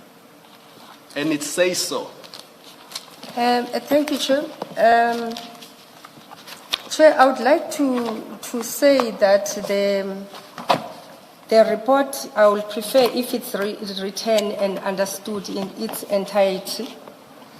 And also beyond the report, my work that I continue to do on this matter, including where we strive to meet with Mahjong, and I wrote to them that give us the files. There were so many things that were discovered, and even on the recommendations, if you go to the recommendations, I think there's about, so many recommendations. Mrs. Gxasheka, you're not going to answer my question because you are avoiding it. Let's just go to the report itself so that I can assist you. They tell us how this came about. Go to page 200, the introduction, on page 20, paragraph 7.6. I don't want you to read us this report. We have read it already. We know what it says. Now they tell us how the investigation came about in paragraph 7.6. They say, a memorandum dated 21 August 2023 from you outlined concerns relating to defamatory statements by Biki in his or her email to Wix, as well as possible violation of the Protection of Personal Information Act by her, and requested that the city conduct an investigation and focus on those issues. Who are the recipients of the charge sheet? Who printed the charges? Who is Biki? Contravention of POPIA, labor cases and how they are attended by ER, escalated labor costs. In a letter dated 23 August from Mashazi to Hleza, Mashazi requested that the investigation be instituted into concerns raised by Gxasheka. 5 September 2023, forensic investigation. Nowhere does it say why was the disciplinary proceedings against Julius Mkhwanazi stopped. That's not what they were asked to investigate. And they say so, that your memorandum dated 21 August 2023 was more concerned about defamation, breach of POPIA, and the appointment of the attorneys. And Chair, if I may add, I think let's focus, it's quite a wide scope. Let's also focus on 7.6.5, where it says labor relations, grievances and labor dispute in the Ekurhuleni Metropolis and how they are attended by ER division. Now, let's understand workplace dynamics. Let's understand complexity of the matters. With the discussions that have happened, wherever they were happening, and stopping this matter, if I were to say to the accounting officer and everybody else, we are just investigating the Julius matter, it wouldn't have worked. The way I've written here, I've said labor relations cases, grievances and labor disputes in the EMPD and how we're attending it as ER division. And to me, I've said yesterday, while this matter, I'm not undermining it, it's very serious. there are other matters as well that we need to look at. And I'm saying today as well that beyond even this issue and the decisions that were made, I felt that let's investigate these matters of EMPD. Mrs. Gxasheka, can I stop you there? I want you to accept that nowhere in the mandate given to the attorneys do you say, investigate why the charges against Julius Mkhwanazi were not proceeded with. Can you just accept that nowhere in this mandate do you deal specifically with why charges against Mkhwanazi were not proceeded with? Chair, if they need to be specific on a particular stance that says specifically why Julius Mkhwanazi's investigation was stopped by Chief Mapieye, Dr. Mashazi, and Advocate Kemi, it's understandable. But to me, I was looking at that matter specifically and other matters. I will check the engagement later. I will try while we're busy and try and find it. Maybe in the engagement letter, it might also have the specific. I think there is where we speak about Julius, specifically the Julius Mkhwanazi's matter. I want Okay, to let me focus on help you. Just where they say you told them here, it's not there. And then you'll be helped about the other letters because I want to leave this page. Okay. In this letter, it doesn't say that. In this letter, it talks about cases within Ekurhuleni and EMPD in general in this letter, especially in 7.6.5. Chair, I've been following no. how things are going. I agree, Chair, that it won't say specifically why did you stop a DC of Mkhwanazi. And you know why it wouldn't say that? Because the ultimate decision makers, executive authority, has made a decision. And I've said yesterday, when you'll have discussions and debates sometimes, especially with the accounting officer, legally she already have answers. In my situation, Mrs. Gxasheka, we're talking about this document on this page. We're not talking about decisions of Dr. Mashazi. I'm limiting my question now, having accepted your answer, because you said 7.6.5 says that. We went to 7.6.5. I'm putting to you that 7.6.5 refers to labor relations cases in Ekurhuleni Metro in general. That's what it says, and we can leave it at that.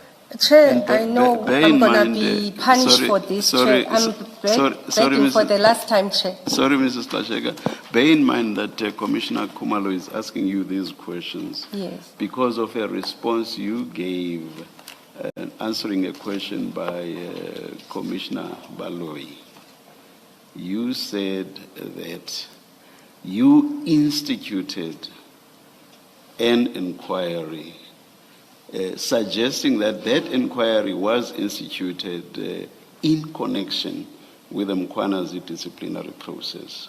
So Commissioner Khumalo is seeking to demonstrate to you that this inquiry had nothing to do with that. That's the context. Do you now wish to respond to the last question? Thank you, Chair. Chair, I'm going to try my last time and I'll give up. And I will take inferences that are made. When you read this report in its entirety, for instance, I'm going to take you, majority of the time the report talks about Mr. Mkhwanazi, even 13.83. For instance, it refers to Mkhwanazi's matter subsequently being withdrawn. It goes further and says recommendations that were made by Mapieye and. Even on the recommendations themselves, Chair, on page 26, if you check this matter, it talks about Mr. Mkhwanazi and what we could have been done better, including where we should seek a legal opinion. Where it disturbed this thing, and it disturbed myself, for instance, where I was like, okay, this investigation report is raising other things. 14.4 of the recommendation also talks it says Mr. Mkhwanazi must lodge a complaint against EMPD senior officials. All I'm trying to say, as much as the scope was generic, but ultimately the scope was about the matter of Mr. Mkhwanazi. And as I say, 13.83, it also assists. There are others that are assisting on this matter. It might not specifically say, why did you stop the DC? However, it does talk to that it was withdrawn. Hence, I've said yesterday, and I'm done, Chair, I'll accede if I have to. I said yesterday, if this report went to council and it was deliberated, the same way it's deliberated here, I assure you would maybe not even been here. And I think I've given the best I could. All I want to leave you with, I didn't make a decision to stop the DC. Yes, my scope could have been much better. But how do you say, Chair, investigate your own accounting officer? Well, Thank you. I think, Ms. Gxasheka, it's to try and make sure that what you say is factually what happened. You have said to us, you ordered a forensic investigation once you picked up irregularities, and you say it to show that you continued to do something to get this matter, to get to a disciplinary process, because that's what this engagement is about. The accusation is you had a role in Mr. Mkhwanazi not being disciplined. Now, what Commissioner Khumalo is doing is to show you that, but this forensic investigation that you requested, you tell us you requested, doesn't support you saying that it was part of you pursuing the disciplinary steps against Brigadier Mkhwanazi. You are correct that this report had something to do with the conduct of Mkhwanazi. That's what the big email is about. So that way you are correct. But what I wanted to do was to read you paragraph 8.3. Now, if you look at page 202, allegations, it states what you have said should be investigated or what should be investigated. It's defamatory statements, 8.1, as Commissioner Khumalo says. It's 8.2 is about leaking of confidential information, and 8.3 is the important one. This is where, for the first time, there's mention of Commissioner Mkhwanazi. But this is what he said, and I want to read that paragraph for you. It says, irregularities, weaknesses exist within the EMPD-ER division relating to management of certain labor relations cases with specific reference to the Mkhwanazi disciplinary matter, which resulted in the matter, this is the complaint, which resulted in the matter being unnecessarily referred to external legal service providers. That's the one complaint, right, that you're asking to be investigated. And or the city incurring escalated/wasteful legal costs, which constitutes a breach of applicable legislative prescripts and or applicable policies, processes, and procedures of the city, and or fruitless and wasteful expenditure. So this has nothing to do with an instruction to find out why Julius Mkhwanazi has not been disciplined. In fact, you're investigating Nziza's conduct here about expenditure and the briefing of the attorney. So this report doesn't support you. Or what you ask them to do has nothing to do with you seeking to ensure that Commissioner Mkhwanazi is disciplined, not from this report. In fact, Chair, I was looking for that area where it says specifically to reference to Mr. Mkhwanazi disciplinary matter. And I would like to concede that the way the matter will be understood from the other side and how I understand it, it will be different. And I want to say to the Commission, also look on the complexity of the matters. What complexity are you referring to? I'm saying you are an HOD-HR, you must write specifically and say you are looking at investigating senior management who made the decision to stop a disciplinary process, and you put it that way, it would not be as simple as that. And when you go to our contracts, you even have a clause on termination that says if you don't follow an instruction, that's a misconduct. I'm going to accept, Chair, that it might read differently, but when I said specifically on the disciplinary matter of Mr. Mkhwanazi, the outcome could have been anyway. And one thing I want to leave the Commission with as well. This investigation is sent to an internal audit. It's an independent, separate department. They appoint an independent law firm that could have came at a different outcome of any outcome they want. It was an independent process. I wouldn't want to say it was investigating Mr. Ngeza. It was investigating the process of Mr. Mkhwanazi. Where we differ in terms of the interpretation, I will take that, Chair, for the sake of progress. Thank you so much. For progress, I will not engage much on it, but I'll just make the point that there's nothing about interpretation here. Although you do mention the disciplinary process of Brigadier Mkhwanazi, you are saying in so many ways that what you want investigated is why this matter, the Brigadier Mkhwanazi matter, was referred to external entities. That's what we are saying. And when you talk about interpretation, I think you are suggesting that perhaps from where we are sitting, we are misunderstanding what you are saying. And if you are suggesting that you see that differently, I'm surprised, because it says exactly what I've just said now.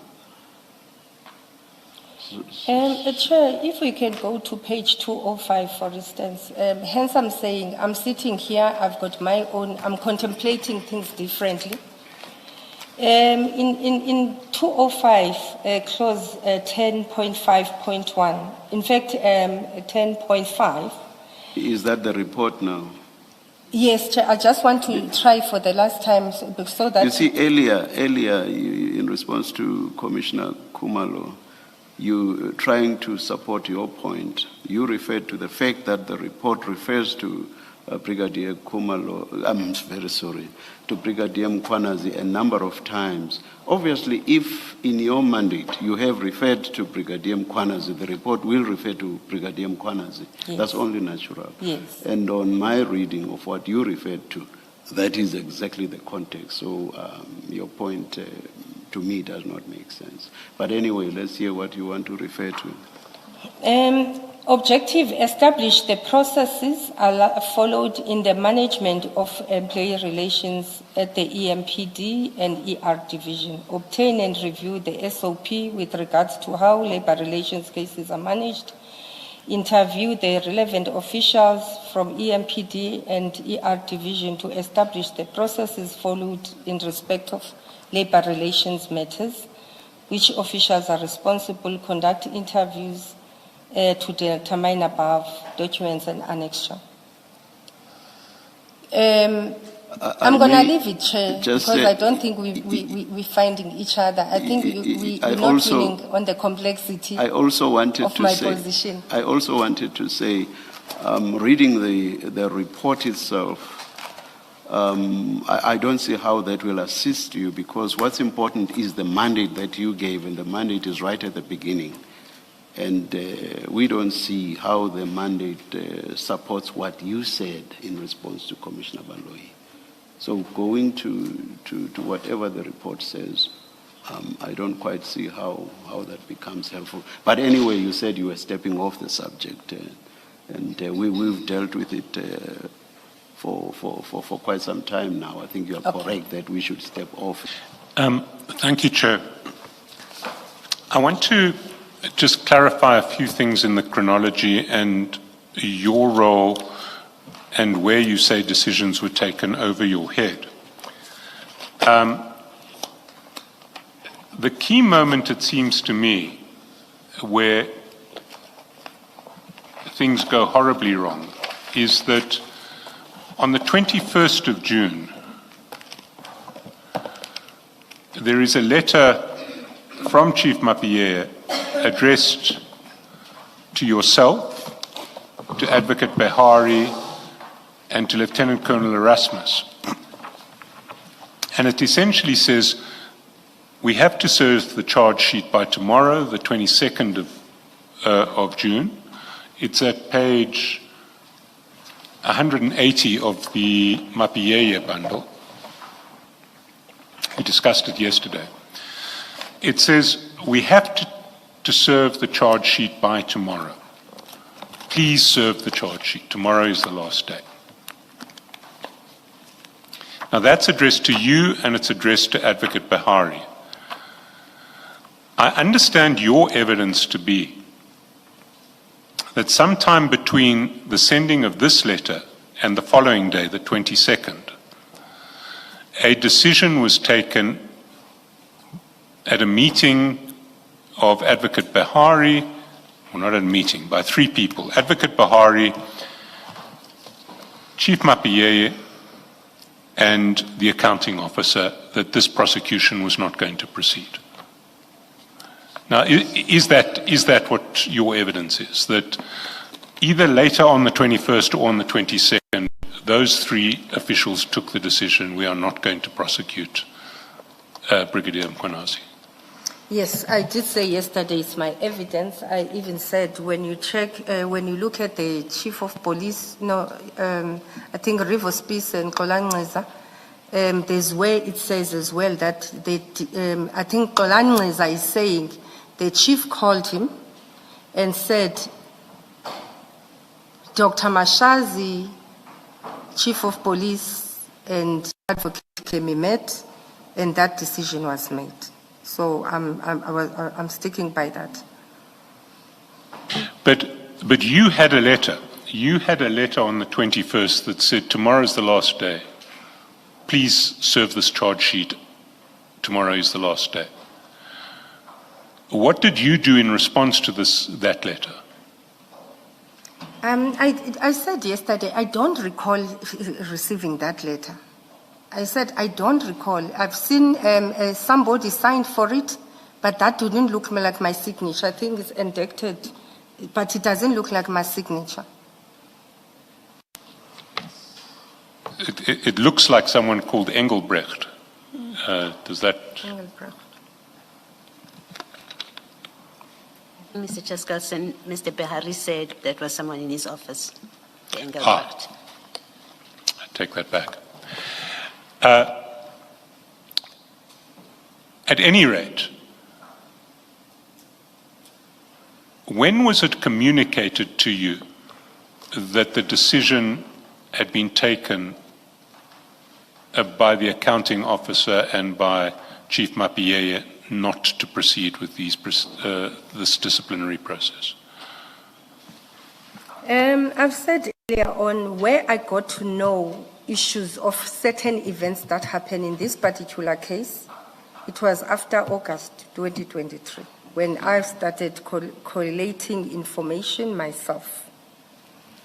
So are you saying that up until August, you didn't know that the accounting officer had said this prosecution must stop? Yes.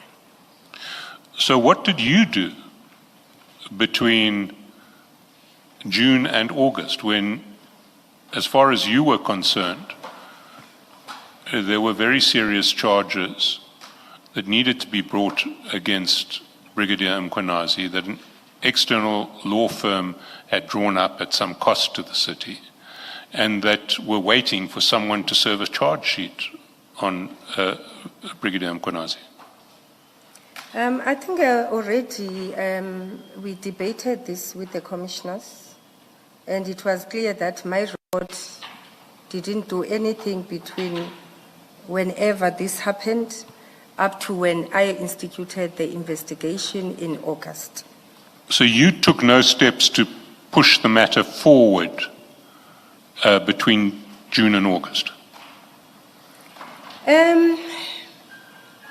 Ekurhuleni is many cases I might not have taken step on this matter because, firstly, as I said earlier on, the delegations at the time, they were between EMPD and Mr. Ngqiza. The only time I revised delegations, it was after August 2020, around August 2023. Yes, steps could have been taken, but some of the issues I missed. They happened outside my space. So nothing I would have done about it.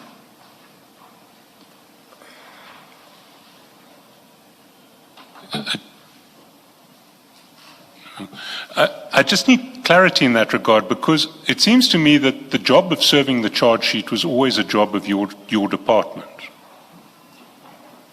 Simply serving a charge sheet to start proceedings was your department's job.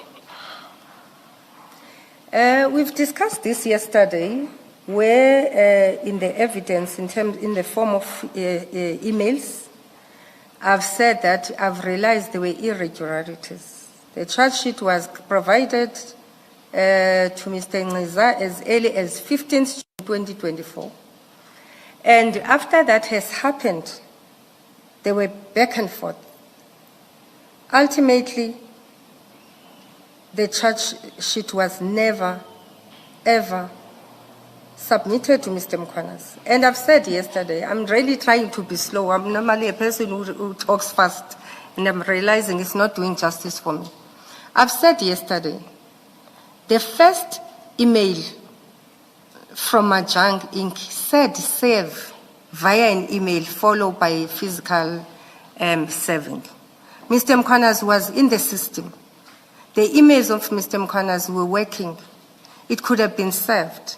Even when you make amendments, you still make amendments, you make them up to a disciplinary process as you go, as long as it hasn't been concluded. That process, indeed, it was irregular, and it's an area of improvement. And we will improve on it. And that irregular, again, it needs to be understood that it could have been an influenced irregularity. I've already spoken about Dr. Mashazi. One thing I picked up when I was analyzing this, I couldn't understand that between the Chief of Police and Ekurhuleni Ngqiza, what could have transpired. Because in Mr. Ngqiza's statement, he says, on the day of upliftment of the suspension, he had a conversation with Mr. Julius Mkhwanazi downstairs my office. So all these things that happened, Chair, influenced from executive authority down to my division. It's things that we learn from. But it's difficult to say the serving of charge sheet, I would have dealt with it without changing the delegation, number one. But most importantly, if decisions are made by the accounting officer, especially on my contract, I don't know of Mr. Ngqiza, but in my contract it's very clear on termination that you don't follow an instruction, there will be a misconduct. But I've never said the charge sheet must not be served. I'm really trying to be slow. I've never said let's not serve the charge sheet. You've repeated quite a number of times that we don't understand the complexity of your position. You've repeated since yesterday that if you don't follow instructions, it has consequences from your superior. Were you instructed by Dr. Mashazi not to institute or to proceed with disciplinary hearing, a disciplinary process against Commissioner Mkhwanazi? Chair, I want you to understand this. The instruction, it did not happen with HR. It happened with Dr. Mashazi, Advocate Kemi, and Chief Madlanga. No, Ms. Gxasheka, we don't have endless time. I'm asking you a straightforward question. Don't repeat what you've been telling us. You've been repeating since yesterday that Dr. Mashazi, Chief Mapieye, and Mr. Behari, they met and they agreed that they're not going to proceed with the disciplinary. So Please don't repeat that. I've asked you a direct question, and I started off by explaining the basis on which I'm asking my question. Since yesterday, including a few seconds ago, you keep saying, if you don't follow instructions of your superior, I think you said you can even be terminated. You said something like that. And all the time you're referring to instructions from your superior, Dr. Mashazi. Hence my question. And my question is simply this. Did you get an instruction, based on what you're saying, did you get an instruction from Dr. Mashazi not to institute or continue with disciplinary action against Commissioner Mkhwanazi? It's either a yes or no answer. Chair, on the engagement of, I think, 22nd August, after the Bikli matter, because I think the question was different initially, that between the charge and wherever, why I didn't do anything. Now I'm asking you a different question, Ms. Gxasheka, please. Now I'm asking you a direct question. Did you or did you not get instructions from Dr. Mashazi not to discipline Commissioner Mkhwanazi? On the 22nd, if I'm not mistaken, of August, when we were called into a meeting, Chair, in the discussions that were taking place, it became clear what was the appetite on this matter. Hence, when there was an instruction that let's change the disciplinary procedure. And I take full accountability, no more Xolani Ngceza taking accountability. I then took a forensic investigation process to find a way of protecting me without exposing myself. Let me stop you there. You say in the meeting you've still not answered my question, but let me work with what you've said now. You say in that meeting it was clear what was the appetite. What was the appetite? According to you, as you saw it in this meeting, what did you see to be the appetite about this disciplinary process? I would want to attest what the Chief of Police has said, that it started to look that certain people are targeting Mr. Mkhwanazi. What was the appetite, Mr. Gxasheka? You were in the meeting. You formed a view there's a particular appetite, whatever you mean by that, about this matter. What was the appetite? The appetite is the same as the legal opinion. No. Can I finish, Commissioner? No, Mr. Gxasheka. Don't do that. I'm asking you a question it's a second question that I'm asking you that you're not answering. All to do with the instruction from Dr. Mashazi. That's what I'm asking you. You've now introduced the appetite. It became clear. That's your language, right? And you say that when you should have answered my question about whether or not you got an instruction, you choose to speak of an appetite. Now I'm asking you, what was the appetite that you descend out of that meeting to do with disciplining Commissioner Mkhwanazi? Thank you, Commissioner. I am praying that Commissioner Balo, you're going to allow me to finish.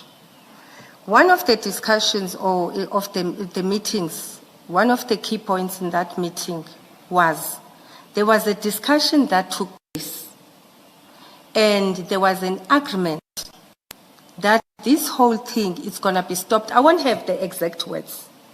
This whole issue of Mr. Mkhwanazi is going to be stopped. Why is it still pursuing? And I got shocked because, as I say, majority of the times I'm not involved in these things. And I've been pressed, I've said that even on labor relations, cost management, it's been the issues I've been dealing with. You are not managing, I've said this yesterday, that Linda, you're not managing your department. Things are happening beyond you. Discussions have taken place, we're going to stop this matter. When I'm talking about the complexity, and I'm going to end here. Just before you go to the complexity, so the appetite was not to pursue the disciplinary process. That's what the appetite was. Please, yes or no? Yes, Chair, Yes, it's let's stop confirming there. the 20... Can we stop there? Can we stop there? You said 22 yes. later, That's okay. what the appetite was. And was this the appetite of Dr. Mashazi? That's what I'm saying. She was chairing the meeting. It could have been the appetite of anybody who was in attendance. Was this the appetite of Dr. Mashazi? Yes. Thank you. Just to be clear, you never got an instruction. I think we all understand what you mean or it means when someone says, I got an instruction. Just like you got an instruction that you told us earlier yesterday, that you got an instruction about the suspension, for example. So should I take it from your answer, or should we take it from your response to my direct question? And you now speaking about an appetite in a meeting, that it means you never got an instruction from Dr. Mashazi not to discipline Dr. Mkwanazi, Commissioner Mkwanazi. Whether in writing, whether in writing, whether in a meeting, Dr. Mashazi never instructed you not to discipline Commissioner Mkwanazi. I'm going to respond to it, Chair, but can it just not end to a yes or a no? I need to give a context. Yeah, I'm hoping that at the end of it you will have a yes or no, so you can give the context. Thank you it's so fine. much. The discussion says, I had a discussion with the other colleagues. We agreed this matter must stop. Why is ER continuing? You are not taking ownership of your department, Linda. We have agreed we must stop this matter, and why is it still continuing? Why it hasn't stopped? You cannot control your people in your division. It might not have directly said you stop, but it's asking me why you haven't stopped. If it doesn't stop, you're going to account. So I don't know if that means an instruction, but it's a very clear tone that says if you don't stop, you're going to account. You are also not managing. The labor relation costs are increasing. The labor cases are increasing. Yes. You must stop. You see, it would be bad if we were to say in our report, Dr. Mashazi instructed Ms. Gxasheka not to discipline Commissioner Mkwanazi, if in fact that's not what you say to us. That's why it's important to understand what are you saying. But I think you've answered as best as you can, or as best as you are prepared to answer, and I'm happy to leave it at that. Thank you, Mr. Chair. Thank you, Chair. Chair, as I say, it was maybe it is an instruction. It was an instruction, let me not say that. But the way it was said, it wasn't just say, stop this disciplinary hearing. It says, why are you not controlling your department? Why is this matter still continuing? Whereas I've stopped it. You're not managing your department. Hence I'm saying it becomes complex. It wasn't just, it says stop this hearing, but also manage your department. So I wanted to give that context that there was clear that you must stop this hearing. Mrs. Gxasheka, as observed by Commissioner Baloyi, from yesterday to today, you have repeatedly said that the instructions of Dr. Mashazi or the accounting officer must be complied with. Can that be said appropriately by an HR practitioner, especially one at the highest level like you? Chair, let me also remind you what I said yesterday. When discussions are taking place and instructions are made, we deliberate. And I've said yesterday, majority of the time, I find that she already has a legal position. I'm not sure where she gets to be capacitated. We debate on issues. Ultimately, once I could see that she has her point and it's taken, you can't move. I'm going to make a sensitive example just to give another context.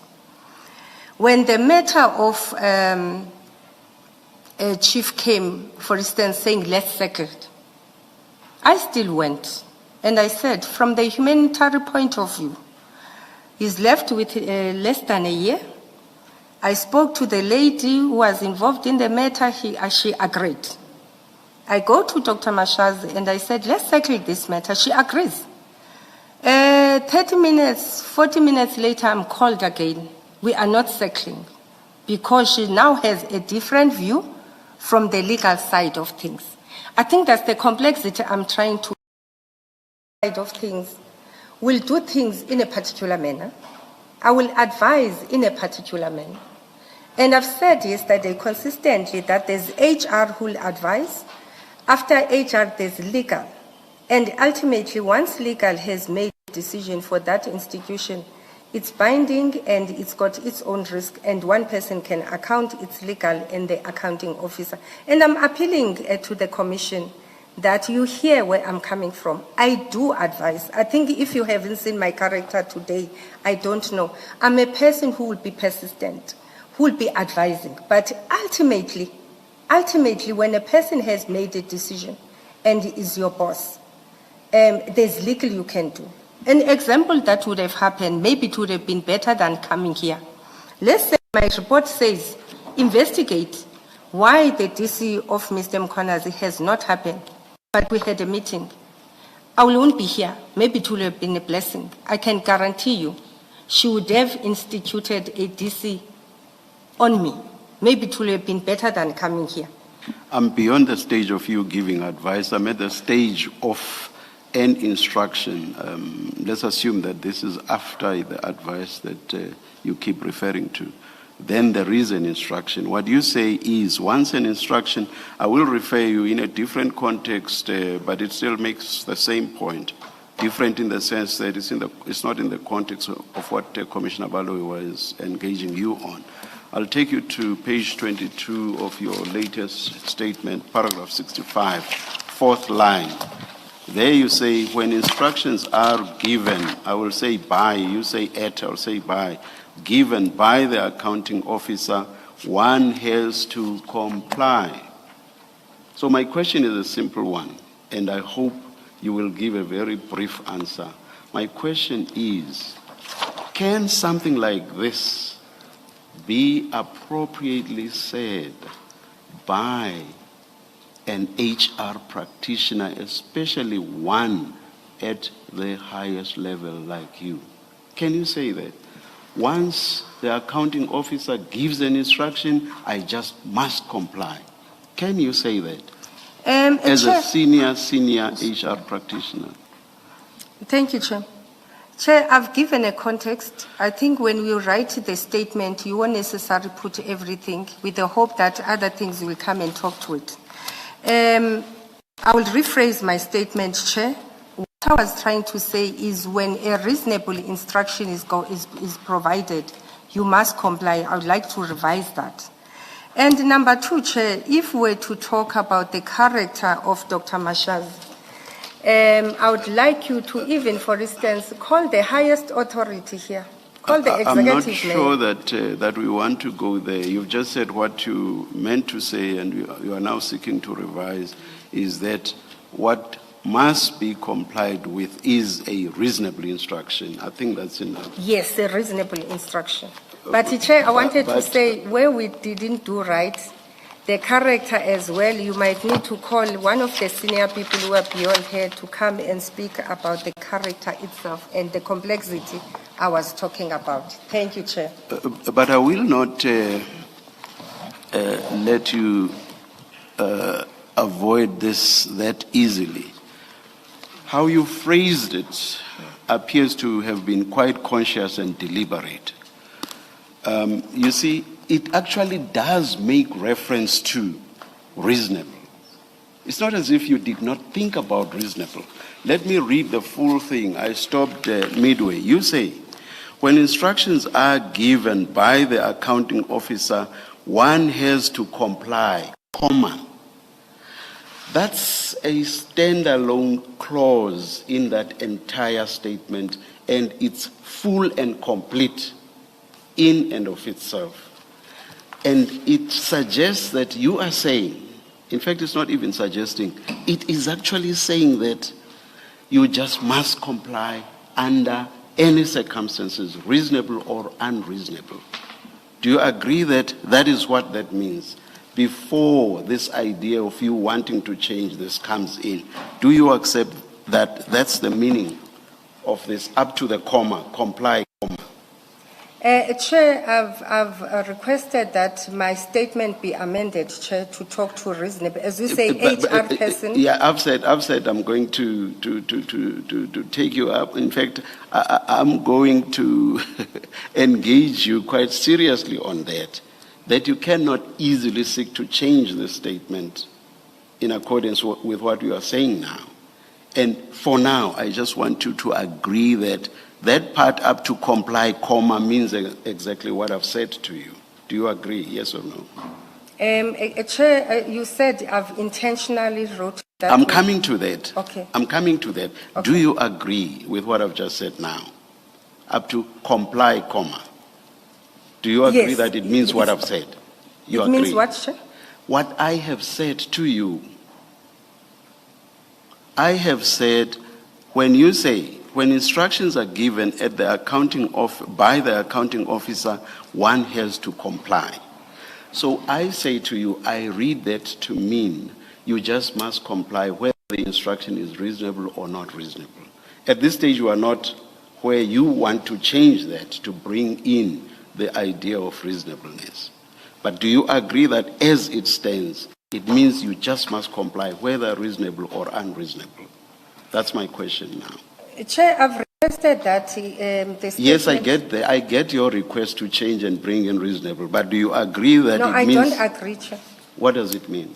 Chair, I'm saying there's an error that happened, and I want to take full responsibility of the error. Before the error and wanting to change, do you agree that it means what I've just put to you? The way it's written. Yes, currently. the way it's written. Yes, Chair. Yes, thank you. Now, my point is, you said what you said here consciously and deliberately because it's not as if the idea of reasonableness was lost to you. You actually do refer to quote-unquote reasonable in this same sentence. You say after the comma, especially if they seem reasonable. So it's not as if you did not think of reasonableness. So first part, you say you must comply under whatever circumstances.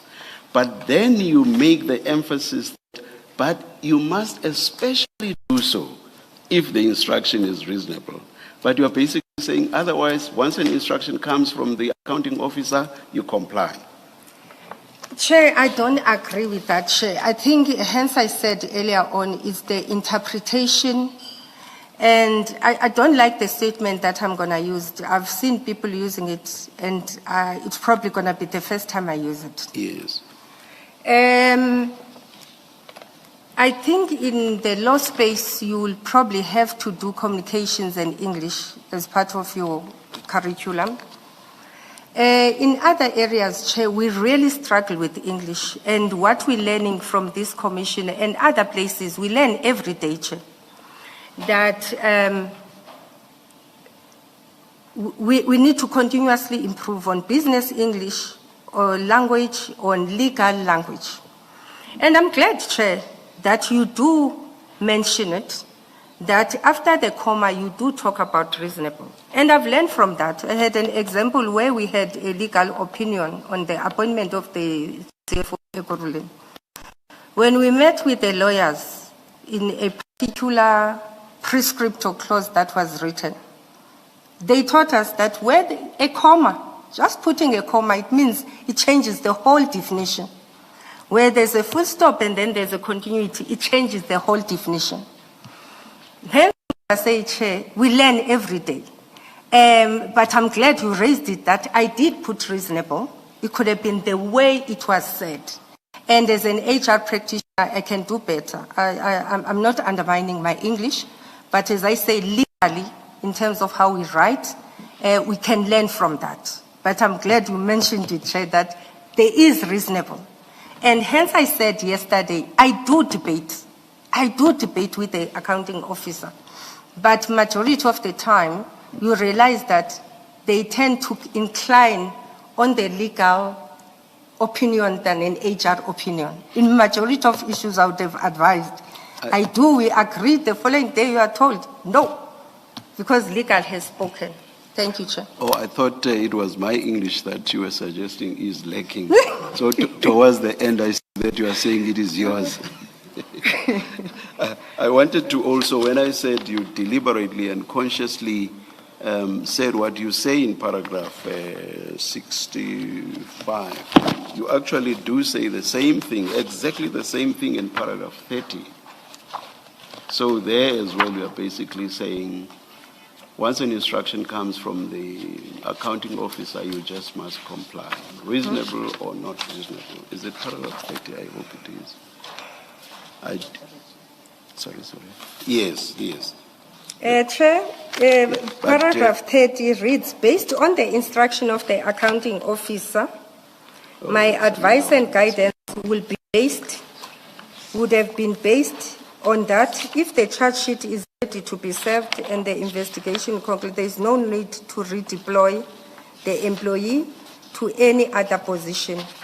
If you remember, I said yesterday, when we started with this conversation, she spoke about Sorry, Ms. Gxasheka, you're reading 30 from your old statement. Oh, sorry. So maybe let's find it in there, because we've been working off the new statement. Let's find it there. Paragraph 65? 65. Oh, 65. Yeah.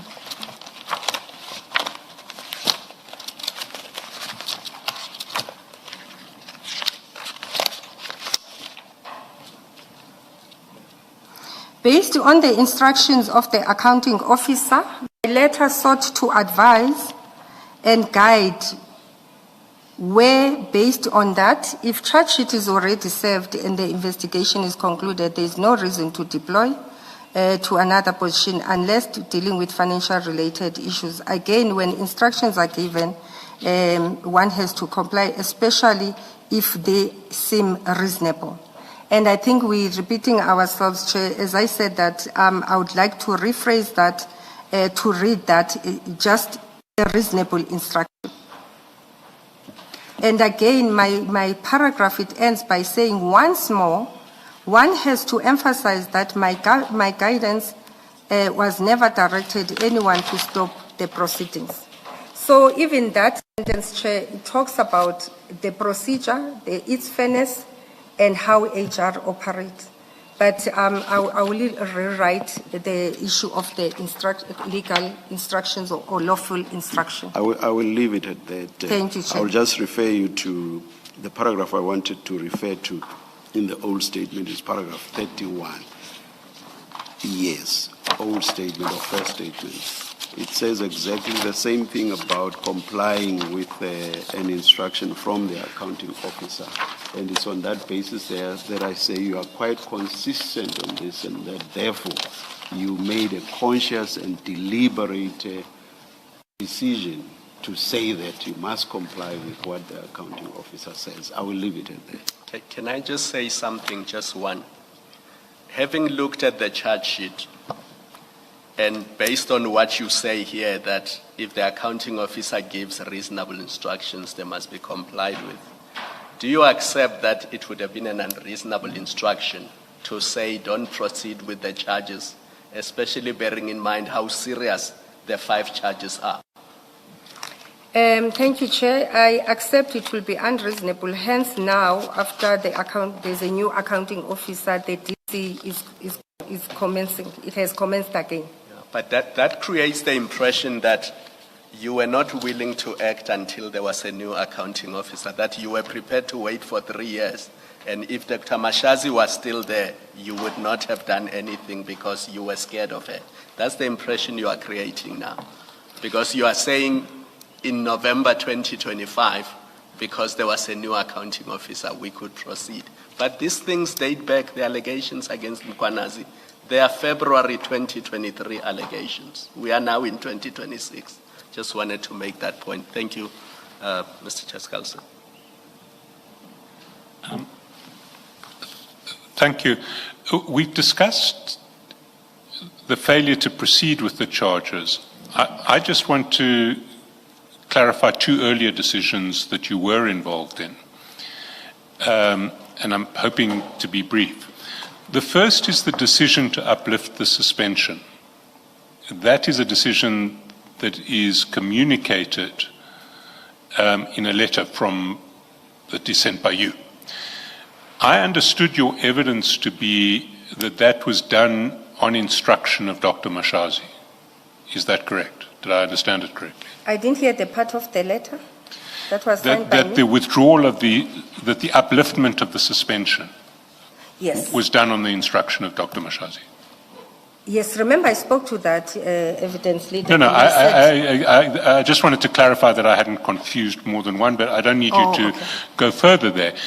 But what I do want to do, because there's a direct conflict between what your evidence is in that regard and Dr. Mashazi's, and I need to put to you what Dr. Mashazi says.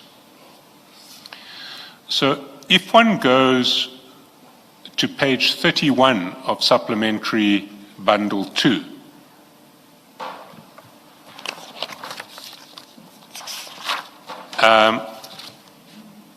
there is an exchange between Commissioner Baloy and Dr. Mashazi. Do you have page 31? Sorry, yes, it's Supplementary Bundle 1, not Supplementary Bundle 2. I apologize.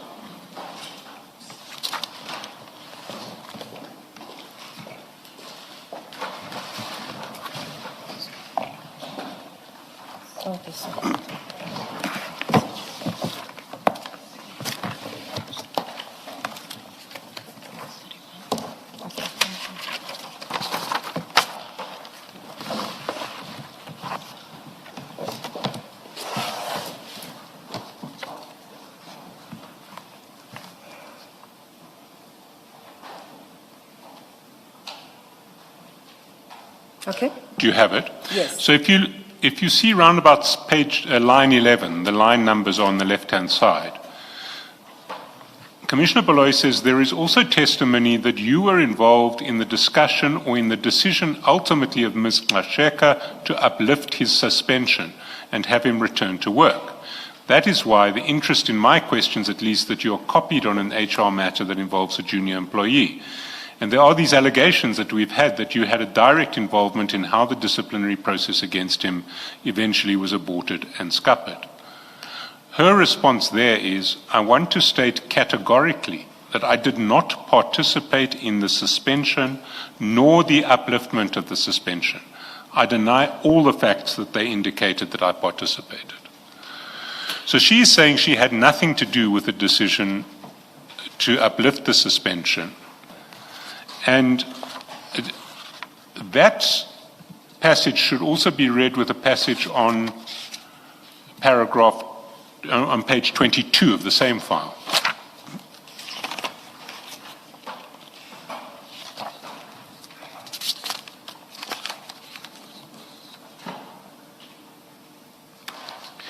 There at the top of the page, Advocate Selo says, your response to that question is reflected in paragraphs 85 and 86. You may summarize for the record what your response is. Dr. Mashazi says, my response is that I did not get involved in this because Julius at that point was a junior official. I have no knowledge of this and therefore I cannot make further comments because it was done at the departmental level, at the level of Julius being a director in the department and being a level like a lower level that reports to the accounting office. So the redeployment and the withdrawal and so forth, I was not part of the process. So she is washing her hands of the suspension, of the decision to uplift the suspension and of the decision to direct that his redeployment should be back to his initial position. What is your response to that? I mean, there is a direct conflict between your evidence and her evidence. So are you standing by your evidence? Are you saying that she has testified falsely to this commission? Thank you, Chairperson. I think on the initial transcript, the first page you read, I can't 31. get to it. 31. Yeah, page 29. There's where she talks about they. what I would like to put to the commission, then I'm going to answer. If anybody has been following up all our statements here, one way or the other, Chief of Police, Xolani and Advocate Kemi, if I'm not mistaken, there's some consistency of Dr. Mashazi being involved. And I don't think all of us, we can just throw her name and say she was not involved. I also don't think all of us, we can just say we want to protect Julius Mkhwanazi. All of us, and put ourselves in this situation. And I've even said yesterday that we got involved when, in fact, Chief of Police and Xolani started bringing this thing to Dr. Mashazi, where they met in some place, I can't remember now. And then she said also involved HOD, or I was acting at the time. In our statements, we further say that at some point, she had a meeting. I even said yesterday, sometimes it was telephonically. I'm saying it was in person. This is our evidence, most of us. And up to the end, Chair, to the end of the DC, the last evidence in all of our files, people that are involved here, when it was decided to stop the process, whereby in one of the evidences said herself, Advocate Kemi, and Chief sat and have this discussion. It would be very strange that all of us were turning against Dr. Mashazi. And I think on balance of probabilities... Sorry, Mrs. Gxasheka, I don't need you to justify it. I just needed to put it to you. And I have seen all of the evidence, and you're right, it is consistent. But I just needed you to know clearly that she is saying something else, and I just needed you to confirm that notwithstanding what she says, you stand by what you say, and what is independently confirmed by several other people. I stand by what I said. Instructions were given. Sorry, Chair. I think majority of the time were lawful, and we had to abide. Thank you. Thank you. The last one, Mr. Chaskalson, sorry, on the same transcript, the end of page 24, continuing up to 25, line 10, where Dr. Mashazi is even more explicit because she says both the upliftment of the suspension and his redeployment were done on the advice of HOD Gxasheka. Do you see that, Mrs. Gxasheka? It starts from page 24, the very last line. She's being asked whether you were advising or you were instructing, and she says, as if she was instructing, because it was emails back and forth between the two HODs. If she was instructive in nature, I was actually going to intervene. But now it was between the two of them, and subsequent to the emails between the two of them, the chief himself uplifted the suspension and redeployed Mkhwanazi to how he was advised by the HOD. And then he says that's you. Chair, in my letter of suspension, I think the first paragraph, second sentence or the first sentence, it says, it came to my attention. And I said when I was referring to that yesterday that the attention I got to be told by the accounting officer. And another way of trying to support what I'm saying, I think majority of the time when I communicate, even with chief of police or anybody, I CC her. And the CCing, it shows that whatever we discussed and she said we must do, it's done.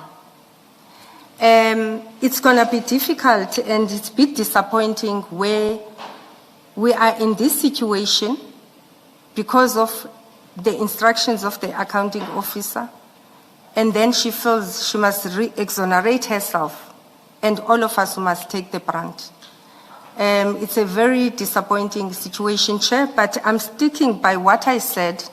The instructions were given by her, and all of us, we confirmed the people who brought statements here. Thank you so much, Chair.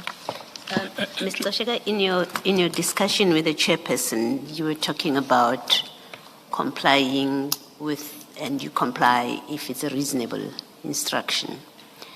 If the city manager gave you, as you say, she gave you the instruction to uplift the suspension, why did you consider that to be a reasonable instruction to comply with?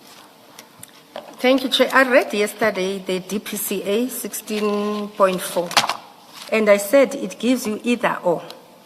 And because it at least allows, remember it does say 3 months, in exceptional cases you can extend. So she's covered in that 3 months. And in the debate you'll have with her, when I'm saying, but we can extend, she will say, no, it says 3 months and therefore it must happen. And as I say, the mere fact even Mr. Ngeza drafted the letter and I signed it. There was a leeway for her, for us to continue with that process.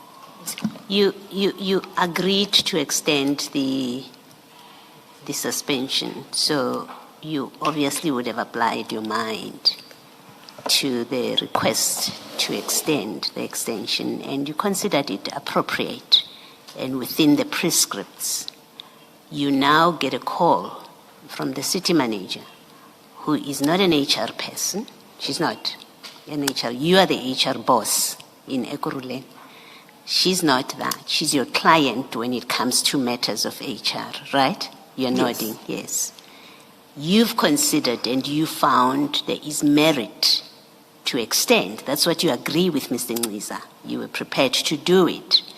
The city manager who is a layperson on issues like this, gives you an instruction to not to extend, to actually uplift the extension. You do not even let it lapse. You write a letter, you say it's not being extended. You change your mind because you get an instruction. And my question is, and DPSA has nothing to do with it. She hasn't told us that she looked at the DPSA, as Mr. Chaskalson says. She says she relied on your advice. And I accept that you say that's not true. So we know from what she said in testimony that she didn't apply her mind to it at all. According to her, she depended on your advice. What did you consider to make her instruction to be reasonable, that you comply with it? It was the first part of, as I say, our debate and discussion was on the first part of 16.4, that the disciplinary process must take place within 3 months. And at that time... Let me short-circuit this. Did you advise the city manager not to extend?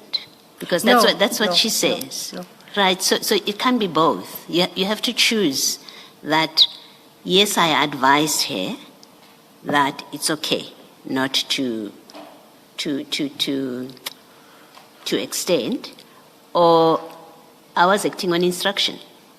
She ordered me that we will not extend. It's one of the two. Respectfully, Commissioner, I don't think there will be two possibilities in this situation. And I appeal for your indulgence to hear what I'm getting at. I'm saying let's extend and conclude so that MPD can conclude the matter. She says, and I was consistent yesterday, she says, why did HR not complete this process? You've concluded the investigation. You are it's at an advanced stage. That's what my statement says. Therefore, there is no need for you, HR, to extend the suspension. Mr. Mkwanazi must come back to work. This is where things went. Which then makes me ask, and again, it's about, I'm going to use the word competence because I can't think of another word now. It then raises questions about your own competence then, that you initially agreed, so you would have considered those things that you now say came from the city manager. You would have considered them, otherwise you're incompetent, that you didn't think, oh, they have conducted the investigation, they're close to finishing, it's actually not necessary. to keep the extension, the suspension in place. If you did not consider those factors, then it says something about your competence. If you considered them, and then the city manager simply repeats them to you, you still have to say, why did you consider her to be superior to you in terms of reasoning or factors to be taken into account? And so, yeah, I'm back to, it's one or the other. You considered them and you satisfied yourself that this can be extended. That's why you agreed with Mr. Ngniza. Something else happens, and it cannot be the city manager repeated the same things to you. Something else happened that made you change your mind because you already had a view. She can't repeat the same thing and then you say, yeah, because it comes from the city manager, it's reasonable. Chair, through you, I'm saying there are discussions that are taking place. Initially, I satisfied myself. We do it. We do extend, sometimes we don't extend. That's how it is, based on how far the investigation is. So there was no instruction from the city manager. You had a debate and she persuaded you differently. There was no instruction from her. I think you're battling to hear me. That's why I'm really trying to I'm not. I'm not battling to hear you. I understand you are here and I understand you perfectly.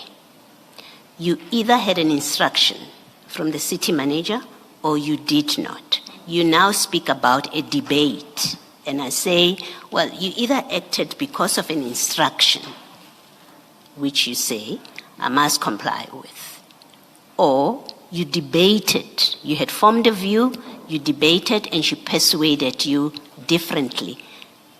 In the latter case, it's not an instruction. If the latter happened, then there was no instruction from the city manager, then she's right when she says, I never gave an instruction. Or she did give you an instruction. And it takes us back to, well, why did you think this was a reasonable instruction? But forget that second part of why do you think it's a reasonable instruction is I'm saying to you, you either were persuaded different, and there's nothing wrong. If you had started with that, without saying she instructed me, if you had started with, yes, I formed a view, but when I had a conversation with the city manager, I actually saw things differently. I think that would have been the end of this debate with you. But that's not what you say. You say you got an instruction and she's not telling the truth when she said she never instructed you.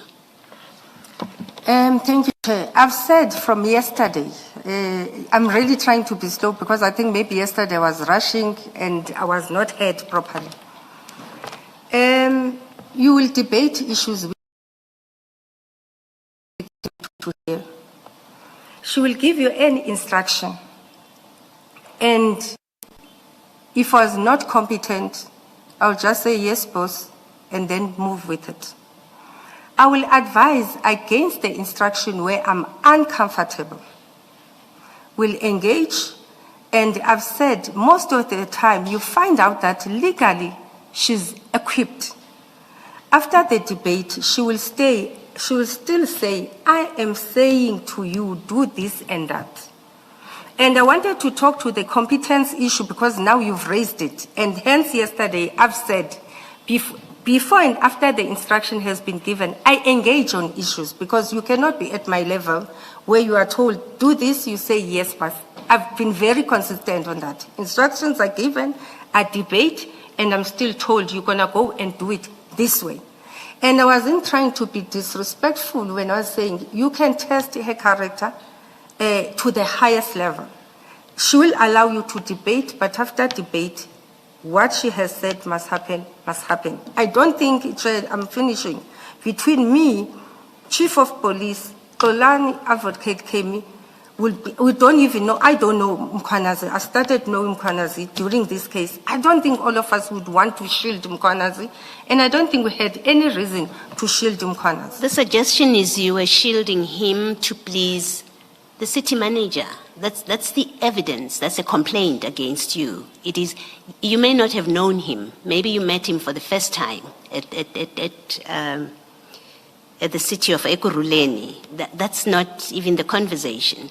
The complaint against you is you did not, firstly, you uplifted his suspension because you were pleasing the city manager and you were rewarded for it financially. 2, you did not do anything. You frustrated or contributed to the frustration of the disciplinary process against him because you were doing the city manager's bidding and you were rewarded for it. That's the accusation against you. So it doesn't help for you to say, I didn't know him. We're looking at your conduct where there's a clear case of serious misconduct, which in another forum should see Commissioner Mkhwanazi go to jail. You become aware of it. You see the charge sheet, it's serious matter. You say, well, they made an agreement, I wasn't involved with it. You say I was instructed. You say I did a forensic investigation, which has nothing to do with the charges. And the explanation from your colleagues who have testified is your role in all of this is explained by you were working with a city manager who was protecting, they say. She was protecting Mkhwanazi. You helped her and you got rewarded for it. Those are the allegations against you. Let me give you an example that is sensitive. Beyond this, I won't say much. Today, in 2023, I think that was the first month we suspended Mkhwanazi. My mom passed on. The following weekend, she was buried. Sunday. Monday, I was called to come back to work. And I said, on Mondays, since in Beki, because we bury on Sunday, I was told if I'm not back at work the following day, I'll be dealt with. That was around 4 o'clock on Monday, that conversation.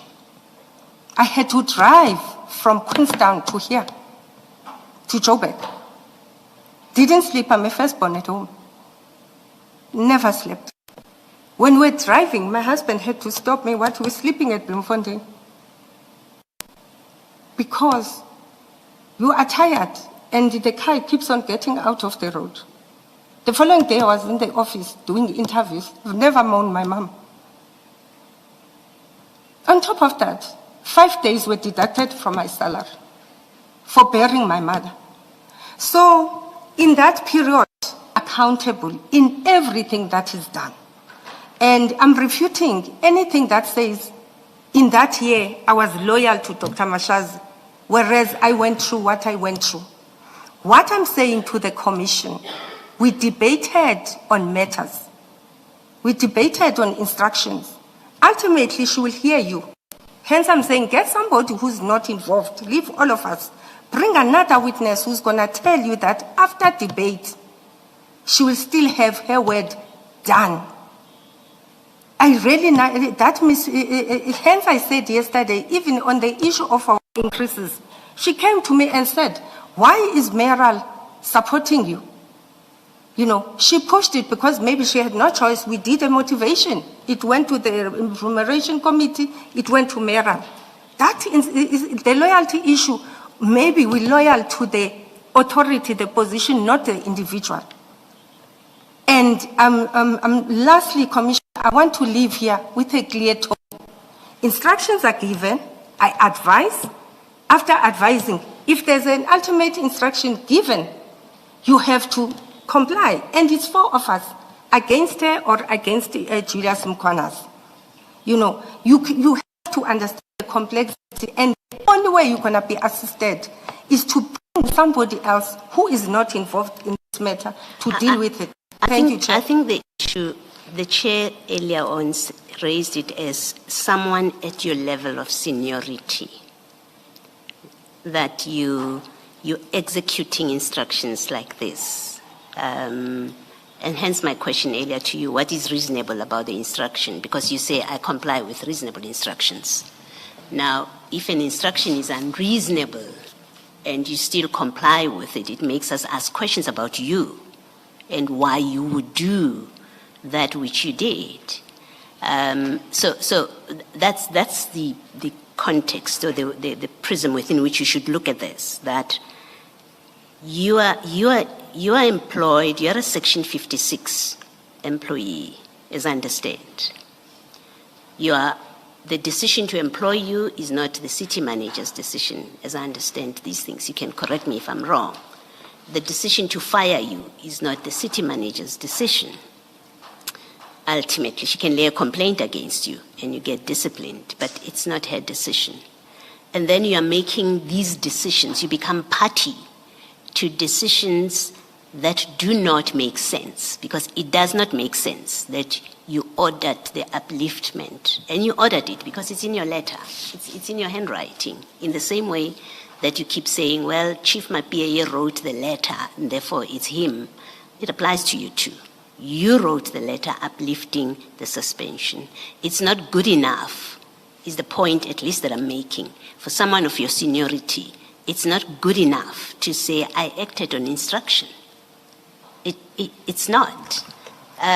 You're supposed to bring to bear your professional guidance on matters like this.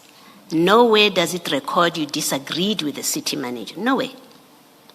Nowhere does it say, you don't give us an email, you don't give us a memorandum, you don't give us a WhatsApp message that says, I disagreed and I told her that I disagree with this, but I implemented because she instructed me and said she'll deal with me if I don't. What we have is her saying she acted on your advice. That's what's on record. With you, we do have a footprint of your letter uplifting the suspension. So it's you who uplifted the suspension. And you must take accountability. And in the same way that you say Chief Mapia should take accountability for his letter, even if he says I was pressured, he must take accountability because he wrote that letter and signed it off, stopping the disciplinary process. Same applies to you. Take accountability for, yes, I uplifted the suspension. Yes, I was wrong to follow that instruction because it was an unreasonable instruction. Not trying to justify it as we debated. And then she then at the end of it said, I'm instructing you. Say she instructed me and I should not have followed that instruction. That's all we are asking you to do, is accept it's a wrong instruction to uplift the suspension where the city manager overrides your position. It was a wrong instruction for her to give you. And you should not have followed it. You did follow it, but do at least own up to it and say, I should not have followed that instruction.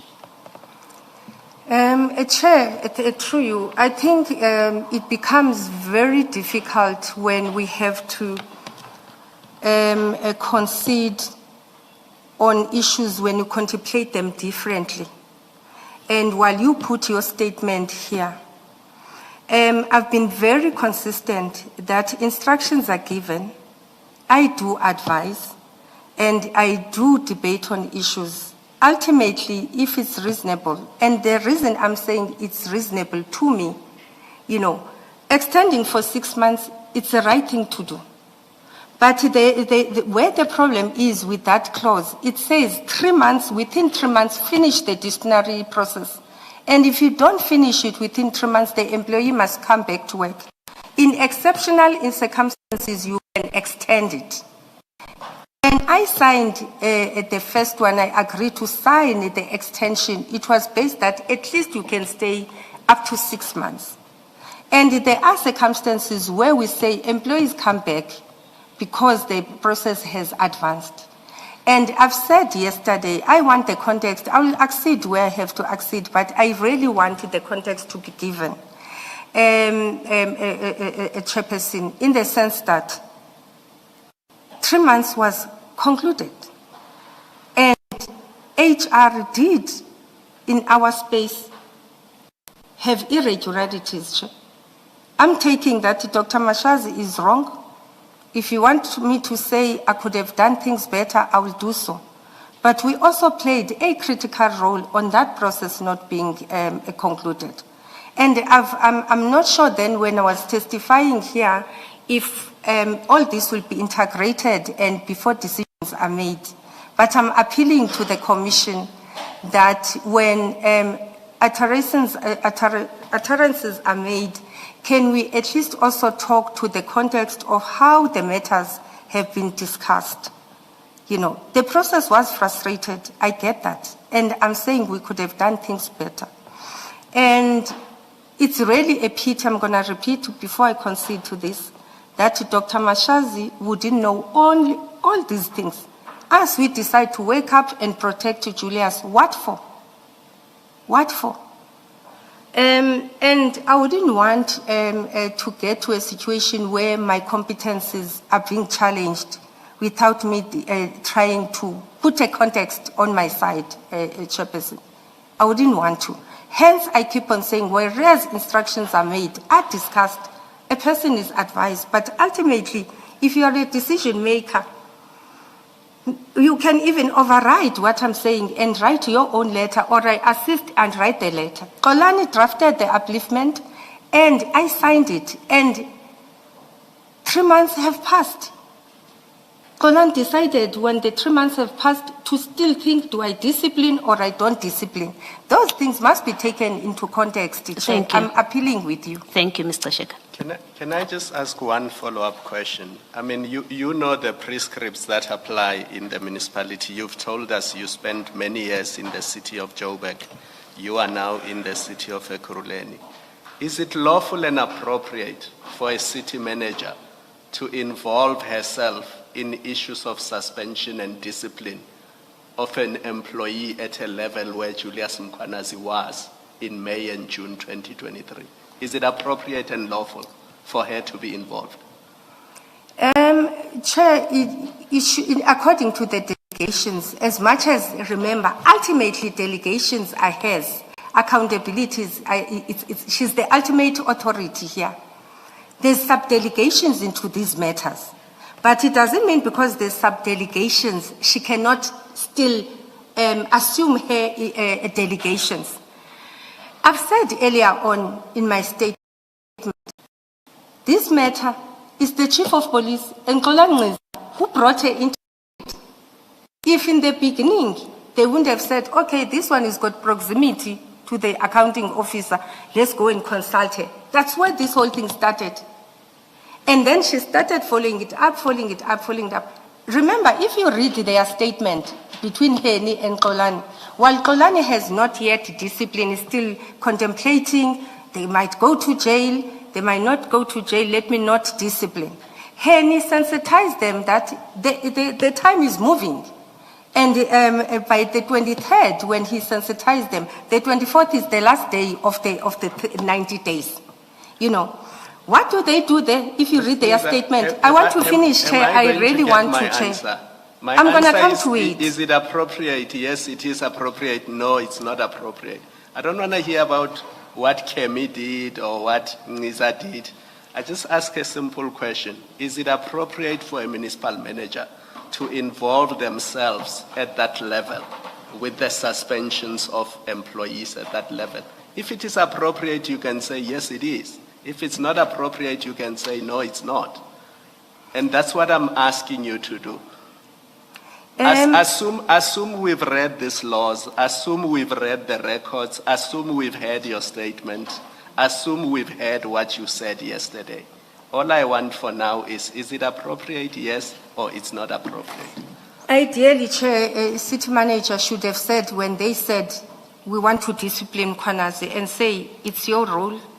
Deal with it, don't involve me. Therefore, it doesn't look good. It's not appropriate because those are lower level.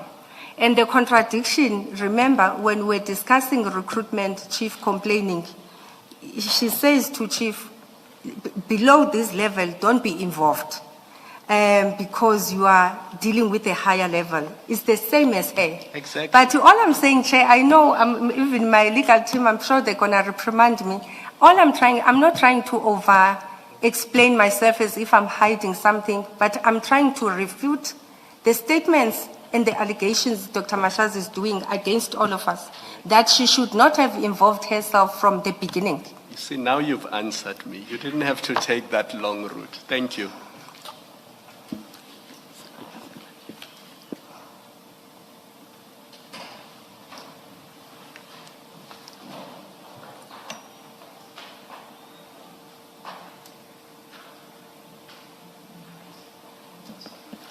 let's adjourn and come back at 22. May we see council outside, please?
Good afternoon.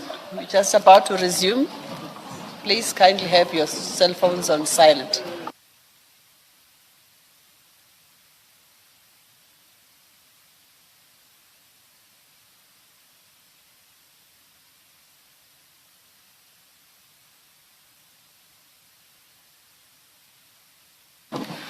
Yes, Mr. Chaskalson. Chair, the next topic that I want to move to is the promotion of Brigadier Mkhwanazi. And it's an issue that we traversed briefly yesterday with Mrs. Gxasheka with reference to documents that are attached to the Mashiza bundle.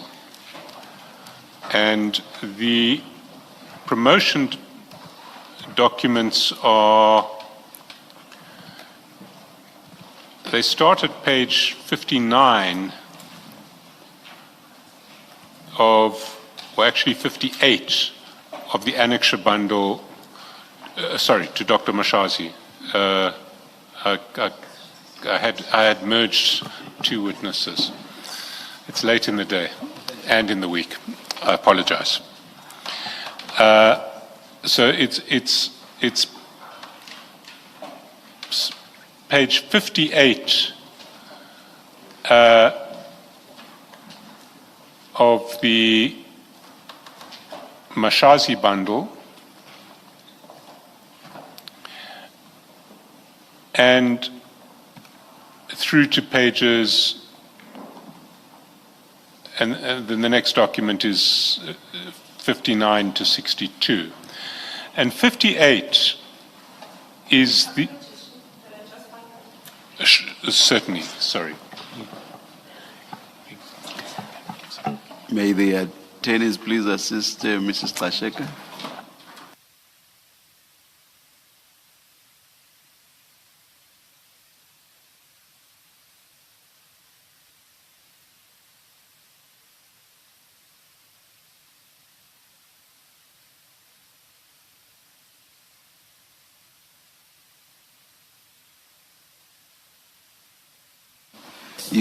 Mr. Chaskalson,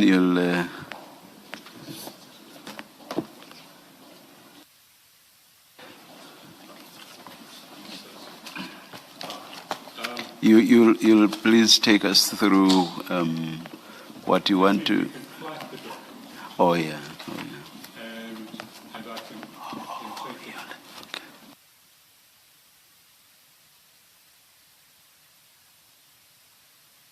Thank you. It is a document dated 24 October 2023. I'll come back to the date a little later. It's an interview summary and recommendation for a panel for the appointment of Deputy Chief of Police Operations and Specialized Services. The date is 24 October 2023. So that is after the restructuring of disciplinary matters, and it's after the instruction in relation to the forensic report. And in that context, Brigadier Mkhwanazi applies for promotion. And can you take us through this document, because it's not clear to me. I see you were on the panel. I see Chief Mapie was on the panel. There's a Ms. Zanele Katembo, who also appears to have been on the panel. Who is she?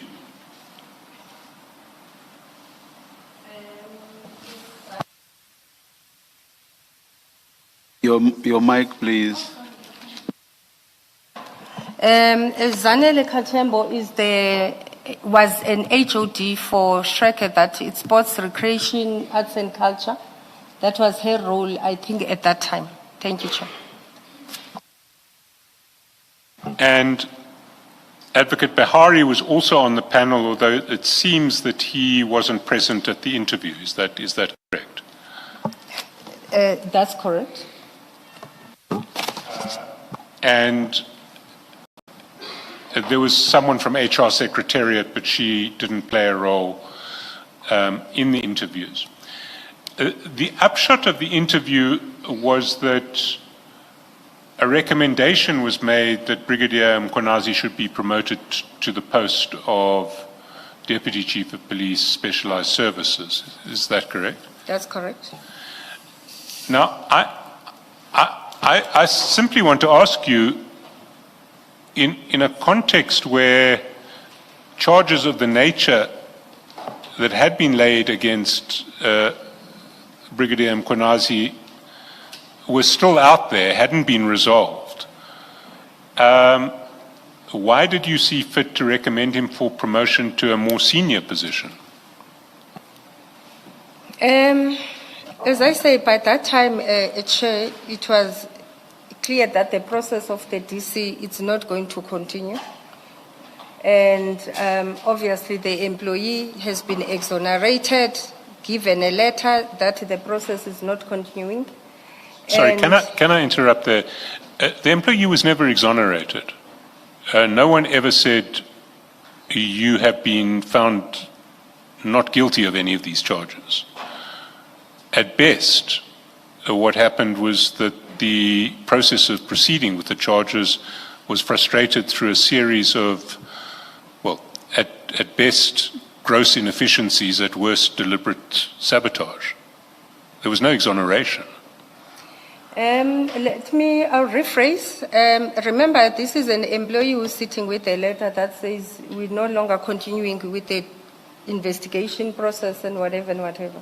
But And sorry, has can I applied take for you the up? Sorry, can I position. come in there as well? Because that letter says we're no longer concluding, we're no longer continuing with the investigation process. But in fact, the investigation process had been finished by then. There was the investigation was over. What was now needing to happen was a disciplinary hearing. There's no need for further investigation, just for a hearing to take place. Yes, he was also told, go back to your substantive post, continue with your work. So firstly, for the employee to apply the position, the understanding is that this DC is not continuing. And at that time, there was no disciplinary hearing that is continuing. As I say, based on my initial testimony, my earlier testimony, and the legal opinion, if it was then done by then, I can't recall. So we could not prejudice the employee in this particular time. Hence, he applied as well, like everybody else. Sorry, which legal opinion said that you could not proceed in, I think it was October 2023? As I say, if I recall events, there was a legal opinion, I think we discussed it, that said there are no fraud issues against him. Maybe it's the way I'm putting it. So at this point in time, the mere fact that we continue, there was no disciplinary process that is continuing. Check. Thank you.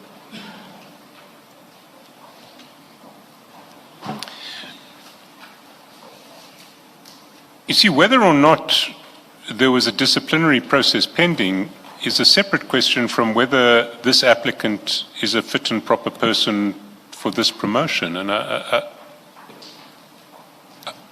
struggle with the notion that someone against whom allegations of that nature have been leveled and have reached the point of proceeding to a hearing only for a charge sheet not to be served is fit and proper to be a deputy head of police.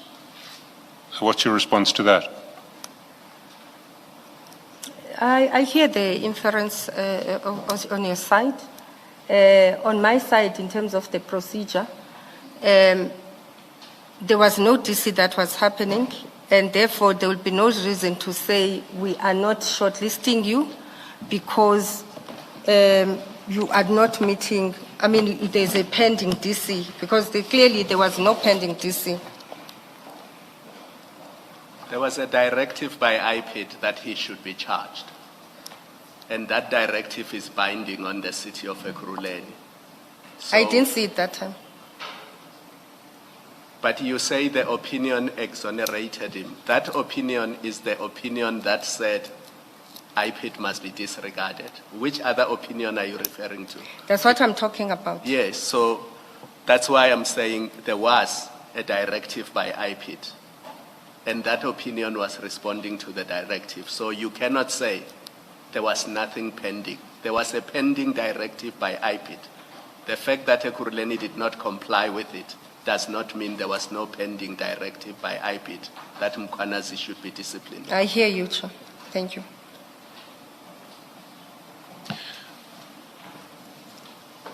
Yes, Mr. Gxasheka, the question still, Mr. Chaskalson's question still stands, that the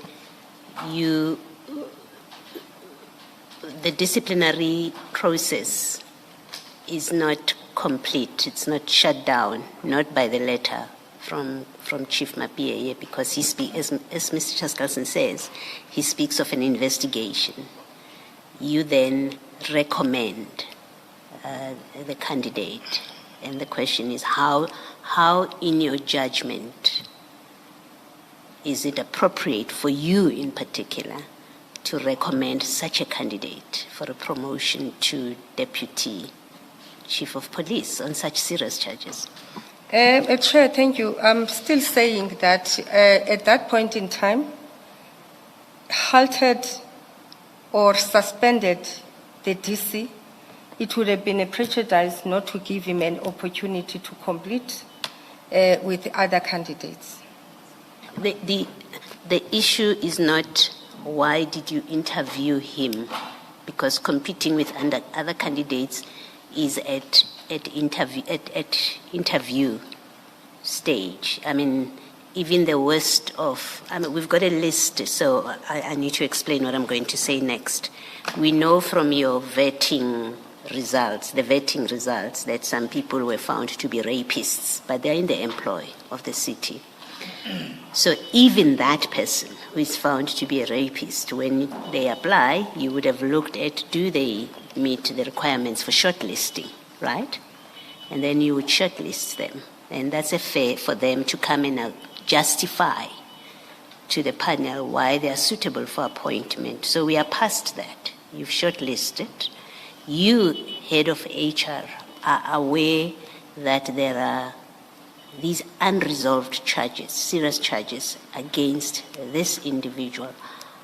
How do you make the judgment that it's appropriate to recommend him for appointment? My judgment, Chair, was based on procedurally. I thought it's fair to give, if there's a halt or stopped DC, you give a candidate an opportunity like everybody else. If indeed at some point you are found guilty, you will always be dismissed.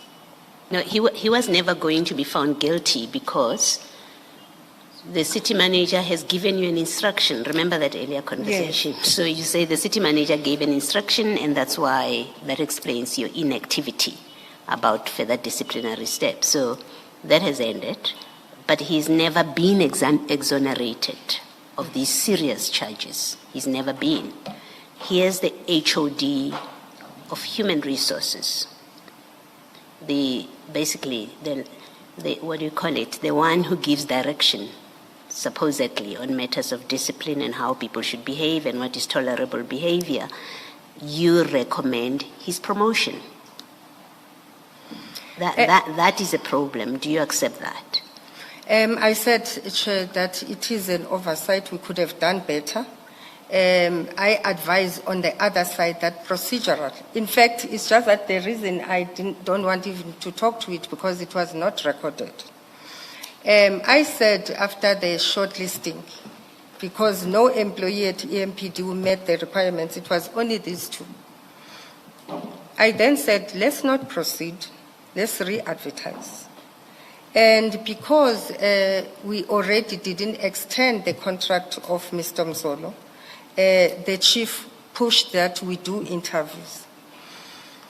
And I think when you go for interviews, you might anticipate a particular outcome if you want to. But interviews will always surprise you.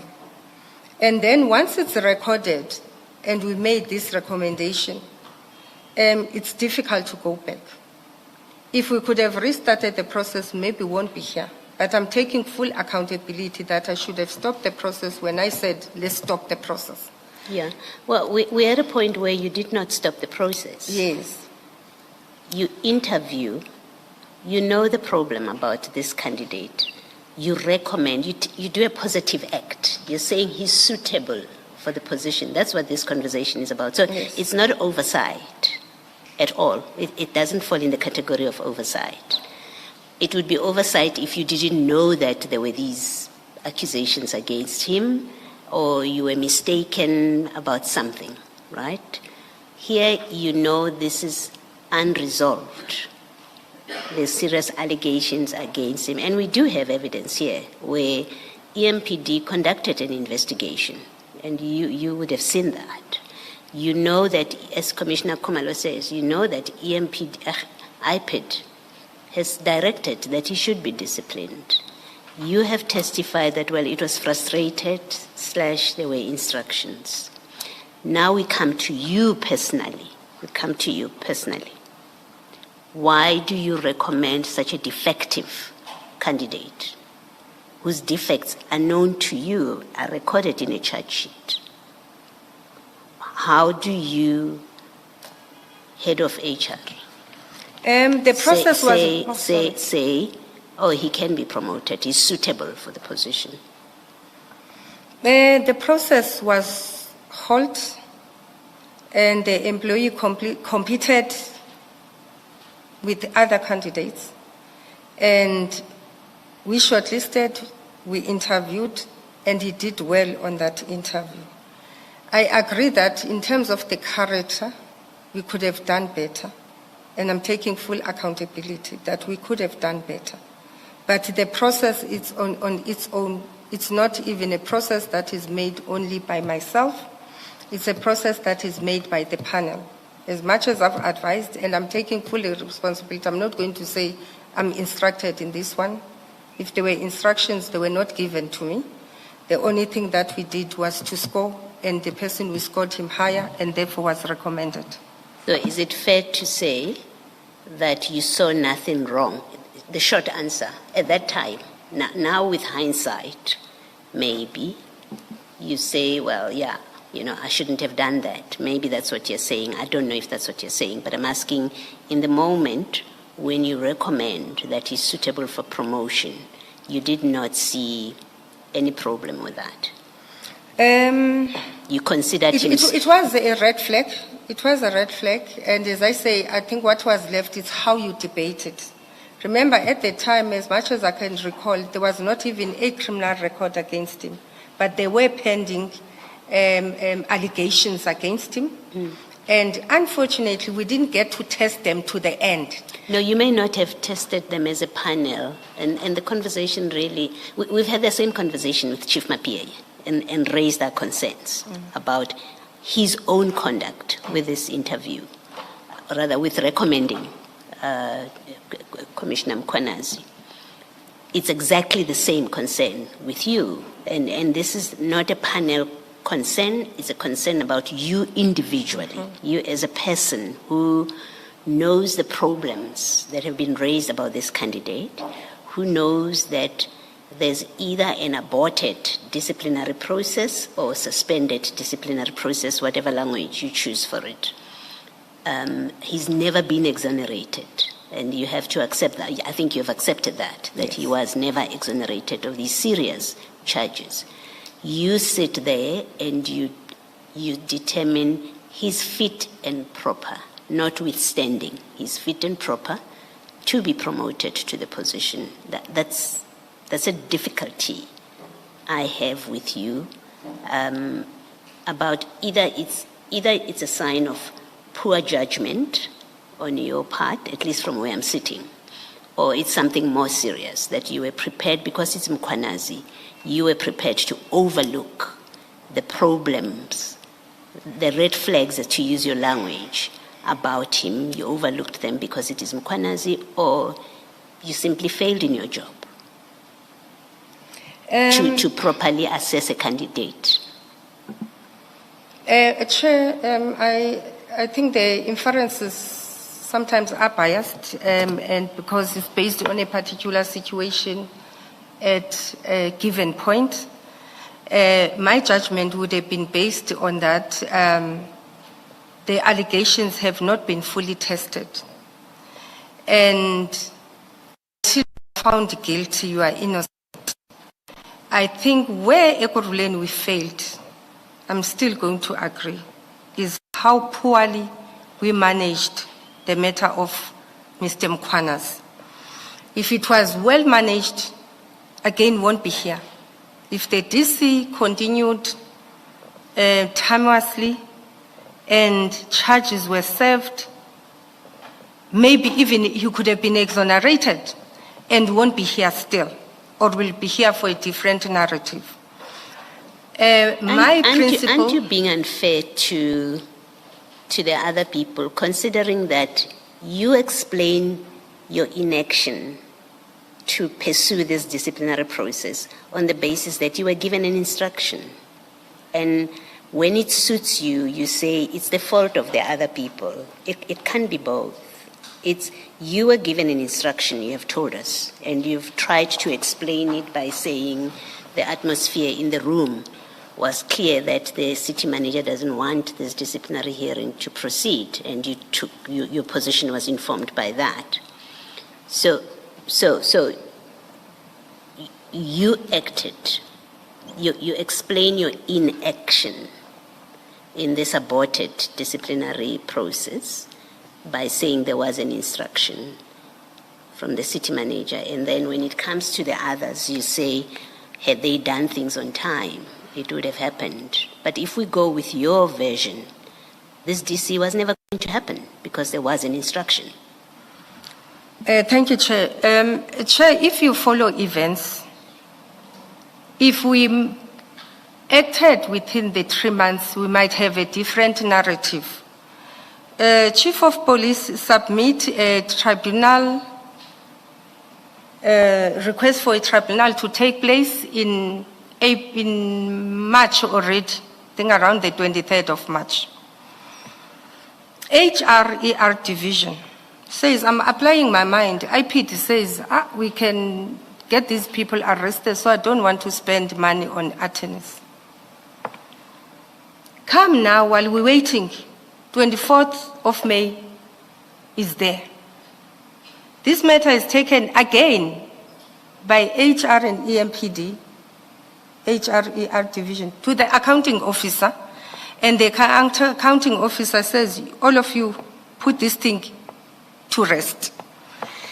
Now what I'm saying, Chair, is the charges remained not fully tested. It remained allegations because they were not fully tested in the sense that go to the DC and have the outcome. And I thought the principle of law, but if I'm wrong, I'm learning today.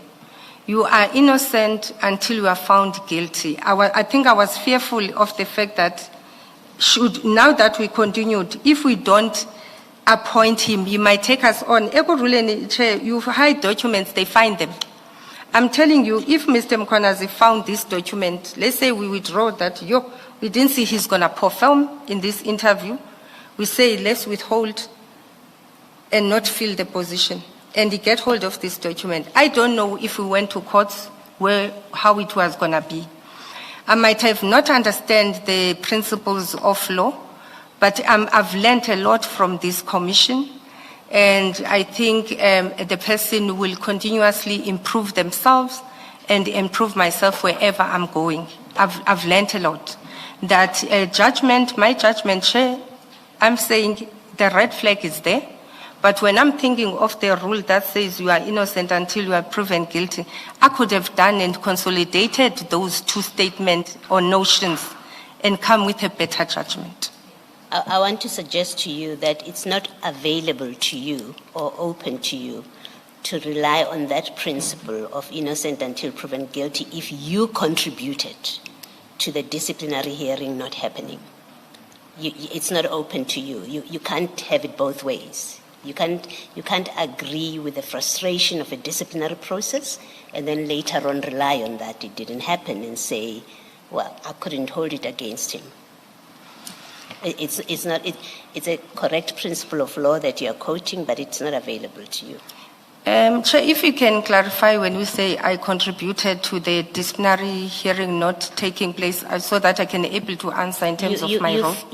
On your version, you followed Dr. Mashazi's unreasonable instruction not to discipline Commissioner Mkhwanazi. You followed that instruction, and it's unreasonable because the charges are serious. A charge sheet has been prepared. Things are at a point there may have been delays, but you are aware there's a charge sheet. It was at a point of being issued. It didn't get issued. You've seen the content of it. You know that IPID has directed that there should be a disciplinary, and you know that if you've seen the opinion that you're seeking to rely on, which we say doesn't say what you wanted it to say, if you've seen that opinion, because it does say what IPID has said. So if you read that opinion, you know that IPID has directed disciplinary proceedings, right? So you know all of that. You follow, and notwithstanding, you follow an instruction from the city manager that says, don't discipline. You follow an unreasonable instruction. So when I say you contributed, I'm saying your inaction or your readiness to follow an unreasonable, maybe even unlawful instruction from the city manager, you contributed to the DC not running. And so you can't say, well, now when it's time for interviews, I thought the DC, there was no DC against him when you had a hand in it not happening. Chair, I get your context, Commissioner, that when I got to find out about this matter in August 2023, the way I think the report is being read, the one of the forensic report, and I don't want, I'm not sure if we must go there. I'll still stand by my conviction that in my report, if it's read in its entirety, I will never agree that I fully complied with the instruction. If the instruction says you stop this DC, you don't continue on anything. And I get the notion and the premise that says, no, you guys were looking at labor cost. But I'm still appealing to the Commission that maybe the report is read once more. And as I say, my intention in the reports and some of the allegations in that report should be read the way I intended to have this matter dealt with. I get the situation where we speak about the comma and the full stop. But I'm still saying when you read allegation 4, where it says disciplinary matter relating to Julius Mkhwanazi was not properly managed by the city, it has a comma. After that comma, it goes and says, then it also resulted to unnecessary legal cost.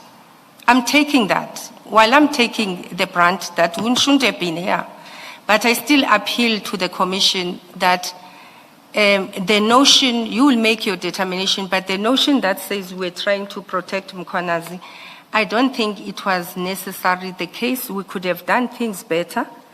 And you are right when you say the instruction could have been done, not observed, and done differently. And I thought my approach to perpetually seek information about this matter and my intuition that says you cannot let this matter rest. And the latest where I've never, well, everybody stopped. My last acting on this matter, it was in October 2025. Nonetheless, decisions are made, Chair, by those who are listening and how they hear matters. I hear you, Commissioner, that I contributed for not having the matter to sit. It only said when Dr. Mashazi is gone. I take that. Nonetheless, again, I'm going to say during the time I was dealing with the matter, my notion on the events is Ekurhuleni have not tested the allegations. Therefore, it's difficult to say the employee is not going to compete, and we could have still done better. I'm taking that, but I'm still appealing that hopefully when you look at this matter in its entirety, we will see how the outcomes come out.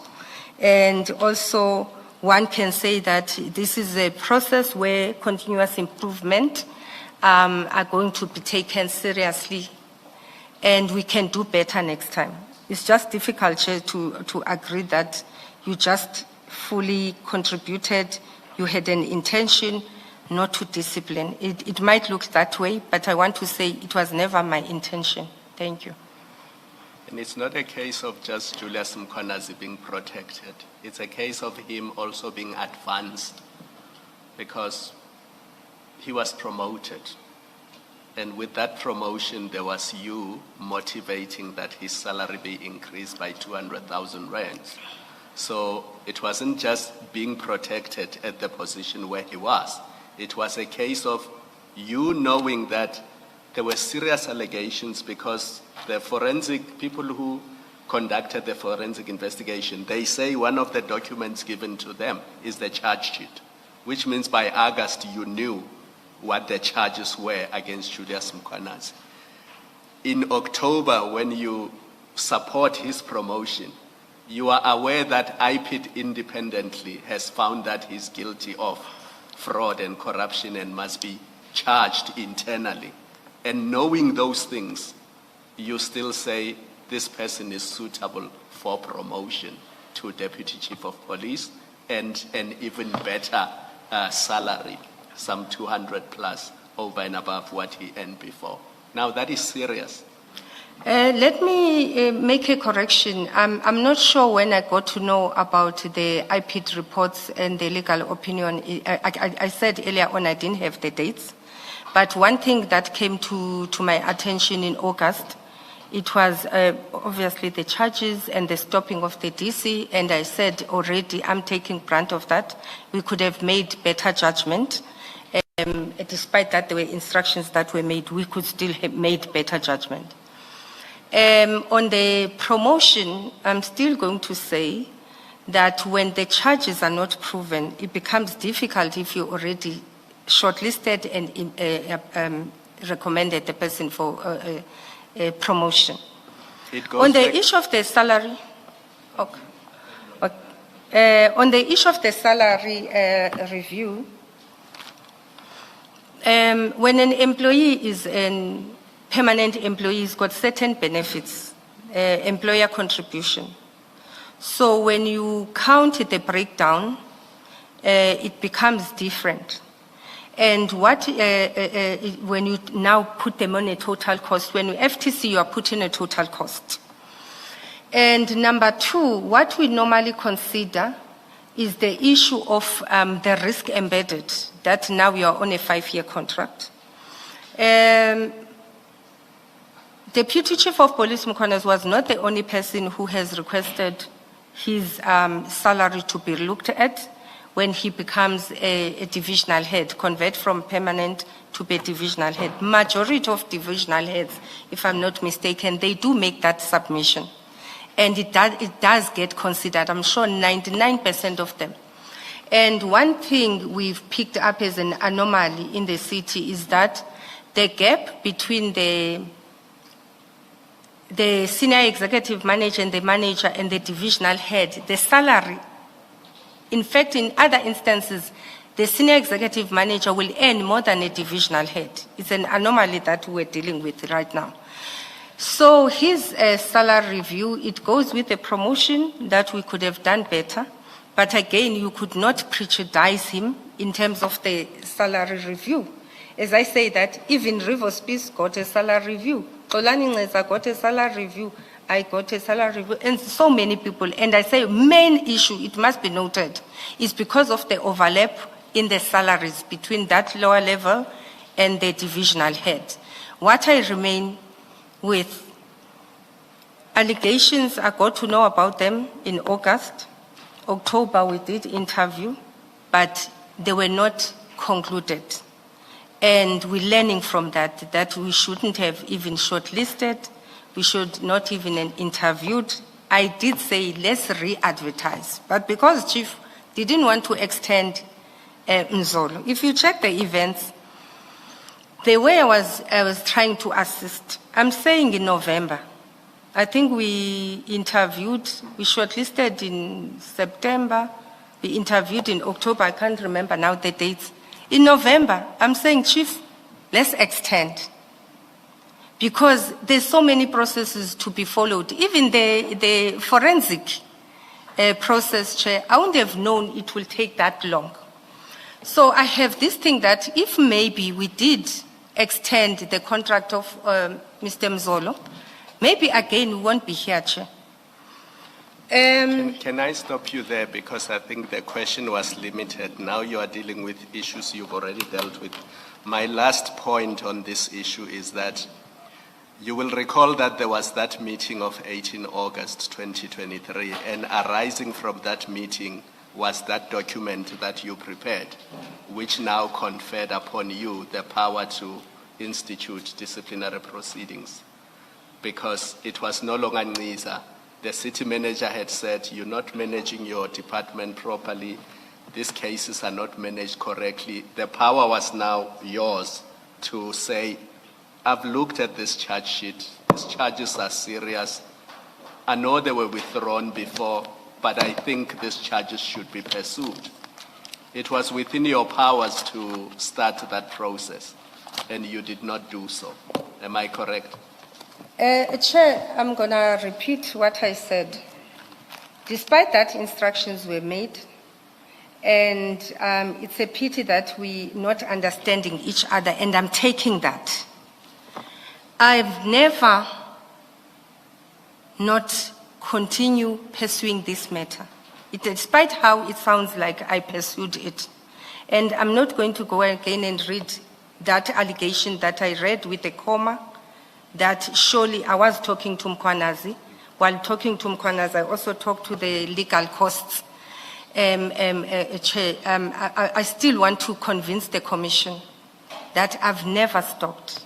Until 2015. Let me ask you a simple question. What stopped you in September 2023? You were looking at the charge sheet, you had it. What stopped you from serving it on Julius Mkwanazi and saying, Julius, these charges are serious, you must answer them? What stopped you? I've answered that, Chair, where I've said that based on the instruction that was given, it stopped. You followed the instruction. And when after that, I've said, Chair, when we changed the delegations, I knew that this cannot end here. Now I'm fully responsible for it. Hence, I instituted a investigation, a forensic investigation. I'm really trying to be as slow as possible. They said yesterday I was on 220 kilometers. Mrs. I think I'm at 10 now. Can I stop you there? There's no need to be slow. You have now actually, in giving the answer, accepted that in terms of the delegation, after August, you could charge Julius Mkwanazi. You didn't need a forensic investigation for that. You had the charge sheet in front of you. There was an investigation report.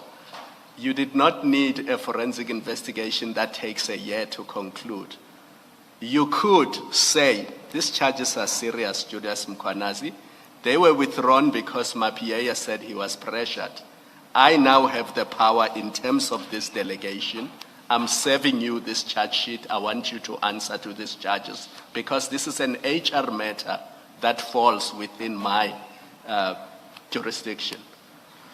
The engagement of August, Chair, I've said that instructions were given. The appetite was very clear.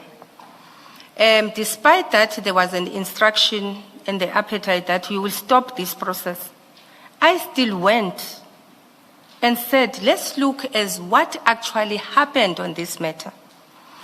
And while that was happening, recommendations were made, and the recommendations that were made are putting us to be here now.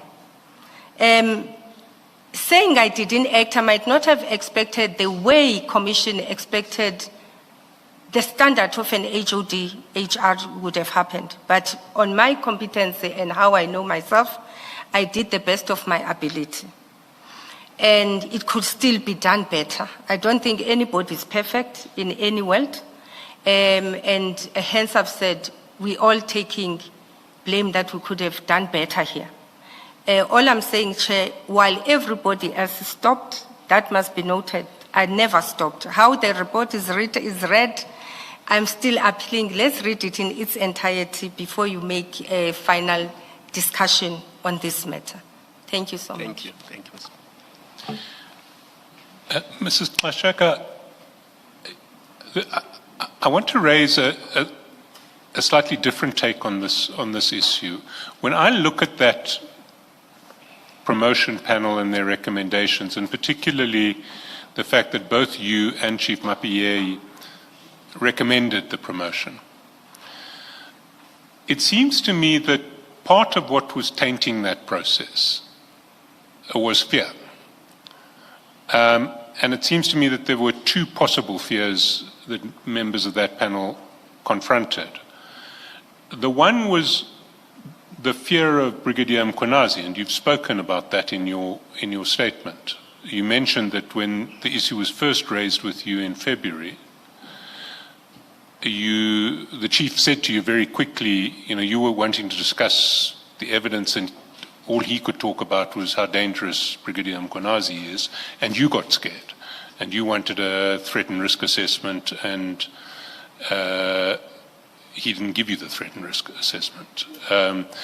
So it seems to me that if you were scared in February, you would have been scared in in October. Is that a fair proposition to put to you? I'm not sure if I hear you properly, Evidence Leader. You're saying if I wasn't scared in February, I wouldn't be scared in August? No. If you were scared in February when you were first told about Brigadier Mkhwanazi, there's no reason to believe that you would have stopped being scared by the time you were on the panel, not in August, in October. Were you still afraid of this man in October? Not really, Chair. If you remember how the process ran, in the shortlisting, the candidate doesn't even know that he's going to be shortlisted. And he never contacted me and say, shortlist me, if you don't, I'm going to have issues. I really, on this one, I'm not even going to blame certain circumstances beyond that. My judgment would have been poor. I've never had a discussion with Mkhwanazi on this particular process. The only person I had a discussion with... Can you please try to be brief, at least with some of your answers? As I understand the question, is it October, were you still afraid of Brigadier Mkhwanazi? Okay. Chair, the risk assessment was never done. So I didn't know if I'm safe or I'm not safe. As much as I don't recall when we're shortlisting there, I thought of that. Maybe let me put it that. But the most important thing to be known, to date, there's never been a risk assessment done to my life. I'm still waiting for that. Maybe one day I will find it, and we're hoping that will live longer. But I don't remember considering that part. Probably subconsciously, I could have thought of if we don't shortlist him, what is going to happen. But at the shortlisting level, one thing I remember was to say, let's re-advertise. And in November, again, I said, why don't we extend Mr. Mzolo's contract? Subconsciously, it can happen, and you make decisions because subconsciously your mind is thinking of something else. Thank you. I won't push that further, but the last issue that I have to put to you is that this afternoon, this morning, Makosi Makamba saw your testimony, and she's given us an affidavit this afternoon that I have to put to you. So can I get you copies, and can I get copies for the Commission? Sorry, Mr. Has it been? Chairperson. No, it hasn't, and I was about to raise an objection to the document that the evidence leader is about to show it to the witness. You've not had sight of it? I've never had sight of it. It's for the first time that I hear about this document, as he is busy reading now. How many pages is it, Mr. Shasta? It's 4 pages. 4 pages. And you say it's the last issue you're going to raise? It is the last issue I'm going to raise. It's a very simple proposition. It relates to the tender, and Ms. Makamba, whose name is on the whose name was on the bid document as the contact point, said that the witness removed her from any role in the tender and took charge of the tender herself, essentially. I mean, it's that proposition. Thank you, Mr.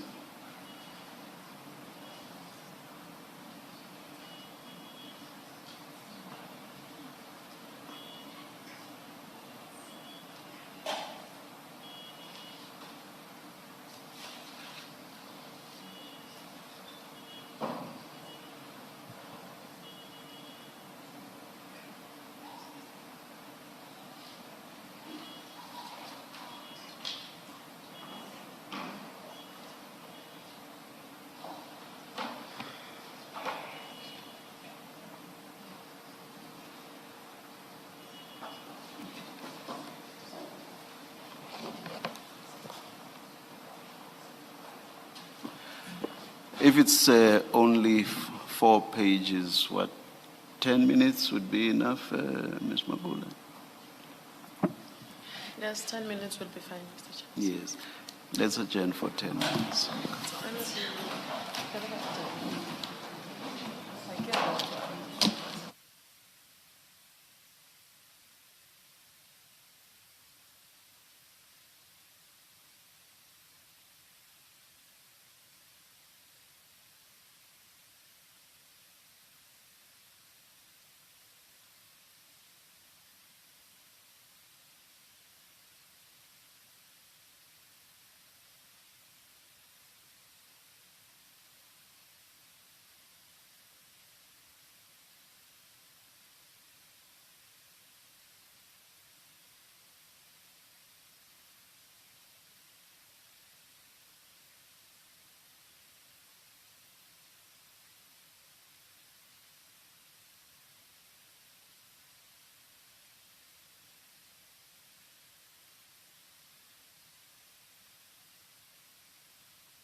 Citation. Good afternoon. We're ready to resume. Thank you. Please switch off your phones.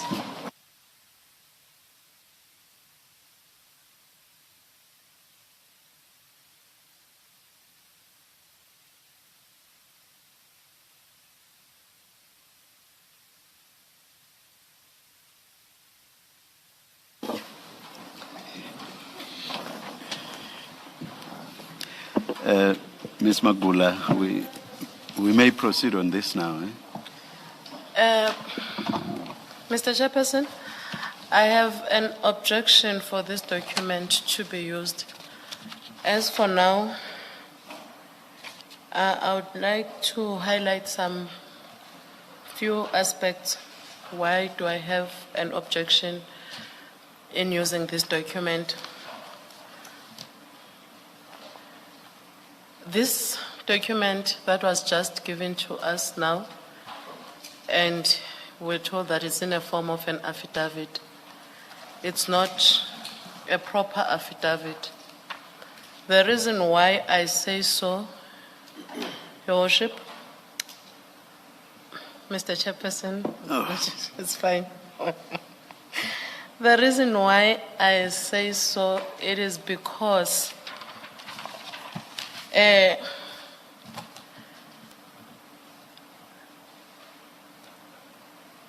we don't know the author of this document. What do you mean by that? The reason what I mean by that is that, Mr. Chairperson, it doesn't, at page 5, at the end of this document, it's the page 5 is the last document, is the last page. There is nowhere where the deponent of this statement has taken an oath or an affirmation to prove that these contents, or he is the author of the document. That is point number 1. Would you have any problem if it was a statement that's not necessarily an affidavit? Even if We have used such statements in this commission, especially right at the beginning. We used to have statements that were not affidavits. So what difficulty would you have? my difficulty is also that Before the also, would you have any difficulty with a statement that is not an affidavit? it is a typed document. It's not handwritten, and I honestly don't understand your point. What's the point about the difference between a typed and a handwritten document? if it was a proper affidavit or statement, it was supposed, whether it was typed or written, it wouldn't make any difference, but at least it should have Let me ask my question again. If it was a statement that is not an affidavit and that does not purport to be an affidavit, would you have any difficulty with it being used in this commission? If you would, what would the basis of the problem be? Yes, I would, because it was supposed to have long form part of evidence, or as That's a different point altogether. That's a different point altogether. You know, the issue of how much time have you had to peruse the document and possibly even consult with your client on it. That's a different point altogether. The point now, as I understand you, is that there is an issue or problem with this document because of its nature. Do I understand you correctly? yes. Yes. Now, the issue that you raised in support of your point is that there's something, if I understand you correctly, with the attestation. And then to try to cut across that, I'm saying to you, in this commission, we have used statements that are not affidavits. And that was especially so at the beginning. We never had any problems with that. So I want to understand you, and I asked you the direct question. What problem do you have with a statement that is not an affidavit? What's your problem with that? Especially in the context of what I'm telling you, which is that we have used statements in this commission that are not affidavits. So what would your problem be with a statement that is not an affidavit? When I read through this document, I realized that there are annexures that are being spoken to in this and they are not attached. That is also my problem.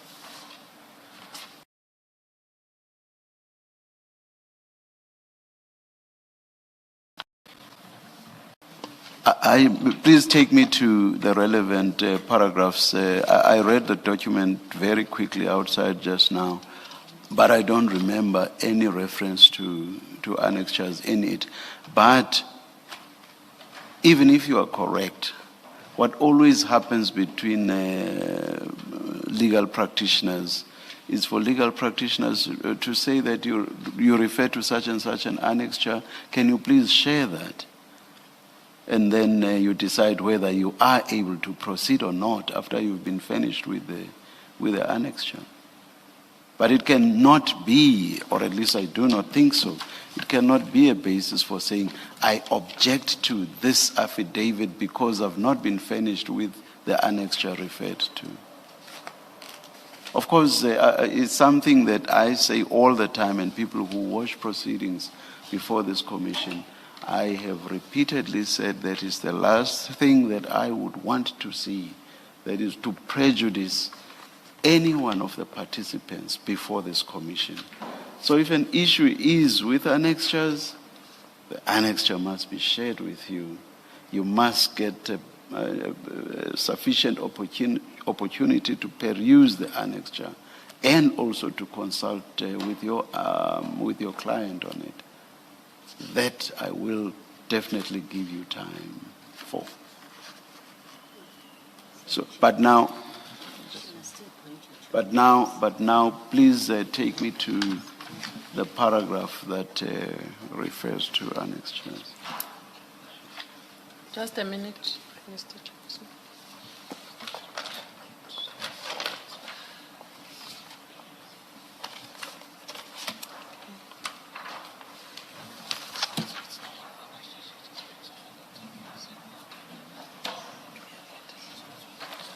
Oh, okay.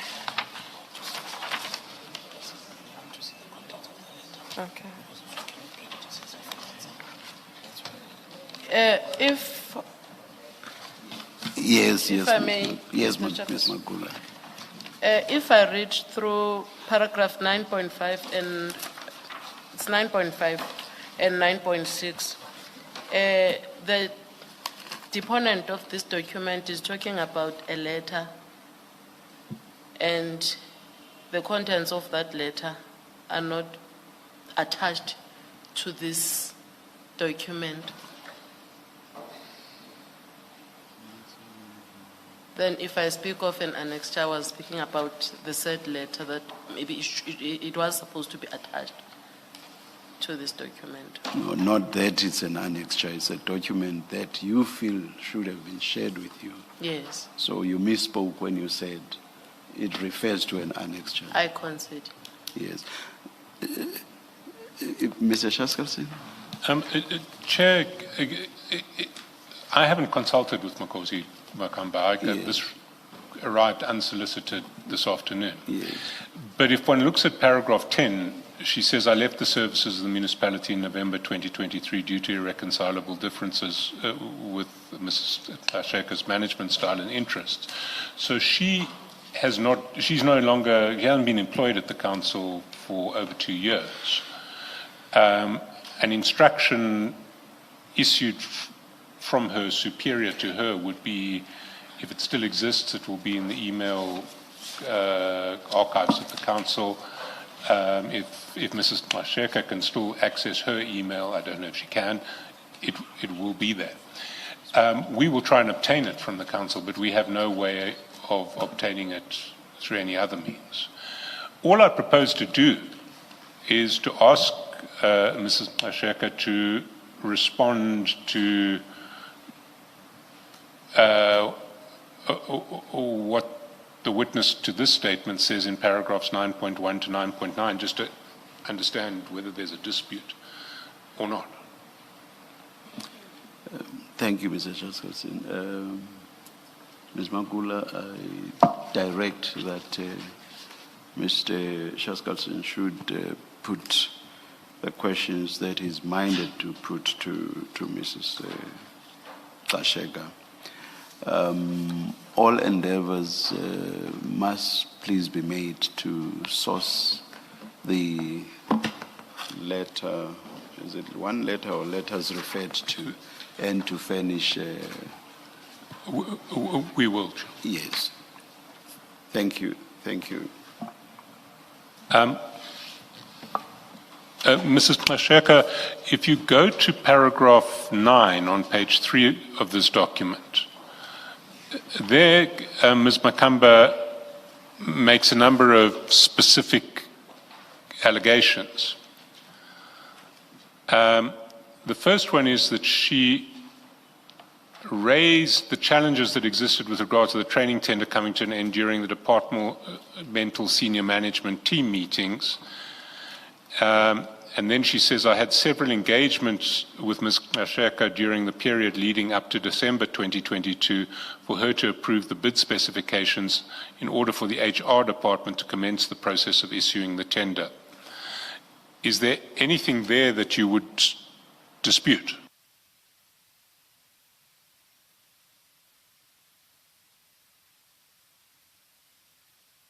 Apologies, Chair. I can't recall these events. It could have happened, it could not have happened in terms of the time frames. But where I might want to agree is where I said, look beyond the unit standards, add degree, honors degree, and so forth. That I think from what she's saying, we could be also talking about the same thing where I said there must be additions to the tender document. Thank you, Chair. Then in paragraph 9.3, she says, my unit submitted the bid specifications to Ms. Gxasheka already in 2022. She took more than 3 months to approve the process. Do you have a response to that? I think it's similar to 9.2, where I'm saying, if possible, if we were discussing the issue that they must add additional formal qualifications, she might be talking about that. One thing I wouldn't understand, why must that take 3 months or take 6 months? But I did engage, and I've said it earlier, that they must increase the bid specification. Thank you, Chair. Then she says, the item was eventually submitted to the bid specification committee on or about 26 May 2023. I represented the department at the BSC as the project manager and responsible for the training function of the municipality. Is that correct? Chair, I think it's similar to what I said earlier on, that I was not involved in the BSC, the bid specification committee, same as the bid evaluation committee and the bid education committee. Thank you, Chair. And then she says, soon thereafter, Mrs. Gxasheka wrote me an instruction appointing Mr. Joseph Moropa and Ms. Lebogang Motai, who were not in my unit. She also appointed Ms. Zamamia Dibuo Nwendamunsu and Ms. Ntabiseng Kunyamani to run with the tender. Is that correct? I'm not 100% sure, Chair, what does she mean to run with the tender? Because if it means after it was awarded, maybe she should be saying something else. I can't recall there what would have happened. But my testimony earlier on, I did say that I got people involved in the allocation of the scope and to ensure equitable share. So I'm not 100% sure she's talking about that or what exactly she's talking about. I'm not 100% sure. It's difficult to answer on that one, Chair. In 9.6, she says in the same letter of instruction, just before that, but what role would she have played had you not introduced, if she's correct, had you not introduced the people that she mentions here? What role would she have continued to play in the process? It will be more to ensure that the allocation is done fairly, more than anything. And as I said, I was not happy with how the allocation was done, and I left it to the Commission that I think City of Ekurhuleni will assist better to provide how all these service providers were paid. Did you remove her from that process? I can't recall. And replace her with other people? I can't recall, Chair, if when she left the city, because all I know at some point she left the city. What I said, the support department must do, they must manage all the tenders for the city, for HR. She can't be referring to a period when she had left the city. When she says she was no longer to be involved, she must be referring to a period when she was with the municipality. So did you cause her no longer to participate in the process and replace her with other people? So please do not make reference to her possibly having left the municipality. Chair, what I know, I've said the management of tenders must be done by the division and support. And the reason I made that decision, support remains independent because they are not the ones that will do the tender, and they are also not the ones that are going to instruct the service providers. So I did say earlier on that I made different improvement in the system, and highly possible she's correct when I say I included support services. But my understanding, Zama and Tabi saying they are also in that division of Marcos. So on adding Lebu and Joseph, I think she would be correct. I said we need an independent person because of a lot of things that were happening at the divisional head level, where you will run with a tender, you are a referee and a player, you run with a tender, you adjudicate, after adjudicating with the BAC, you still go and appoint who should do what when. So the responsibility of support services was to guide against that, also ensure that equitable share is happening and the quarterly reports are submitted to finance. Thank you, Chair. You see, I don't think she can be referring to a process after award of the tender, because she says she left the services of the municipality in November 2023. And we know that the tender was only awarded in November 2023. So these processes that she's describing must relate to a period sometime between May 2023, when the bid specification committee got the specifications, and when she thereafter represented the department at the BSC, and November 2023, when two things happened: she left and the tender was awarded. So I think that what she is talking to in 9.5 would appear to be matters relating to the processing of the tender after it left the bid specification committee. Look at 9.4 and 9.5. There's the submission to the bid specification committee, and then she says, soon thereafter, you effectively replace her with the people that she mentions. So this is at a stage, as Mr. Shaskalson says, leading up to the award. Thank you, Chair. Chair, it's difficult to really speak to all these issues, especially without proper evidence, firstly. I didn't know that the tender was awarded in November 2023. I could have missed that. and now it's being raised. It's really become difficult. I think if there were documents in front of me, I'll respond better on this matter. I'm really grappling with this one. Can I, in relation to November, can I refer you again to the document that we touched on earlier, which is at pages 128 and 129 of Supplementary Bundle 2, where it's a list of bids that were awarded in November 2023, and this bid and the award to Buena Vista is noted at page 130, second last item. Appointment of a panel of accredited skills development providers to implement various qualifications and skills programs, November 2023, Buena Vista Learning Academy.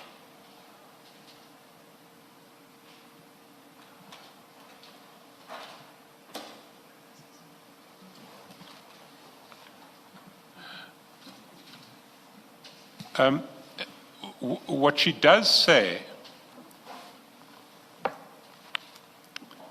in 9.6 and 9.7 is in this letter to which she refers, she says that you categorically removed her involvement in the training tender, albeit same being in her unit, and the handling of the training tender was thus moved, she says, from my functional ambit and located in the office of the head of department, Ms. Linda Gxasheka. She had absolute control over all HR processes that ensued.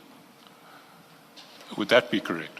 It's not correct, Chair. I'm going to reiterate. I was not involved in the BAC, in the BSc, and the BEC. That cannot be. In fact, she's bluntly lying here. I've said earlier on, I haven't seen an HOD who go and present his or her tender at BSc, at BEC, and BAC. I'm refusing this. I'm refusing this. I think we are just being implicated here unnecessarily. It doesn't make sense what she's saying to me. And if the tender was only awarded in November and she left, how would then been taken away from her? Because between until November, it would have gone to BSc, it then go to BEC, after BEC go to BAC. It only comes back now to me to start having a control in terms of the shared, equitable share after November. So I'm refusing, Chair, what she's saying here. I think we are just being played with here. Thank you, Chair. Well, can I ask you this question? In paragraph 9.5, there are 4 people who she says you designated to run with the tender. Do you recognize those 4 people? I do. And are they in the office of the head of department or in the training department, in the office that was run by Ms. Makamba? They are under, 2 of them are under training department, and then 2 of them are in the service department. Service division. So they are also in another division. That's the division that deals with budget, finance, contract management, and even when you are tendering, they will vet the document. They support you from you starting the tender to its completion. Hence it's called support services. So they will always be involved, not specifically for the tender for training, that is the wife of Madlanga, but they will be involved in all these other tenders. And would the department not have some representation in the BEC and the BAC, even if it's not you? They would. So when she says that the training tender was moved from her functional ambit and located in the office of the head of department, it's quite possible that that would be the case if the people from the department who were designated to the BEC and the BAC were people who reported to you and not to her. Chair, in other processes that, other tender processes in HR, Those two people he has mentioned from support are always there. One thing she has said that is correct, she is a project manager.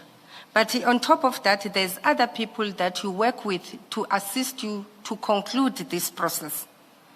And they've always been in any tender process, you'll find the support people in that space. Those two people she mentioned, they were very good in handling of how the tenders are done. When I arrived at Ekurhuleni, in any tender process that I was involved on before I became an HOD, Joseph Marupa will sign off the spec, will assist you with the budget. She makes it sound as if they are single-handedly now dealing with the tender, and she's not. What she would probably have done on her side is to try and sideline them. But she remained a project manager, and those guys were there to support her as far as to my knowledge. Thank you, Chair. Well, that's certainly not her version. She says in your letter to her, you categorically removed her involvement in the training tender. I can't recall that letter, Chair. It's very difficult to deal with it. When you say you can't recall, does that mean you could possibly have written it? I don't know, Chair. I don't know. All I know that I can align with is that Joseph Maripa was support services, no longer working at Ekurhuleni, and there's no tender. Ever since I arrived at Ekurhuleni, there was no tender he was not involved on. But the removal part, I won't know. I can't talk to it. I can only comment maybe when I see it, if indeed happened. There could be something that says, don't sideline, work with them. But I don't know, Chair. I sincerely don't know this one. Thank you. Can I ask, did you appoint any of these people to the, in a bid process, there's the admin stage where all they are doing is to check whether you have the correct documents, like tax documents, registration documents, and then it moves to the proper evaluation where you apply whatever you apply, then it moves to the adjudication. Did you appoint any of these people to any of those processes in the tender process? Chair, what normally happens in the tender process, there's a project manager. Then the project manager will work with the team where, as I say, that they run with the bid specification. They also run to support the evaluation, but all that work is done under finance. And Joseph has always been the person who is running with these processes. So appointing, I'm not 100% sure, but it's always been people who are assisting with tender processes.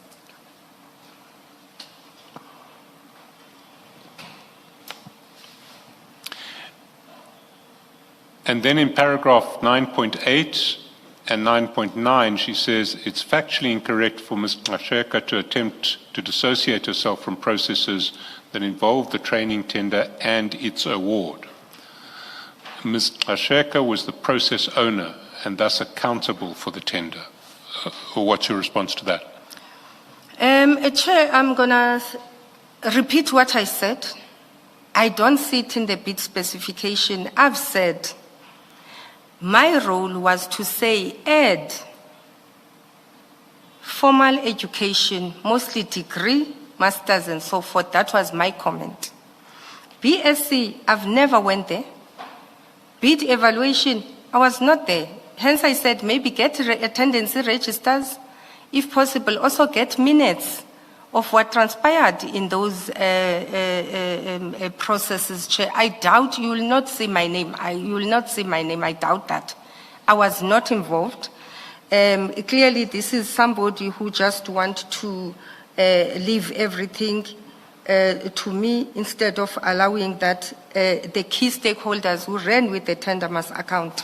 I don't agree with what she's saying. I was not fully involved, and I didn't award the tender. It will be irregular for me. Just to clarify what she's saying and what she's not saying, I don't think she's ever suggesting that you sat on the BEC or the BAC. But what she is saying is that the people in the department who sat on the BAC and the BEC reported to you, not to her. What's your response to that? I've already responded, Chair. there's 5 divisions at that time, if I can recall, in HR. It was the support services, it was her division, strategic HR, and talent management. And it was HRBP, and it was ER and others. And those people are coming from those divisions. If you see the structure of HR, the only people that are reporting to me is the divisional heads and the PA and the coordinator. So it's not proper what she's saying, that those people were reporting to me. It's not true reflection of what is happening in the city of Ekurhuleni. Thank you very much. I don't have any further questions. Mr. Chaskalson, you moved too quickly for me and left the promotion topic to deal with this statement. I don't have the document that you shared with us, the promotion, the interview panel. The interview panel. If you would, It's pages 58 onwards of the Mr. Mashazi. The Mashazi bundle. We don't have You don't have Mashazi's it? file, no. Oh, can we display it? Yes, please.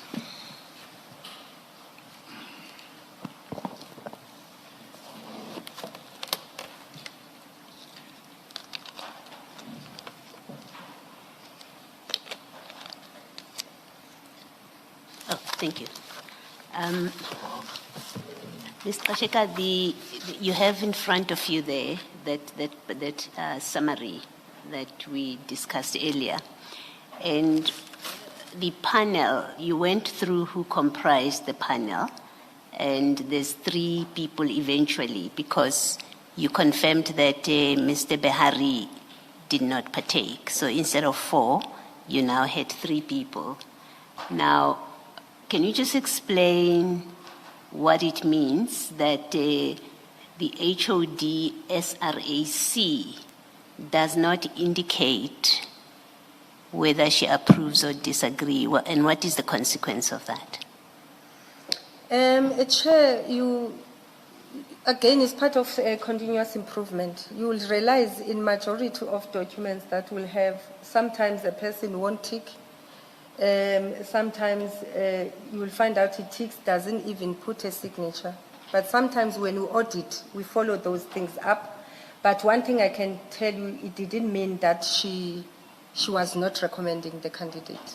Does it mean she recommended the candidate? Yes. Why do you say that from this because document? we'll elaborate. Remember, before we decide that the first choice is Mr. Mkhwanazi. For instance, if we said its first choice is Mr. Mkhwanazi, the second choice is Mr. Du Plessis, it would have been a collective decision of the panel. And where do we see that in this document? I mean, there's a reason you've got this document as a record of what happened.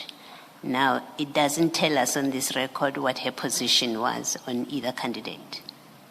Chair, I think because she signed and it said their first choice, probably she agreed. Yes, it was an oversight on her not to approve and not to put the telephone number. But she signed there, and it means she agreed with the appointment of the candidate. I don't recall. If she didn't agree with it, would she not have signed?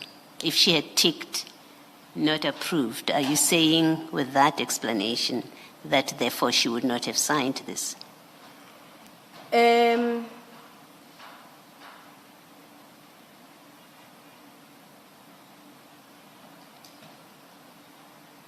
I get what you're saying, that she should have put approved or not approved.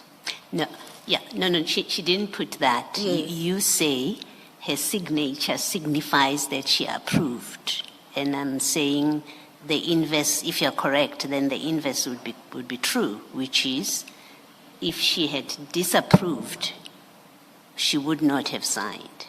Is that what you're saying? Chair, remembering the events, we all agreed on the recommendation of Mr. Julius Mkhwanazi, according to that document. If why she didn't tick, I think, and not put her date, it's one of those sometimes errors that people will make. And in the inferences on balance of probabilities, I'm talking on the probability, Chair, that Julius's name is there. And if you check the scoring, Chair,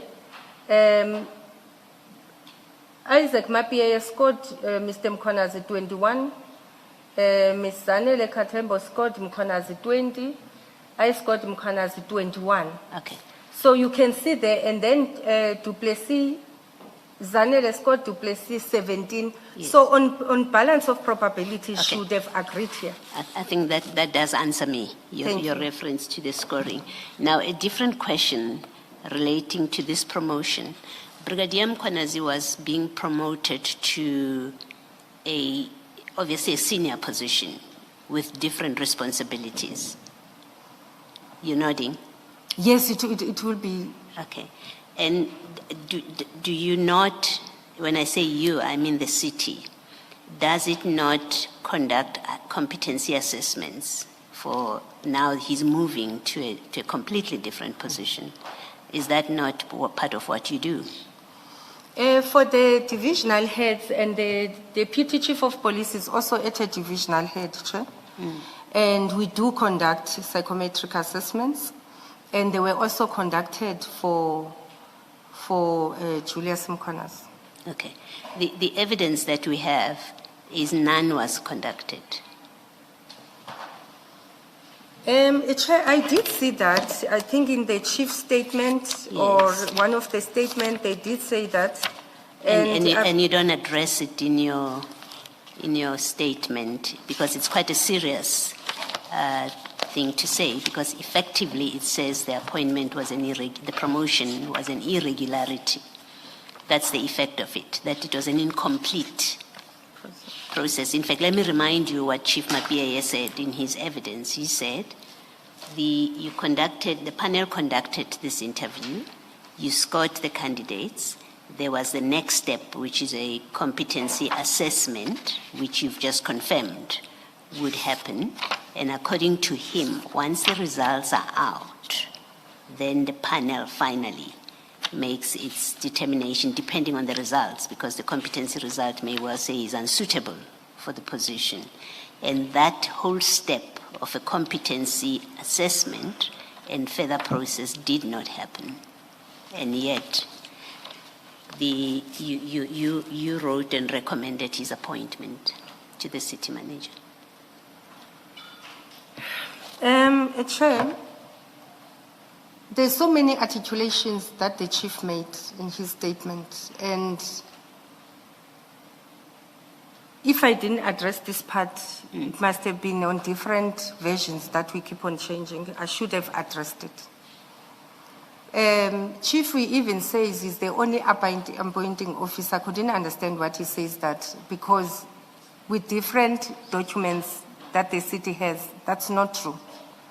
In this instance as well, Chair, once we have made this recommendation, the issue of psychometric assessments, it becomes, it's quite a clinical process, Commissioner Baloyi. I think you will know from the psychological point of view that it's quite a sensitive process. When you go there for assessments, the psychometrists there, they tell you, the candidate itself, don't ask HR, don't ask anyone, come back to us. Successful or not successful, once the appointment has been made, you speak to us. That's the first issue. And the second issue, as much as I will share documents, I think it's one of the documents I was very skeptical to share, because I don't share this document even with council in the council meetings. It's between myself and the psychometrist in the city. I think we've got 3 psychometrists, but I share with one psychometrist because she has to do a talent management and plotting process. So she's the only person who gets this process, this document. I don't know any HOD who can attest and say they've ever seen this document. Nobody sees those documents. And majority of time, it's meant for to identify the gaps and see how you can sort them, and for HODs, even for remuneration purposes. So I don't want to agree when Chief says he expected to see this document. No, he didn't. I didn't say he said he expected. I said he says that Commissioner Mkhwanazi was supposed to undergo an assessment, a competency assessment. That didn't happen. In fact, what he says in his statement, let me read it for you. He says, the HOD, so what he says, at the conclusion of the interviews, both candidates, as is the norm for appointments at that level, were to undertake competency assessments, at the conclusion of which the panel would reconvene and make a final evaluation based on the interview scores and the competency assessment results, and thereafter recommend the successful candidate for appointment. The HOD HR never reconvened, this is paragraph 67, never reconvened the panel for the purpose stated above.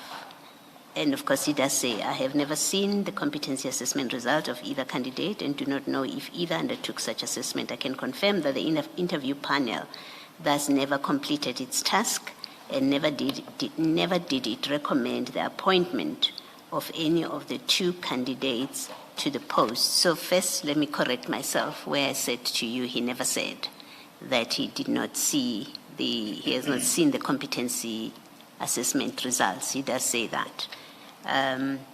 But the more important part is he says you never reconvened, one.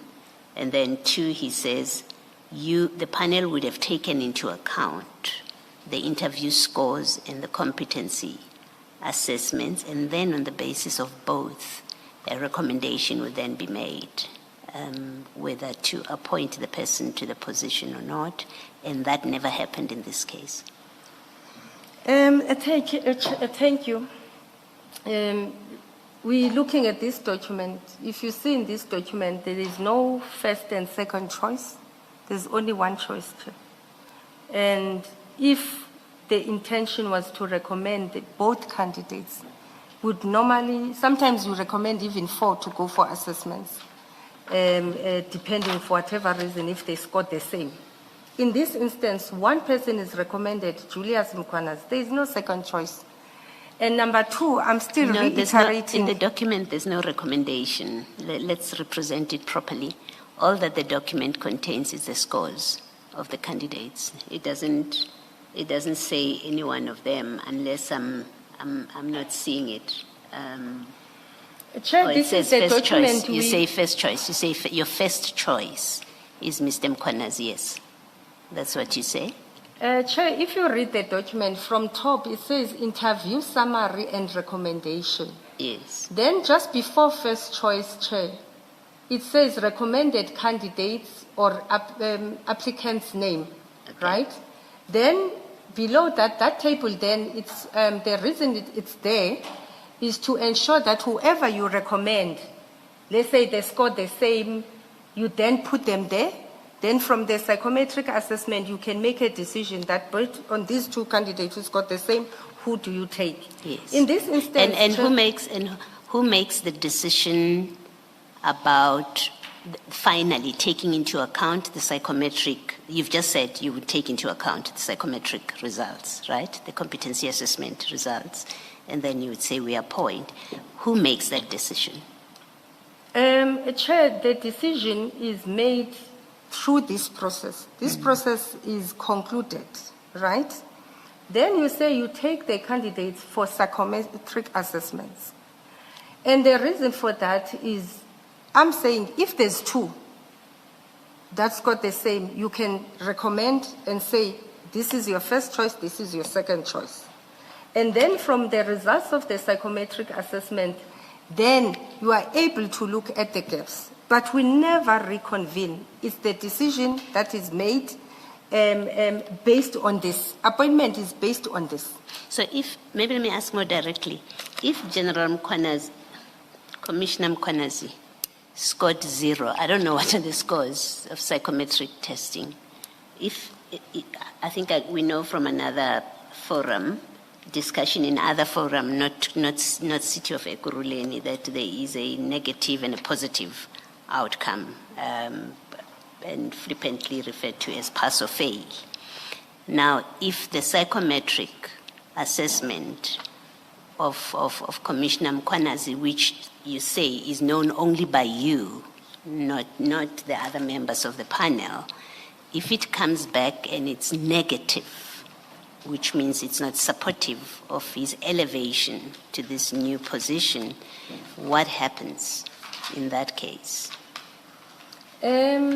We hardly get to a situation. I think the metrics we use in terms of assessment is got basic, advanced, superior, and competent. When you score basic, majority, they are, I've spoken to this matter even at the mayoral level. You do get candidates, even at an HOD level, who score basic. But what we do, we check your strength and we check your weaknesses. And then the reason I transferred this document to the psychometrist lady, she's the one who will then develop your individual development plan so that it's aligned. So we do appoint people out of all those 4 categories. It's just that even when they have scored basic? Yes, it's just that when they score basic, that's where you must force that the IDP, the development plan of that individual must be aligned now with this. If you score competent, you then do your own development plan. We don't focus on it. Whether Commissioner Mkwanazi scored basic, which you say is the lowest, or not, only you would know. Only That's me what and you're the saying. psychometrist will know. No, I'm saying for purposes Yeah, of it's me. recommending Yes. a promotion. Yes. So we would have to rely on you having been satisfied Yes. that he should be promoted, whatever the outcome of that score Yes. is. Okay, that's fine. So you deny that he never went for an assessment? Chair, as I say, it's a sensitive document. I can just show you the first page and the second page. That's all I can show you. And They that's the should- result of his assessment? Yes, Is that what and you're the saying? psychometric house, I don't know if they will still have it or they can even release it, but it's really not true. Hence, I'm saying no HOD I give this to. Hence, I didn't even put it in the pack. Okay. And that is part of the documents before us? No. I think it has to be because serious allegations have been made. We do have a system of redacting the information, but I'm going to ask the evidence leaders to get a copy of that document so that we have it in our records. Chair, on that, because as I say, we don't share this document even with council, what I normally do, I will share with you the certain pages, not the ones that, for instance, describe the employees' certain assessments, but page 1 and page 2 I will share. Also the page, I hope I won't get into trouble on this, and then also the page on the competency. Ms. Gxasheka, Profile. let me try and be helpful to cut it short. You will have to provide the full document because allegations have been made that he never underwent the test. Your defense or your answer is it was done and here we have a record of it. It has to be provided. I think there can be discussion with the evidence leaders about how to handle it, to deal with your sensitivities about it. But you've referred to it in evidence here, so it has to be part of our record. Chair, it's fine. I will discuss it with the evidence leader that it can be inspected. And then beyond the inspection, if it's really required, then I think going to the psychometric house, it will assist. But their details are also here. Thank you. All right, I'm happy to leave that there.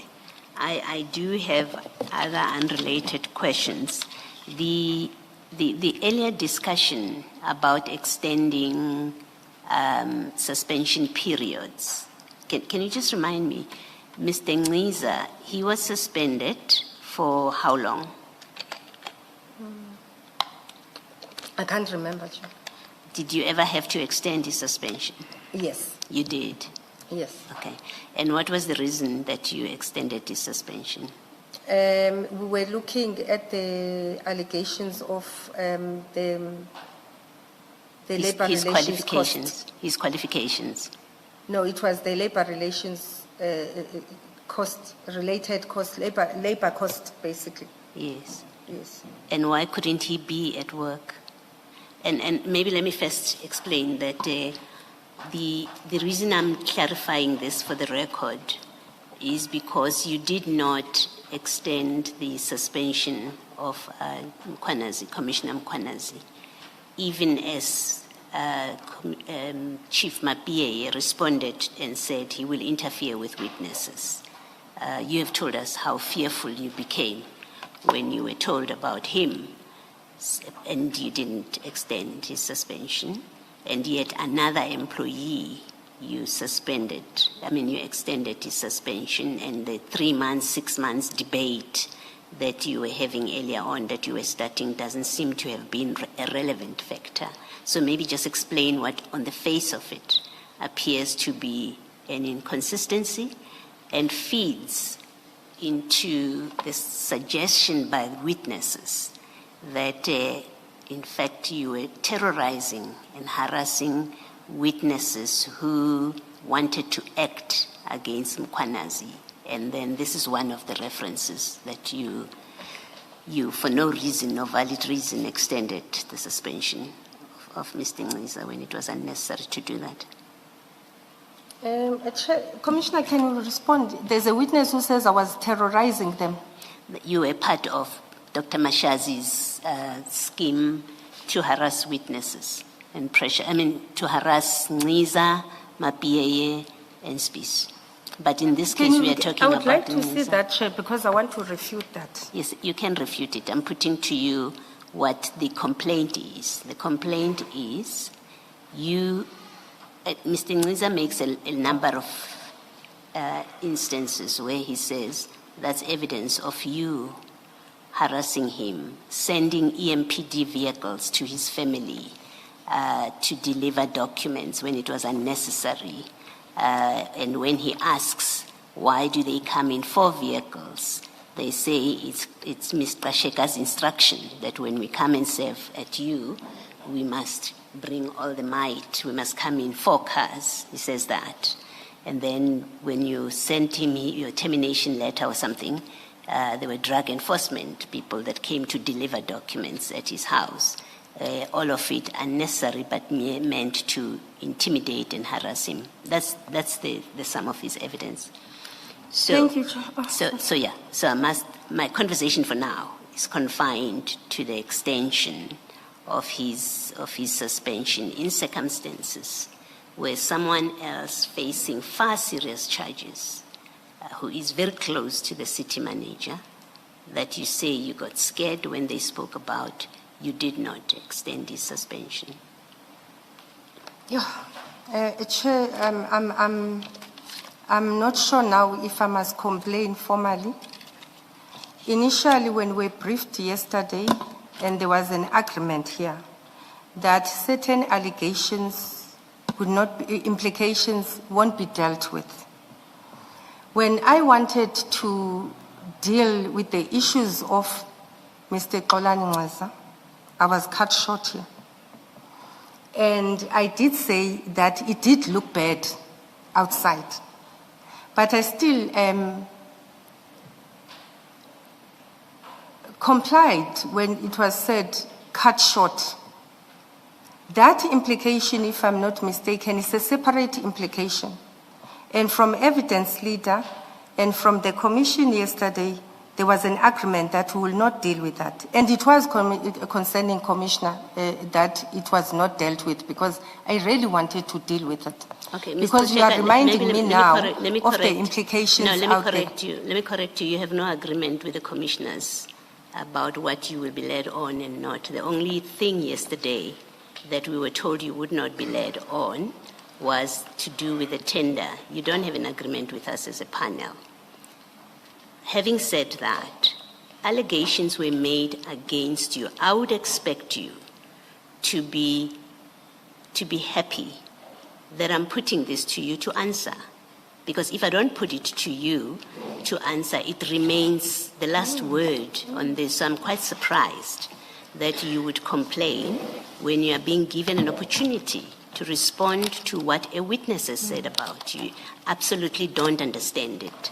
I'm happy to leave it at the accusation. If you don't want to respond to it, I'll leave it at what Mr. Ngiza said. You can choose which one you want. I can leave it. Chair, as I said, I was fully prepared to deal with this matter yesterday, and I was told I don't need to focus on it.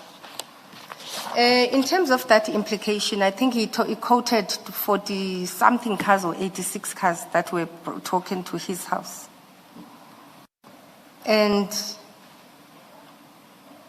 when I give an instruction to be served or request to EMPD to serve, I give to one person, and majority of the time it was Dion. I'll say, Dion, go and assist to serve and come back. In my statement, I said... Can you please use the surname? Dion Singh. In my statement, I said, I asked Mr. Ngiza way before that when you are serving, because I'll pick it up when they serve HODs, when they serve juniors, I wouldn't necessarily know how they serve it. And I asked, why are you using police to serve employees? Why don't you use your ER officers? And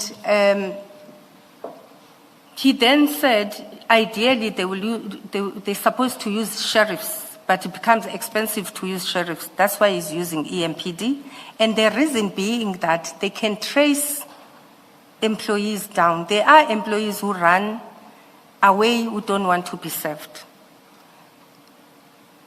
And therefore, I'll never take and say the whole crew must go to somebody's house. There he's bluntly lying. If it happened, it was not by my request. At EMPD, I request majority of the time, the maximum number, of the time of the people who will arrive in my office is 2, maximum. Most of the time it's 1. If they see the address is far or they can't find a person, it would be 2. Let's say you did an intention and then the person gives you run around, they would want to go to. It's not true that I've sent so many cars at Ekurhuleni's house. He's just exaggerating. If it happened, I wouldn't know. Maybe he's not exaggerating. Okay. On the issue of extension. Of the what was my extension, question? yes. Yeah, I was Chair, about to discussed check. this. I was still to check whether you remember what my question was. My question was about the extension. Extension we've discussed for 2 days. I'm talking about the extension of Ngiza. Remember the extension we have discussed is the suspension of Commissioner Mkhwanazi, right? I'm not talking about that. I'm talking about the extension of Mr. Ngiza's suspension. Because when we were discussing Commissioner Mkhwanazi today, the extension of his suspension, you said, well, 3 months, 6 months, the city manager had an option we could have done, it's the end of 3 months, he must go back to work, or we could extend for 6 months.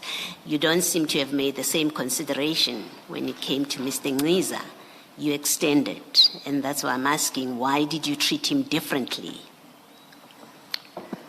Thank you, Chair. In my response, even yesterday, I've been very consistent in my testimony. Before you didn't have to probe me. I said yesterday, in some instances, we do extend. In some instances, we don't extend. And the reason... The question is why... No, don't answer generally. Remember... I'm going to come to Mr. Ngiza. Yeah, I'm asking a very specific question. I think, take it we know that your prescripts, because we've had that evidence, that you can extend beyond 3 months. We understand that. And take it that we understand that you may call an employee back before the end of the period of suspension because you have completed your investigations. Take that as a given. I'm asking you specifically about Ngiza to try and understand, to make me understand what appears to be different treatment of employees. The one accused of very serious misconduct, his boss says he may interfere with witnesses if he comes back to work, but he's allowed to come back to work. Mr. Ngqiza, on the other hand, is not allowed to come back to work. He's extended for another 3 months. Can you just explain? And I was just giving you the context in which my request for an explanation is made. It is the accusation or complaint is this was part of the campaign of harassment of people who are seen to be chasing after Mkhwanazi. That's a context in which I would like to understand why him you seem to have treated differently. Chair, I've said earlier on here, if maybe in the beginning, the matter of Mkhwanazi was never taken to Dr. Mashazi, maybe we won't be here. I did say that. The matter of Mr. Ngqiza was fully managed by myself. Hence, even other matters in other departments are managed by the department. We don't necessarily have this challenge. If there was no interference on instructions that are given differently from Mkhwanazi in comparison to anybody else, maybe we won't be here.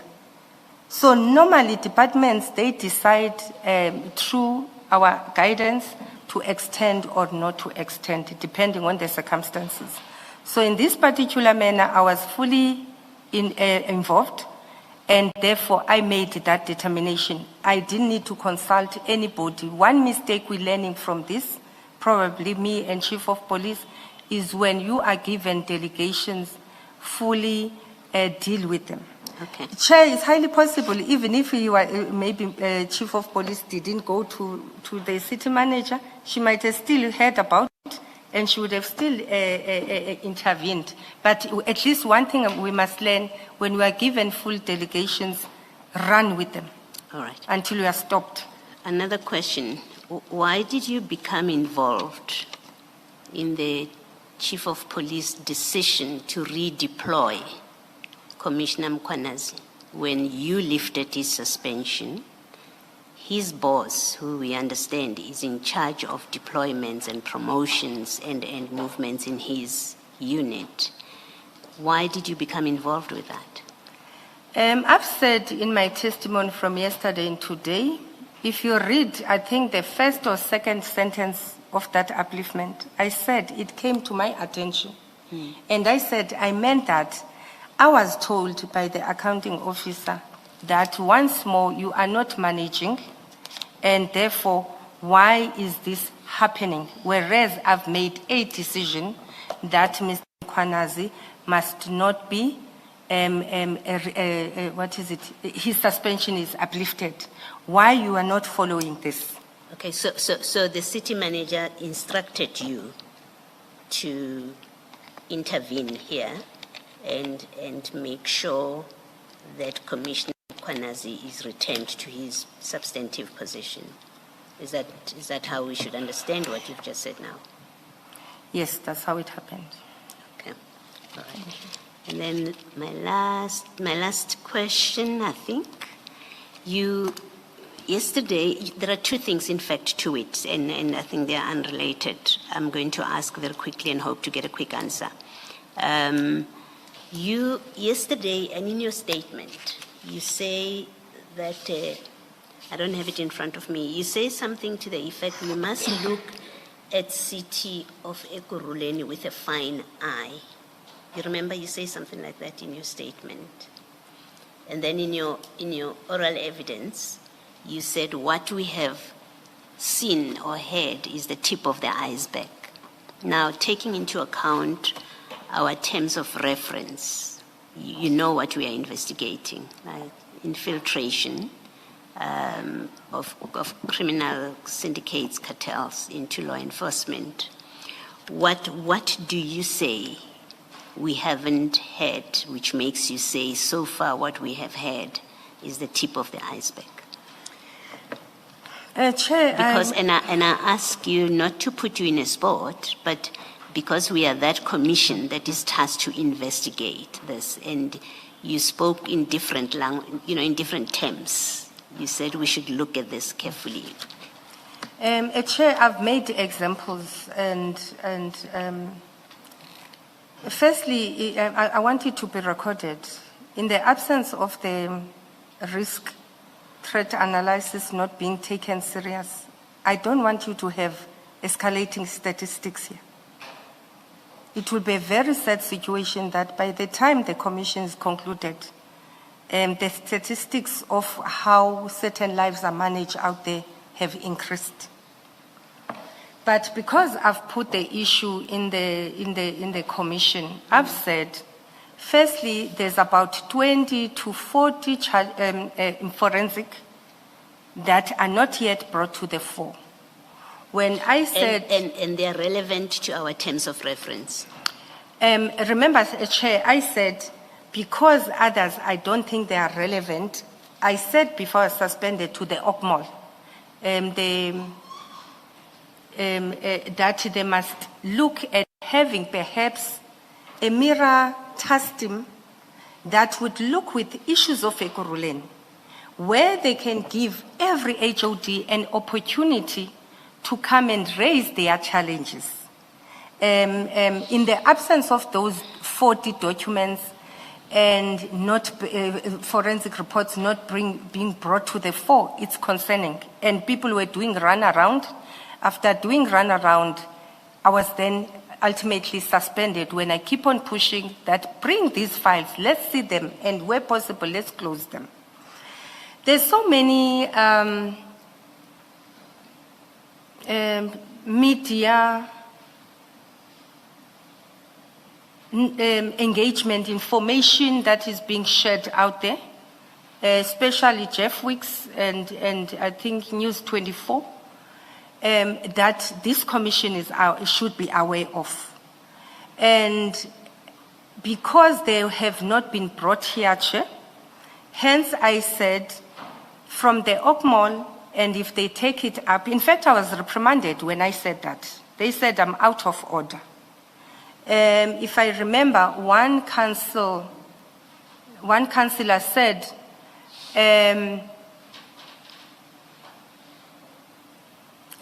because I was mentioned in Madlanga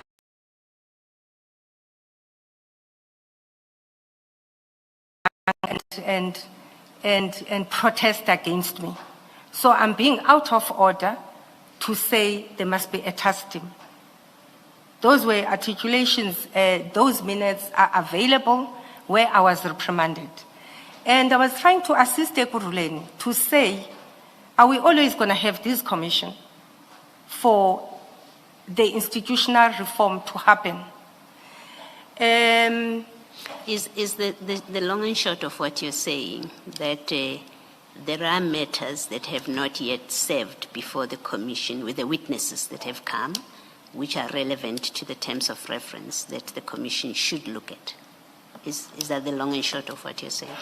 From those that I've seen in the media space, Chair, I think those people that are implicated in those situations, Jeff Wicks brought this and made sure that EMPD or Ekurhuleni is involved. In the others that I mentioned as well, Jeff Wicks was running with it. Okay. And the other ones that are not yet mentioned, Chair, I think Mr. Philip Rahwale should be called to come and talk to the commission that these cases that is having, what are they all about, if it needs to be, because I don't know they are talking to the terms of reference. I want that to be reiterated. My ultimate proposal was to say, Ekurhuleni, clean yourself. Reforms, institutional and structural reforms can be done, Chair, and be imposed, but if they are not done by the institution itself, I promise you it's going to be documents that are left and gather dust somewhere. All these departments that are implicated here, all these institutions, at some point they must do their own institutional reforms, systems reforms, structural reforms.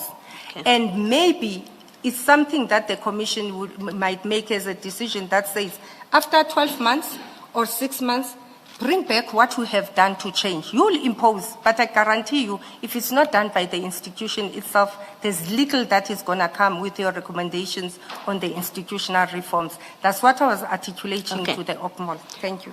All right, lastly from me, and it comes again from your evidence, you mentioned Mr. Matala having met him twice or thrice. I think that's how you started. You said twice or thrice. And then you said one of the times was he had come to you about a woman who had been assaulted or something, to come and speak to you about that. And then there were two other instances, and it is the second part that I didn't quite get, because I think you said something about COVID tests or something, if I'm not mistaken. You said something. But I want the second part. So you had the one instance where he came to lay a complaint about a woman who had been assaulted. The other two times, what was it about? The second part, Chair, it was also about an incident, two incidents of involving car accidents, where a certain senior person, Ekurhuleni, was protected by certain employees of Ekurhuleni, where he said when you say senior person, an MMC. No, an HOD. Okay. Where that HOD was then protected by his team, and instead of being tested for drunken driving, he was not tested. But the other person who was on the other car, I think he was highly injured, was then tested. That was the first issue. And that issue... Is that one of the things that Mr. Matlala came to see you about? Yes. Then the second issue, he then said that there's decisions that are made by certain individuals in terms of the success or succession plan of the city manager, where certain names were discussed somewhere, and the person that we are proposing, but I wasn't part of that, proposing to be made a city manager, also has a criminal case pending, but it was put under the carpet by this other senior person who also had an accident. And my response to him was, I need proper evidence to this. And then he said, I'm stalling things. He's going to report us to the public protector. If I'm not mistaken, he even sent me his writing to the public protector. He also wanted the numbers of the spokesperson. It was a lot of things. That's when I then said, I think you're starting to take me for granted, because I guided him and I said, go to the police. Go to the police and speak to the police. HR, it's not a crime prevention or a crime investigation department. We deal with labor relations issues. Then he attacked me. Then that's when I told him where to get off. Okay. It's quite interesting that he would want to have he has an interest in what the city is planning to do about a city manager. What was his relationship at that time when that conversation about the succession of the city manager? Did he have any relationship with the city, whether business or other form? I can't recall at that time. I can't recall. As I say, I just dismissed him. Okay. I can't recall. All right. Thank you, Mr. Gxasheka. Thank you. Why would he come to head of HR about these issues? What do they have to do with HR? My suspicion at the time, now that I linked the thing, because if you remember, I said yesterday, I listened tentatively, with full attention of what is this person all about. My own assumption is that he was trying to protect Mr. Mkhonas, in the sense that you guys are dealing with Mr. Mkhonas, but you're not dealing with other people in the city. That's when I told him where to get off, and I said, go and do what you need to do. And more or less, when was this? I can't recall the not event. the exact month, but just, is it 2023? Is it 2022? Is it? It was around December 2024, if I'm not mistaken. Thank you.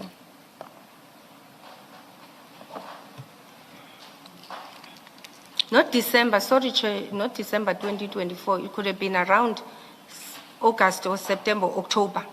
It was before December. Because if I listen there, oh God, I hope I'm going to be protected. And I'm listening there, I said, yo, this guy, I tell him where to get off. After that, he gets arrested. You know, because he even said to me that I have drones. I'm going to put cameras in your house and I will know what you're doing. And my response was, you can put them wherever you want as long as you don't put them inside my house, before I left him. So it won't be December if he was arrested in December, because I said, yeah, he was dealing with me and life dealt with me, but was not involved in his arrest. I never followed it up. Even in the 3 or few occasions I met with him, it was just casual and then pressing on these issues that I said must refer to the police. Mrs. Gxasheka, in paragraph 131, or rather from paragraph 131 onwards, you deal with the vetting question, that is the vetting of members of the EMPD. I do not see you directly dealing or categorically dealing with the issue that was raised by Chief Mapia, I think Commissioner Spies as well, to the effect that, I think mainly Commissioner Spies actually, to the effect that a vetting process, that is the vetting of all the police officers within the municipality, a vetting process was conducted, and that Brigadier or Commissioner Mkwanazi and all the police officers falling under his command refused to be subjected to that process. That is what the testimony of Commissioner Spies said. Are you aware of that? The way we were looking at the matter, my understanding, they were going to vet everybody. But if I check on the emails, Mr. Mkonazi says the data is obsolete, let's start afresh. But I didn't zoom down to see that indeed it's only his department that doesn't want to be vetted. But I think I saw that. We actually, in testimony, Commissioner Spies showed us a schedule that actually set out even the results of the vetting process. Some of the crimes referred to being crimes that were committed when the police officers were already within the employ of the municipality. So there is a report, the vetting was actually done. But, so says Commissioner Spies, Commissioner Mkwanazi and everybody falling under his command refused to be subjected to that process. Now, the meeting that you referred to in paragraph 133 of your supplementary statement at page 42.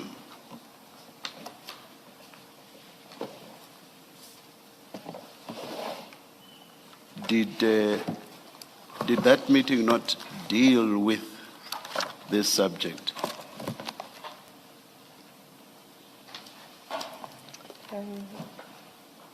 Joy, sorry, Commissioner, I think I need to see that. All right, all right.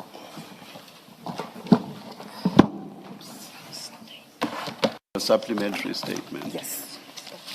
Paragraph 133 at page 42. Paragraph? 133, page 42. You say you were invited to a meeting by Chief Mapia. So my question is, did that meeting not discuss the question I've just referred to, the refusal by Commissioner Mkwanazi and all police officers falling under his command to be subjected to the vetting process? Chair, when I was in that meeting, in one of the meetings, especially this one, I didn't stay long. So if there was a refusal to have that, I could have missed it. But one thing we agreed was that the vetting must happen and is for the whole EMPD. I think that was my understanding. If Mr. Mkwanazi didn't want specifically for his department division to be processed, it's highly possible. Because I remember somebody also said he called Dr. Mashaz, it's just that I'm also tired now, I can't remember everything, and complained. But when that happens, I was not even there. Because if he called Dr. Mashaz, I don't think would have allowed that, maybe he would have still done it. Just So please I can't explain recall, what was the I call can't about. recall. Please explain what was the call about. I saw in one of the statements, Chair, where someone said, while this was being discussed, then Brigadier Mkwanazi, the chief of, the deputy chief of police, called Dr. Mashaz, and then she said, and then he said after that it won't happen.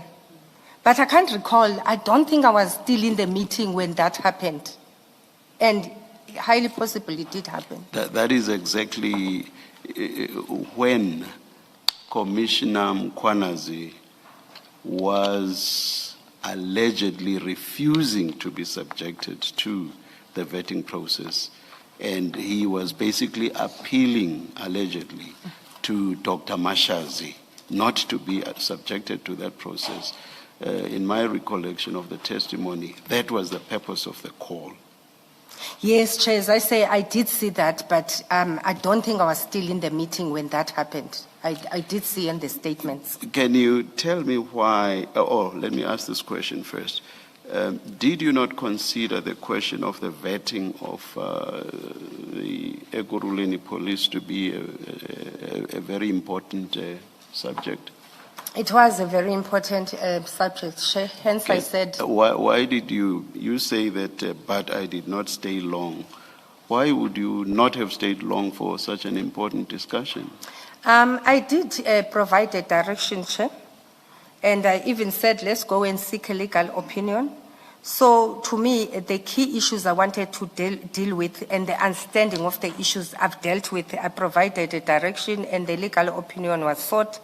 And as I said earlier on, even where I guided them that the letter must be drafted, you must do expungement. So my contribution was done, Chair. I can't recall where I had to go in that particular day, but I gave my full part of that meeting in advising and the way forward. And we did follow up on things that we agreed must be done. My understanding of the testimony is that the most important issue that in all probability would have been at the top of the discussions was the very issue of the refusal of Commissioner Mkwanazi and his team to be subjected to the vetting process. So the simple point I want to make is that I do not understand that you apparently should not be aware of that. Should have been top of the list.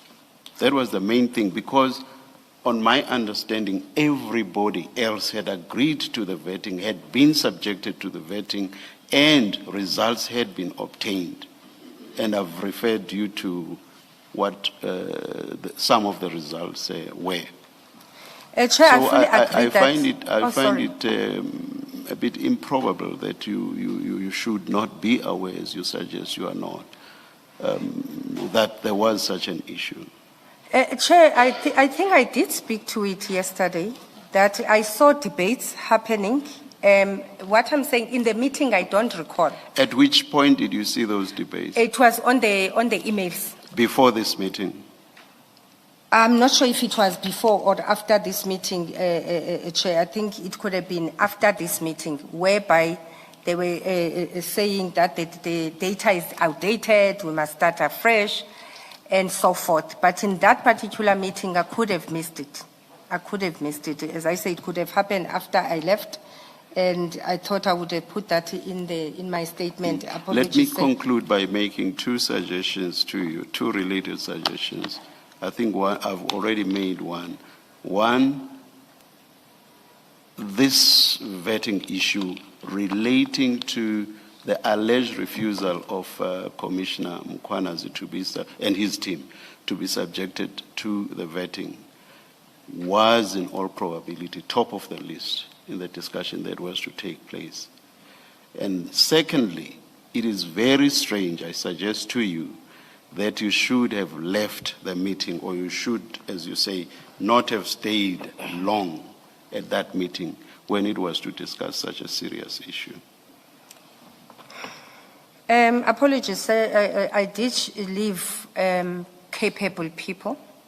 My team was capable. That's why even when Lefu followed up on the legal opinion, I responded there and there and said, thank you for following it up. And we continued with it.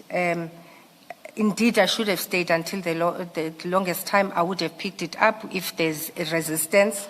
But I felt that I left a capable team.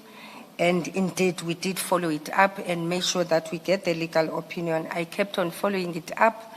And issues of Mkhwanazi are managed by a senior person who seems to be protecting Mkhwanazi. And it's really a pity that we are also seen to be... Why was there a need for a legal opinion? I don't understand this. All other police officers have been subjected to the vetting process. And that vetting process has revealed criminality, basically. And not only criminality that was there before the police officers were employed, but criminality that was committed when some of the police officers were already employed by the municipality. That's very, very serious. Now, Brigadier Mkhwanazi or Commissioner Mkhwanazi and his team cannot be an outlier, the sort of outlier in respect of which there could not have been similar findings. So the simple point or the simple thing that should have been done was for you to direct Commissioner Mkhwanazi and his team to agree to being subjected to the vetting process. I don't understand what the legal opinion was for. Chair, we did direct in terms of what needs to be done, and we did say that this vetting process must happen. At what point? At what point? Because you keep referring to the legal opinion and having left a team that you had confidence in, and then you refer to the legal opinion afterwards. At what point did you direct? In terms of the emails on that document I shared today, I did explain, Chair, at what point I said they must conduct the process. At what point would this have been in relation to Chief Mapia's meeting and the opinion? At what point would this direction have been? Because I believe that the direction should have been immediate. If there are allegations that they have refused to subject themselves to the vetting process, the direction should have been immediate. And surely you would remember if you did that or you did not. So it can't require you to find some document or some email to respond to the question.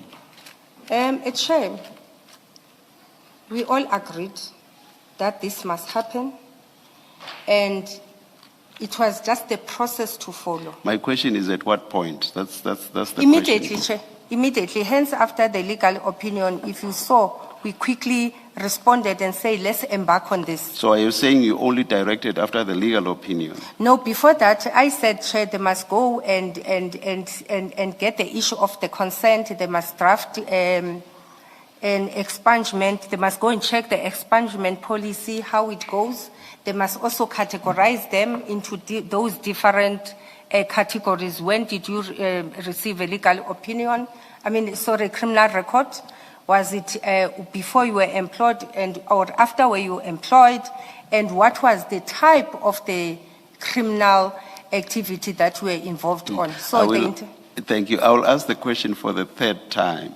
At what point in relation to Chief Mapia's meeting did you give the direction that Commissioner Mkhwanazi and his team should subject themselves to the vetting process? I'm asking it for the first time. For the third time. Yes, Chair, in that meeting, it was very clear that everybody must be subjected to a criminal record, to the vetting process. And if I recall, they already indicated that. You are referring to a direction by you, as I understand you. Now you are saying at that meeting it was clear. I'm asking you about your direction. When did you give your direction? In that meeting, Chair. At that meeting you gave your direction. Yes, then I said, Chair, in doing it, let's follow a certain process. Yes. That's what I said. So when I'm saying let's get a legal opinion, we all agreeing that it must be done, but there's a way of doing it. Then I said, let's get a legal opinion to see how best to do it. And hence I said, let's have categories. Well, when did you get it and so forth, because there could be issues of fraud. Okay, I'm lacking a better word of using, I'll use fraud in terms of sometimes a person, when did you get this? Was it before you were appointed or after you were appointed? Number two, what were the reasons for you to get a criminal record? So I've directed in that meeting, Chair, before I leave, that let's do this vetting. Was it at the point of your direction that Commissioner Mkhwanazi called Dr. Mashazi? No, I wasn't there, Chair. I wasn't there. As I say, I'm not sure when did he call Dr. Mashazi. But I agree, highly possibly it did happen. In my side, I said everybody must be vetted. All you must do, you must have a consent, and let's check who is due for expungement, and let's also get a consent. That was very clear on it. That's something quite detailed, and I find it strange that you do not deal with it in your statement, which is also quite detailed on the vetting issue, or do you? The issue of the direction, and whatever else you say accompanied it. You do not say, I gave a direction that Commissioner Mkhwanazi and his team should subject themselves to the vetting process. So I'm saying that's something quite important, something quite crucial. I find it very strange that you do not mention it in your statement. It's a pity, Chair, that it's not mentioned. As I say, other evidence I thought will be provided orally. And I think I'm trying by all means to show consistency in terms of what roles I would have played. It's something that can be re-looked at if there's a need to do that. But I was very clear in supporting that vetting must happen. I will just say, you have a whole lot starting from paragraph 1 of your affidavit right up to the last paragraph, and you have given testimony with regard to all of those issues, except those that Mr. Shaskalson said, perhaps let us keep these for the reasons that he gave. You stated all of that in your affidavit, and you did not say, I will not state any of these because I'm going to testify on them. So I do not understand your response that you did not say this because you are going to give oral testimony on it. I just find it difficult to understand that. You may comment if you want to. Yes. It wasn't intentional, Chair. Yes. As I say, as much as you try to have the statement. Remember, my first statement, it was very rushed. I think we didn't sleep that night. And then we had an opportunity when we had Dr. Mashazi's testimony to relook at. Yes. Otherwise, I tried my level best to show that I was supporting the process. I could have missed, you right, an important part where I was saying I gave a direction. But I thought through my evidence, Chair, it will indicate that she had an interest on this. Even when I said, oh, okay, we get the legal opinion, thank you. Proceed, let's move. Thank you, Thank you, Chair. Can I just clarify something from this discussion with the Chair? This meeting that you're referring to, did you know at that time, at the time of that meeting, that that Commissioner Mkhwanazi has refused that he and his people that report to him should undergo vetting? I didn't sense that. So you were not specifically addressing that issue of Commissioner Mkhwanazi and his people refusing to go for vetting. You were not specifically addressing I was addressing the issue of everybody that has been identified to have gone who's supposed to go vetting, and I was saying people must go for vetting. Yes. The specifics I can't recall, but So it wasn't about this issue that the chair is raising, because there's two things. Everyone is instructed to undergo vetting, right? That's the instruction from Chief Mapie. In response to that, Commissioner Mkhwanazi refuses for him and his team to be vetted. And he's admitted that. He came here and testified that he didn't trust how it was going to be done. That's why he didn't do it. So it's not clear to me from your discussion with the chairperson whether you're saying that meeting that you say you left early, right? Where you specifically, when you said everyone must undergo vetting, this is the procedure, you must get consent forms, were you in that meeting to address specifically the issues that have been raised about Commissioner Mkhwanazi, or you were just speaking generally to everybody? the way Chief explained it, he said that it's part of their clusteral meeting, police clusteral meeting, that everybody must be vetted. And my response to that was, I agree that everybody must be vetted. And if I recall, they could have done it before with, they were calling them peace officers or whatever, that were supposed to be converted into some MPO positions. And those people were arrested for political reasons years ago. So what I was saying, it was not the first time we had to embark in such a process. When first did you hear that Commissioner Mkhwanazi has refused to be vetted, him and his people? In that email where he said everybody must undergo, they don't trust the data, and therefore everyone must restart the process. So you knew at that time? I could from sense that email? Yes, I could sense that there's some resistance. However, it's no, but he doesn't say in that email exchange that him and his people are not going to do this. He speaks very generally. He says, the data is old, let's redo it, right? Let's do it. So I'm asking you more specifically, did you ever become aware that Commissioner Mkhwanazi has refused that he and his people, those who reported to him, should be vetted? Did you ever come to know that? When he had engagements with me, it was the data is old and certain people are being targeted, and I don't know who are those people. And remember, that happens when now we go to OCMOL meetings where this issue continuously being discussed. And I think subsequently, I'm not sure if I testified to that, I even wrote to him and said, this vetting, Chief, must happen. If it doesn't happen, we're going to be implicated. You know, so I did sense that. So you did become aware that, yes, I think that he is resisting to undergo vetting. Yes, when we went to one of the OCMOL meetings, the way he handled himself, I could sense that he's not too passionate to have this thing done. And I don't know. And wasn't that something that you should take action about?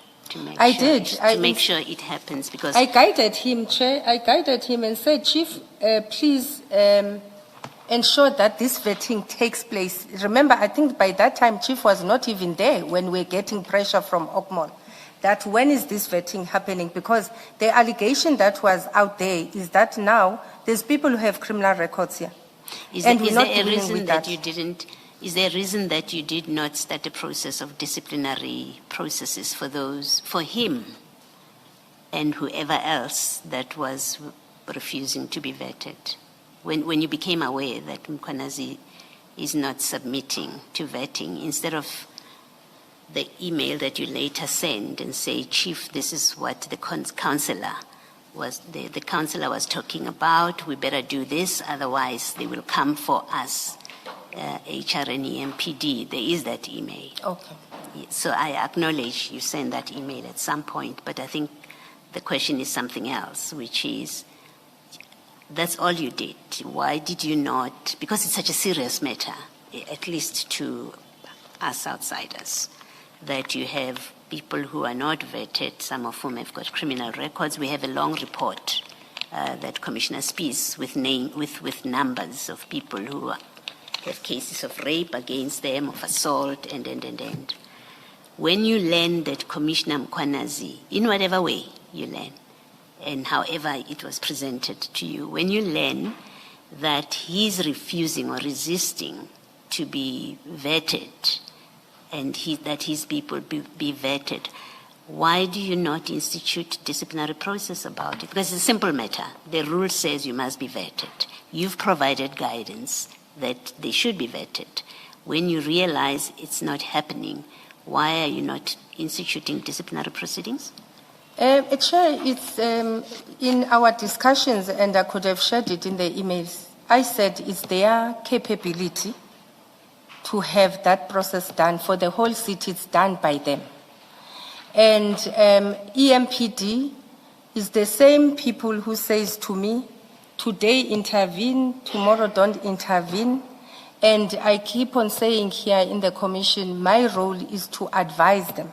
They keep on writing to me and tell me Section 64C doesn't allow you to be involved in our space. All I keep on doing for EMPD is to advise them. And I think it has been discussed here through other people's evidence that me and the Chief of Police were equals. All I can do is to advise. He has demonstrated, even Chief of Police himself, many times that stop interfering. What I've learned that's not always correct, though. I was about to say. You've lifted the suspension of Mkhwanazi, who is in EMPD. You have told Chief you must return Commissioner Mkhwanazi to his substantive position. So you do get involved with HR matters. So it's not always true that you don't get involved with the MPD human resource issues. Indeed, Chair, I do get involved, Commissioners. And even in this instance, I was fully involved in the sense that I did guide them throughout the process.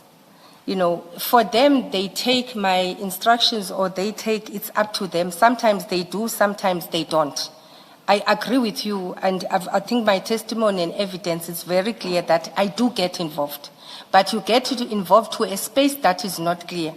Hence, I said earlier on that the one of the communications from Dr. Mashazi to Chief that says, Chief, draft a policy into this confusion. You know, if maybe that policy gets to be realized, it will also assist the city to stop the confusion.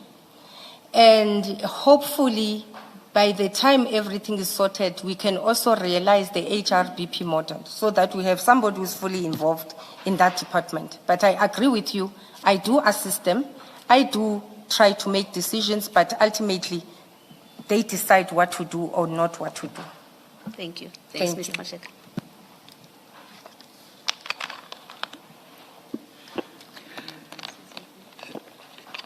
You want to say something? I'm sorely tempted to take up this issue, but I think it's late in the day and we've gone very far. So I won't. But I do. Sorry, I can't resist this. It seems to me that the chronology is very important. The meeting is on 2 April. The opinion is distributed on 5 April. On 5 April, you send a message to SPIS and to Mapiyeye saying, deal with these different categories. That's 5 April 2024. What then happens is not the chief, but Julius Mkhwanazi takes it upon himself to respond to your email and say, no, let's start the process afresh. And then nothing happens for a year. What did you do in a year?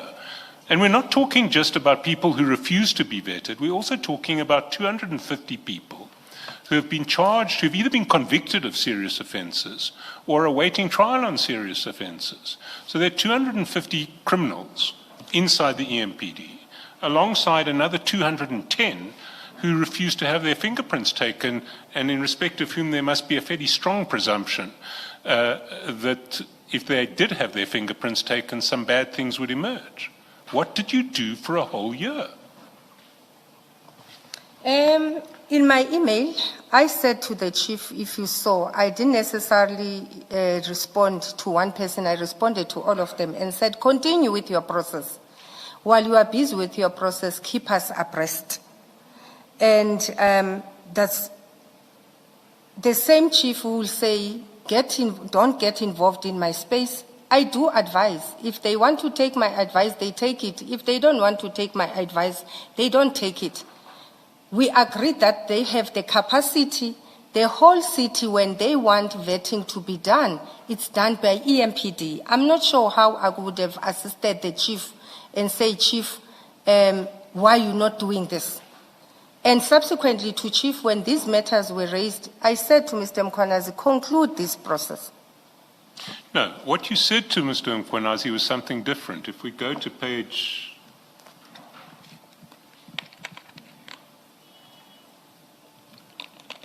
2063. A year previously, literally a whole year previously, to the day, 6 April 2024, he had written saying, we must start this process afresh. There is no communication between you for a whole year. And then on Sunday, April the 6th, 2025, at 10:22 p.m., you forward him your message from a year ago, from Saturday, April the 6th, 2024. And you forward it under a message saying, this is the issue the councillor is referring to. We need to act on this, not because it's a disaster if there are criminals running around in the uniform of the EMPD, but we need to act on this before they use it against HR and EMPD. You weren't worried about criminals in the EMPD. You were worried about some councillor pointing a finger at you and Mr. Mkhwanazi for doing nothing about the fact that there are criminals in the EMPD. Chair, I think I did say earlier on that the inference biasness I will accept. And I think I understand that it's based on being on the other side and I'm sitting on the other side. I'm still sticking by my evidence. I did write to them in 6 April, I agreed 2024, and I said, keep me an accounting officer abreast. When this didn't happen, and now it was raised in the OCMOL, to me, the mere fact that it's Sunday, it shows as well that one is not resting. He's looking at matters, despite that it's a Sunday, at 10:22 p.m. It shows you that when they say what things that makes you not to sleep at night, this would be one of them. And if you look now how things happened is things could have been done better. I agree. And one could have been forced them to do it. When I force them to do, I account. When I don't force them to do anything, I still account. And as I say, Commissioner, we are learning from this, that a policy that integrates all these legislations and systems of delegations will assist. And it was wrong of Mkhwanazi and the Chief of Police not to ensure that this vetting happens. But I'm hoping that that integrated policy will really assist. But the real question is, what was keeping you up at night? Was it the fact that there were 250 criminals running around in EMPD uniforms?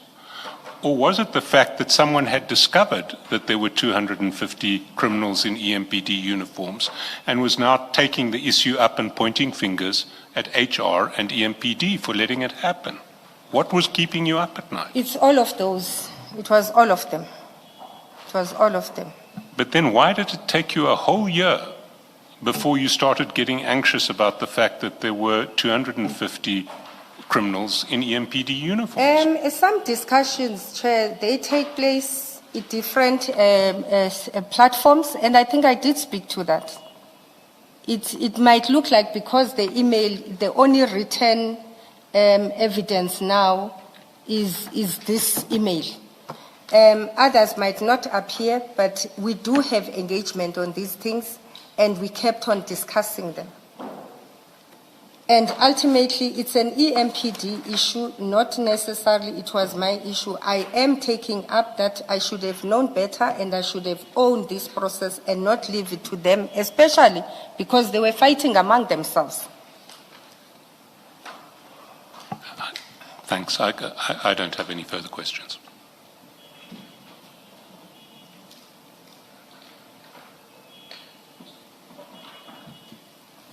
I think we have reached the end of the testimony. Sorry.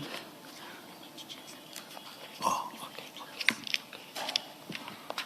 Mr. Chairperson, the request for an affidavit to do with that medical report, was anything done about it? Was it addressed to the legal representatives? No, but it will be. Okay. All right. Thank you.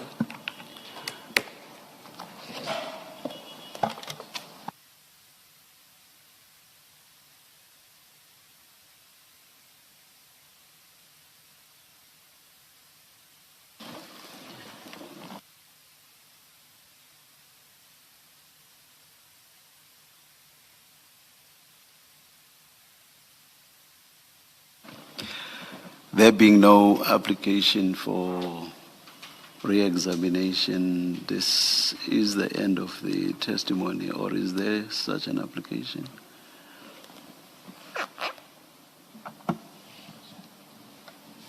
Yes, Ms. Magula. Mr. Chairman, Yes.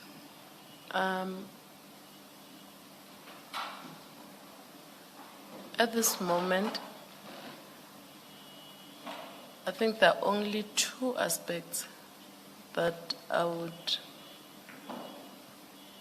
like to re-examine on, or bring an application to re-examine on. It's on the matter of the topic of reverse peace and Which aspect of his testimony? just a minute, Mr. Chair.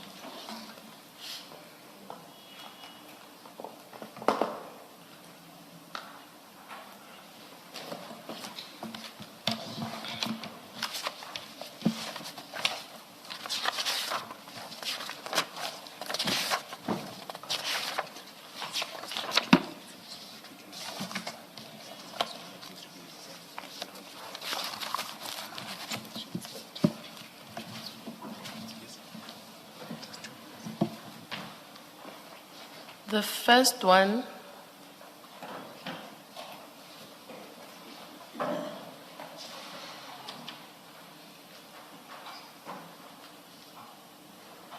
Yes. The first one, Mr. Chairperson, it's about the issue of that when Ms. Linda Gxasheka testified, she was giving a visionary of what had to happen. So I just request to re-examine her on the aspect that I want her to confirm actually that there was no existing precedent. No existing No prescript. Prescript, yes. No existing prescript to what was happening with especially with the issue of Mr. Spies having had resigned and joined another municipality. Then there was no restriction and there was no prescript about the issue of the medical aid. So,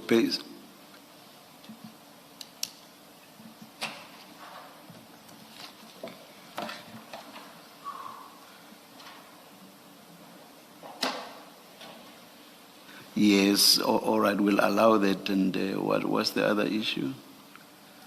I think you And- said 2, yeah. And the other one is to clarify on his form again that indeed he wrote that when he was resigning, he said he's resigning because of he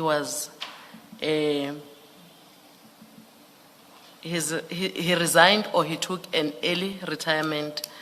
And if he took an early retirement, is there anything that was preventing him to join another precinct, All to right, be please, re-employed? please go ahead, thank you.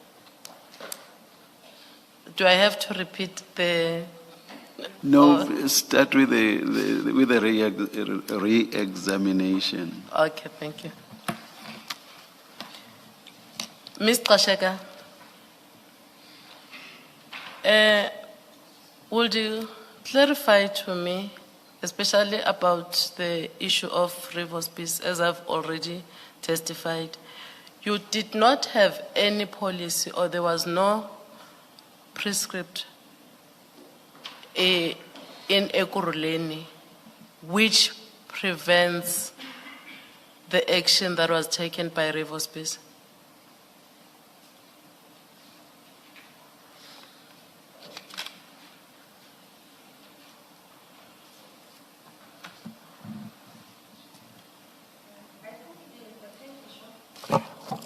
Thank you, Chair.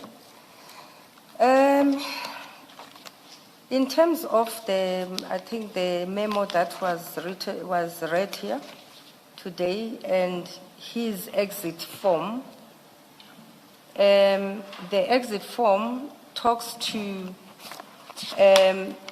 retirement, resignation, deceased, and abandonment. And it goes further.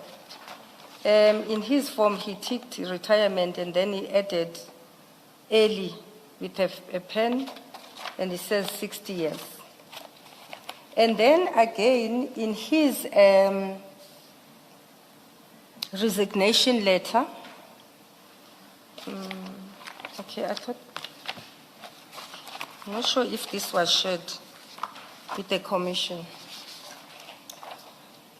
In his resignation letter, if I may read it, is that he said, early retirement or resignation from employment, please accept this letter as a formal notification that I'm resigning from my position as Deputy Chief of Police, Auxiliary and Support Services with Ekurhuleni Police Department, effective 28 February 2025.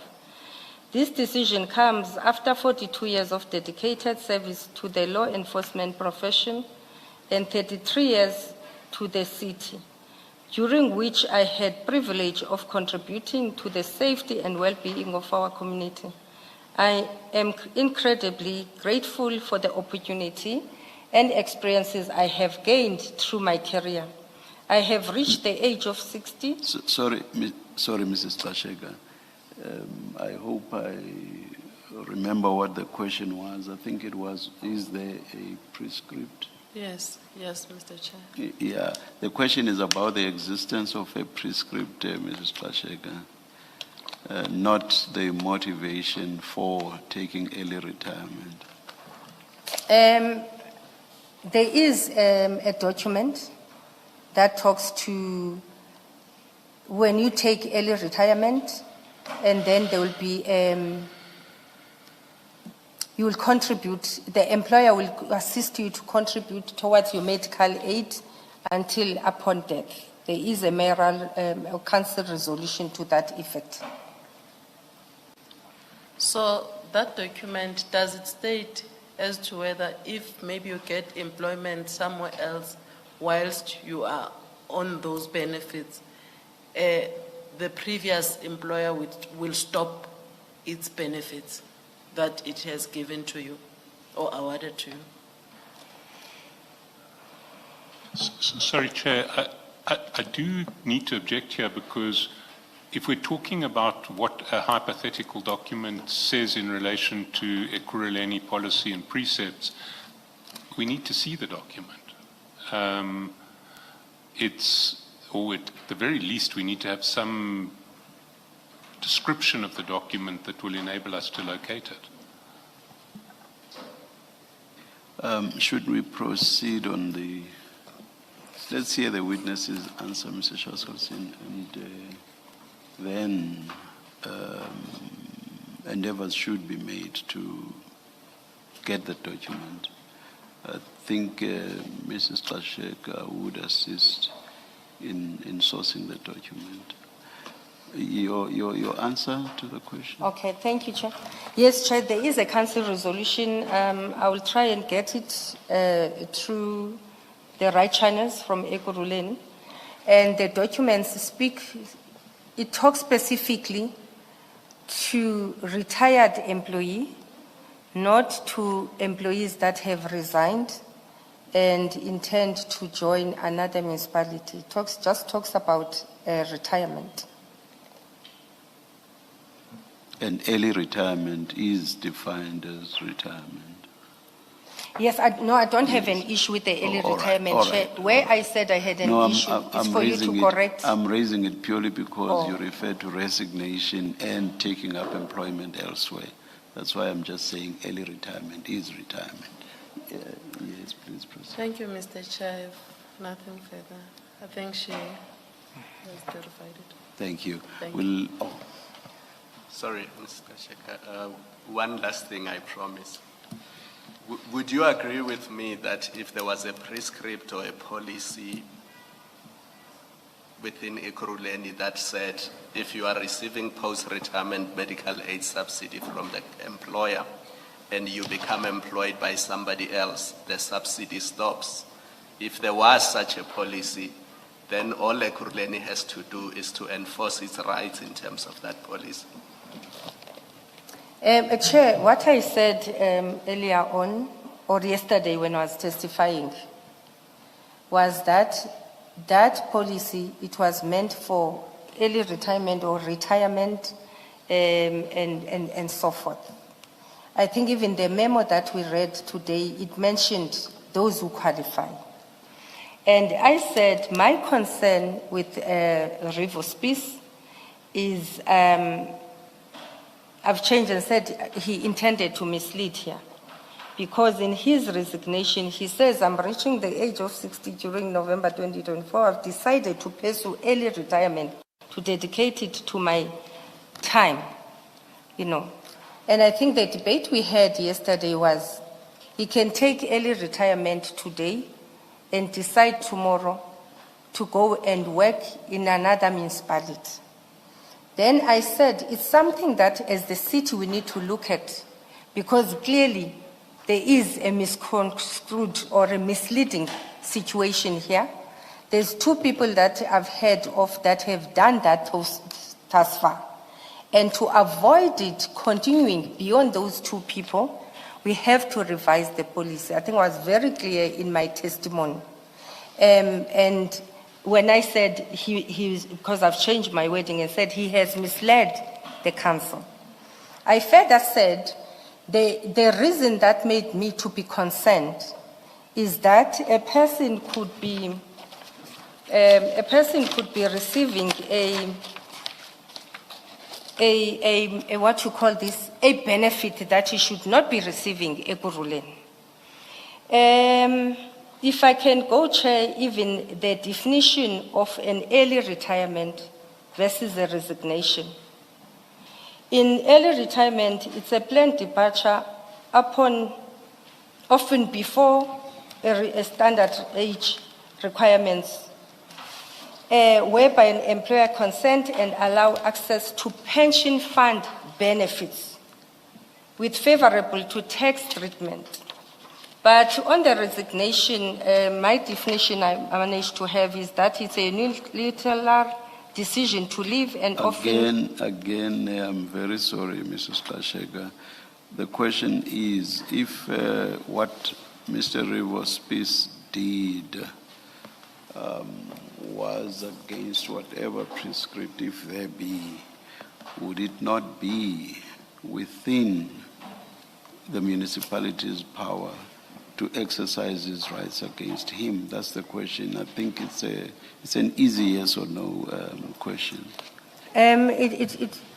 Once the policy has been corrected, I think what I said... No, now as matters stand at present.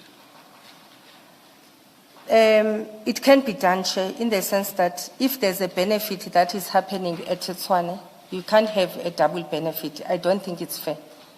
And we're spending a lot of money in terms of those post-retirement employer contribution. So it's something that can be looked at. Thank you, Chair.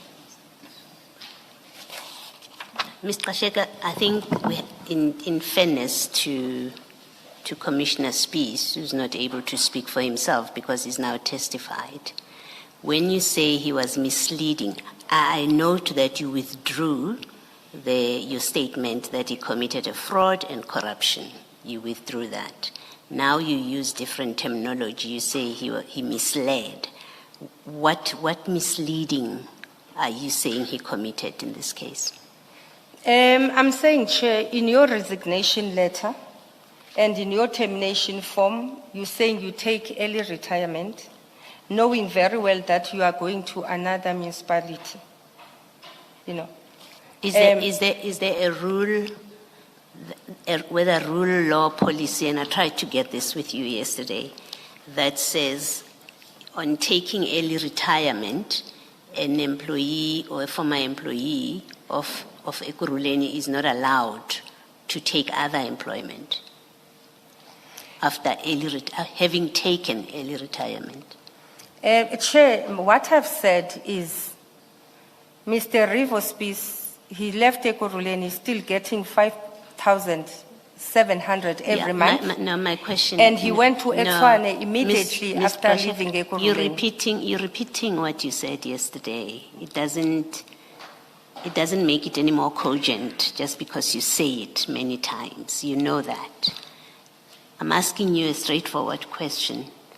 Is there a rule, a policy, a law, a collective agreement, whatever, when your counsel speak of a prescript, is there anything that is written and that is binding that precludes him, not just him, any employee, even the other two that you are referring to, on taking early retirement from assuming employment after that? Is there anything? And I expect your answer to be a no. I do.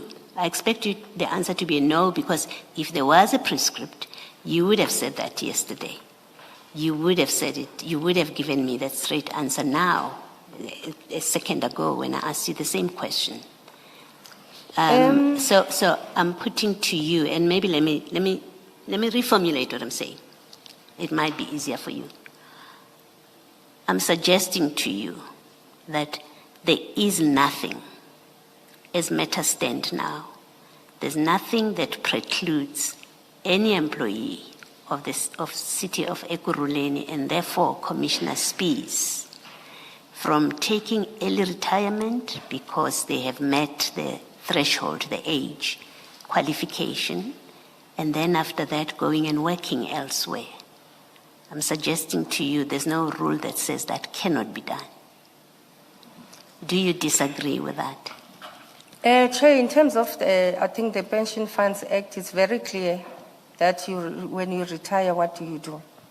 And I think I conceded to that you can retire at any time when you need to retire, even take early retirement. And go and work somewhere else. What my issue is that there's a 5,700. No. Okay, no, you're not going to answer. I think you don't want to answer my question. I have put it differently and asked you, am I wrong when I say to you, there is no rule, there is no policy of Ekurhuleni that precluded him and other employees from taking early retirement and then finding employment elsewhere? I'm saying to you, there is nothing that prevents them from doing that. You can say to me, I am wrong, and point out, where is that rule? Where do we find it? Because then the evidence leaders will go and look it up. you are not answering that straightforward suggestion that I'm putting to you. I'm leaving it at you don't want to give a straight answer. And the reason, and I'll suggest to you why you don't want to have a straight answer, you don't want to give a straight answer, it's because you are aggrieved personally. You are aggrieved that Commissioner Spies is getting the benefit that the rules allow him, that your City of Ekurhuleni resolution allows him to get, and then he's employed elsewhere. While enjoying the benefit, he's employed elsewhere. It's a grievance that you have and nothing more. I don't think at my level I'll say I'm aggrieved, Commissioner. What I will say is a concern where I've seen that there's a risk, a serious risk, where a person highly possible is receiving a benefit twice. You're sitting at Ekurhuleni, we give you 5,700, you might be getting it somewhere. And I said yesterday, my concern, and with this situation, already in his own medical aid scheme, we're spending more than $1 million. There's about 4 or 5 of them where this is happening. And I said, I picked up this as misleading. I've changed my wording. And I said, it's something that the city, we must look at and correct it. I wouldn't call it a grievance, but I will call it that at my level, I should be concerned, taking to cognizance that the country has got high employment rate. Any cent that gets out of Ekurhuleni, it should be useful and gainfully utilized somewhere else. And so he misled City of Ekurhuleni when he exercised the right to early retirement. Because remember you say there's a resolution that allows him to do this, to retire early and to get the benefits. You're saying when he exercised that right, that is the misleading you're talking about. Because I'm trying to understand what you're saying he misled you about. Yes, when you know you're resigning, you're going somewhere, because you know, let's say for instance, and again, I've said initially that inferences, they tend to be biased because they're based on you subjectively how you perceive and see the matter. You're saying your inferences here are biased. You infer he was misleading. Is that what the switch you keep repeating about inferences? The notion on my side, based on the documents, that firstly, if we'll allow every person to adjust the document themselves with a pen, I don't think will be correct. Okay. So to me, firstly, that is very wrong what he did here. Number 2, you are saying you're going to sit at home. I guarantee you, you're right, I'm saying it's my notion, and it's a concern that if it's not corrected, highly possible, if there was not this issue, you'd have just said, I'm resigning, I'm going somewhere, So it's a concern that I have based on my inferences that they need to be looked at. And before I left the city, I was in a process of revising that particular policy, because if it's not looked at, Chair, we're going to have people that are leaving after 55 and go somewhere else and work, and we keep on bearing the cost unnecessarily. Okay, so that's a problem of the city. It's not Commissioner Spies' problem. It's a problem of the city that you have a policy that permits people to go to early retirement, get the benefit, and it doesn't say, your policy doesn't say, but you may not be employed elsewhere. So it's not his issue. It's your issue, and an issue that you as HOD should be addressing, not make it the employee's problem. And that's what I'm debating with you, that it seems it is in fact grossly unfair on employees who act in accordance with what your policies allow or do not preclude, and then you come here in front of the public, you accuse them of fraud, corruption, and then you water it down, it becomes they misled the municipality. Fix your policy. You're head of HOD. Change your policy so that it says if you take early retirement, you may not be employed as well anyway. Otherwise, we'll take our benefit back. That's a city issue. It's not a space issue. Chair, through you, I did say that I accept it's a risk that I've identified and that needs to be corrected, because the risk that I've identified that employees now are starting to create this fraud. And I took it It's after. not a fraud. No, Oh, no. apologies no, with Ms. that word. Ms. Gxasheka, Apologies it's with not. that word. I think what keeps on confusing me, Chair, is him correcting the form. I think that's why you're not supposed to correct the form to suit what you want. And as I say, if we were to allow that, we all adjust the forms to suit us, it would be wrong. But Chair, I'm changing that the form, it's corrected when it should have been. It was misleading. And the letter as well, it was talking about early retirement. Ms. Gxasheka, my problem with you is saying he was misleading. It's a very serious statement. I don't know if you appreciate the consequence of what you are saying right now, that he misled his previous employer. I've asked you point out where he misled, and we shouldn't allow you to say things that are not backed up by your documents. You've told us council resolution allows people to go on early retirement and to get these benefits, right? You've said that. 2, you haven't pointed out a council resolution or policy or rule that says they may not be employed after that. So you've got a gap. I accept that. You've got a gap, it seems, given your view about it. There's a gap, and I'm saying to you, you cannot say, and it's actually wrong and offensive to employees who use a benefit that is given to them by the city without restriction to say they commit a fraud, they commit corruption, they are misleading. That you use the word misleading doesn't make it any less serious. So I'm quarreling with you for that reason, that no employee who takes this benefit, which by law, your law, being a resolution, they are entitled to, which doesn't say they cannot find employment anywhere else, they go and get employment elsewhere. You cannot say that there was any misleading by them.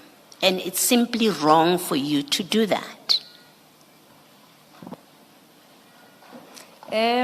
Chair, as I said, we are learning. I will withdraw if I need to withdraw on this in the context of what I've shared with the Commission. Thank you. Thanks, Mr. Gxasheka. I think it's a fair concession that you make. Thank you. I think we've reached the stage at which we should adjourn until 9:30 on Monday. Let's adjourn.